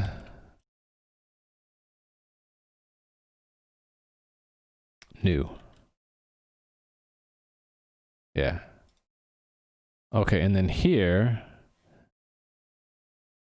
I'll say that here we integrated chunked transfer and decoding. And then I had to rework how the state machine works. Okay, so to overall, it's integrate chunked transfer integrate chunk transfer. That's a better way to say this. Decode, well, response, right? Decode chunked transfer encoded bodies. So we'll integrate chunked body with response in order to do the decoding. Redesign the state machine used by parse. Let's backtick these proper names. Redesign the state machine used by parse so that each state handler produces the next state and receives any data contained in the current state. or should I say associated with? I don't know what the term is for this thing. Is it the associated data of the variant? That seems like the proper terminology. That this is an enum, or enumerated type. That's a variant of an enumerated type. And then what is that? The associated data for a variant of an enumerated type? I think so, unless someone tells me I'm wrong. What else did I do here? Okay, well this is an incidental of taking it out, right? Well, no, it's not. Implement default for response state in order for the state of a response to be taken out for processing by the parse state machine. I believe the package data is called a payload. So response data is an enumerated type or an enum. Chunked body is a variant of an enumerated type, and then, well, this chunked body is then the payload of the variant of the enumerated type. Okay, I can go with payload. And receives any payload, receives the payload of the current state. There we go. Yeah, I like that. All right. What else did I do? That's basically it, right? We take the state out, and the new state comes back in, which we assign there. And then we add, I split the body state into the chunked body and fixed body. I should say that. Rename response state body to response state fixed body, and made its payload, and unwrapped its payload, I guess.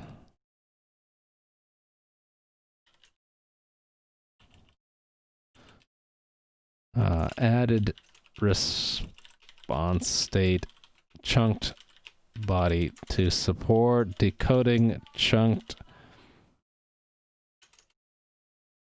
body decoding. All right. I think we're done. Yep, done. Git GC git push. Hi, Yuva. I'm about to end my stream now, I'm sorry to say. I've been working 4.5 hours.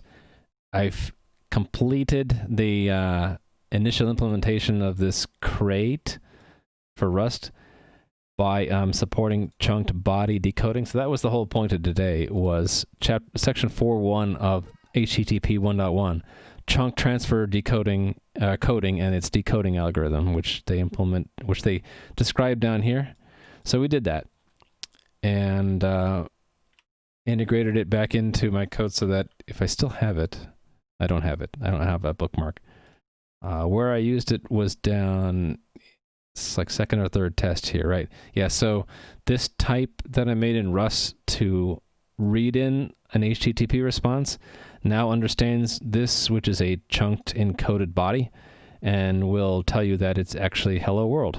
My payload includes a trailing CRLF with the trailer header there. So we now have a type in Rust that I made basically from scratch that can parse the headers, and we have another type that can leverage that to then well, there are 3 types here involved. One does the headers, one does the chunked encoded body, and the third one pulls them all together. And that's the response. So I hope you enjoyed me working on that. I think tomorrow or the next time I stream, I have to clean up. I need to add the documentation for this crate. I just need to decide if anything more I want to put into the crate, and I need to publish it. And then the next thing to get to would be the actual making network connections to send these requests and receive these responses from the server. AutoMod held that for some reason. Hey there, Bulbon. Let me say hi to some people. Hi, Bulbon. Hi, Yuva. Oh, Smack in the Box said hi, and I forgot to wave back. Oh, there it was.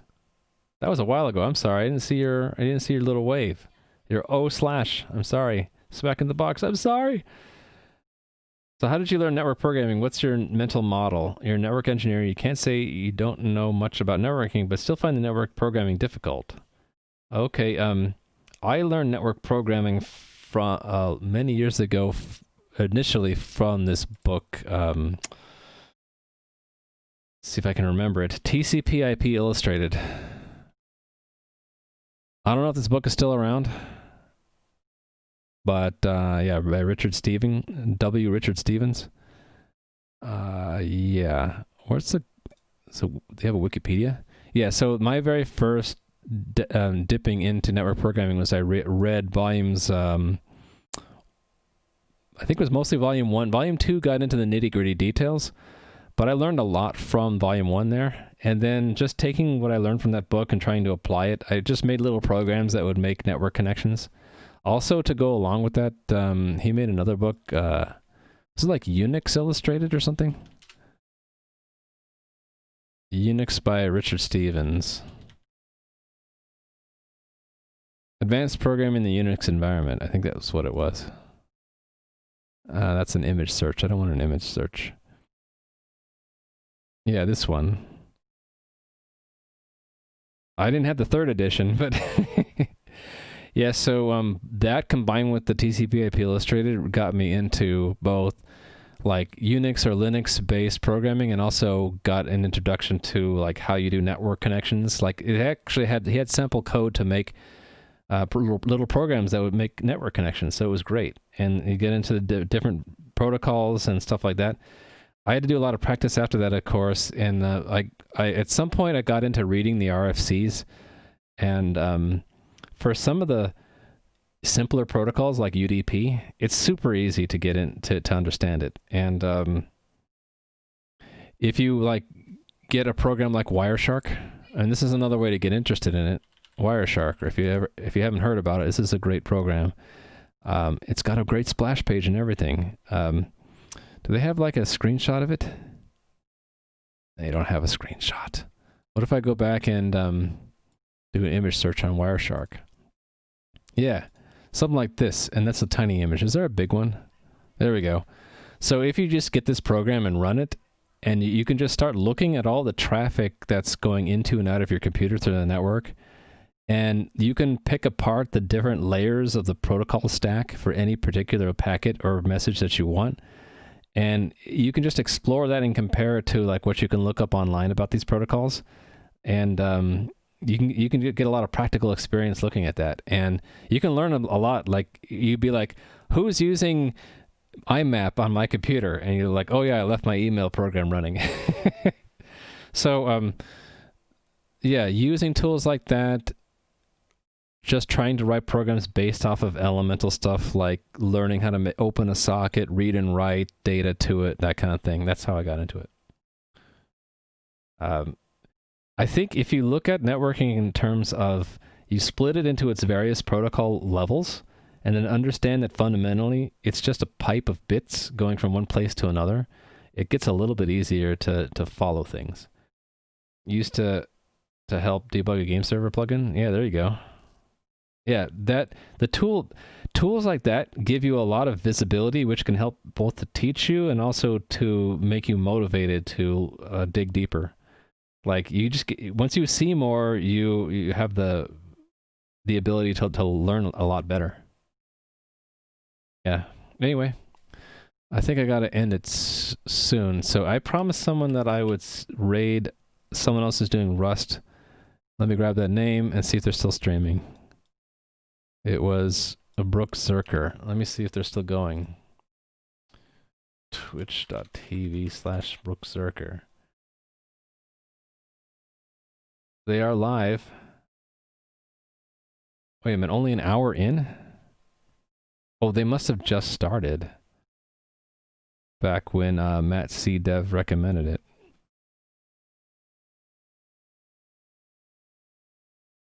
Okay, yeah, Brooke Zerker is in Team Rustations. So yeah, if you ever want to see other streamers who are doing Rust, check out the Rustations team. I'm in that team along with the Live Coders team. So I think we're going to raid Brooke Zerker because they're doing a Rust meetup. Data Science with Rust. Oh no, it says thanks for watching. Does that mean the stream's over? Oh no. Stream's over. Okay, well, we'll give them a shout out. Looks like we missed Brooke Zerker's stream. Is there anyone else streaming in Team Rustations right now? The Primogen, but I don't think he's doing Rust. Okay, well, what's the Primogen doing? We can go into Primogen's channel and gently suggest that he do something in Rust sometime soon. Okay, I don't know what he's doing because his stream title is I Am Software Engineer. Looks like he's working on his Vim Deathmatch program.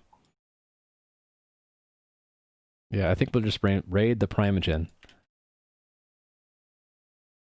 Alright, here we go.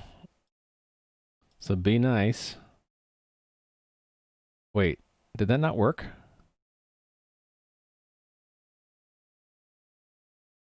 What happened? What happened to my stream? My dashboard's all messed up now. Okay, I screwed up my dashboard somehow. I don't think that worked. Okay, I'll try again.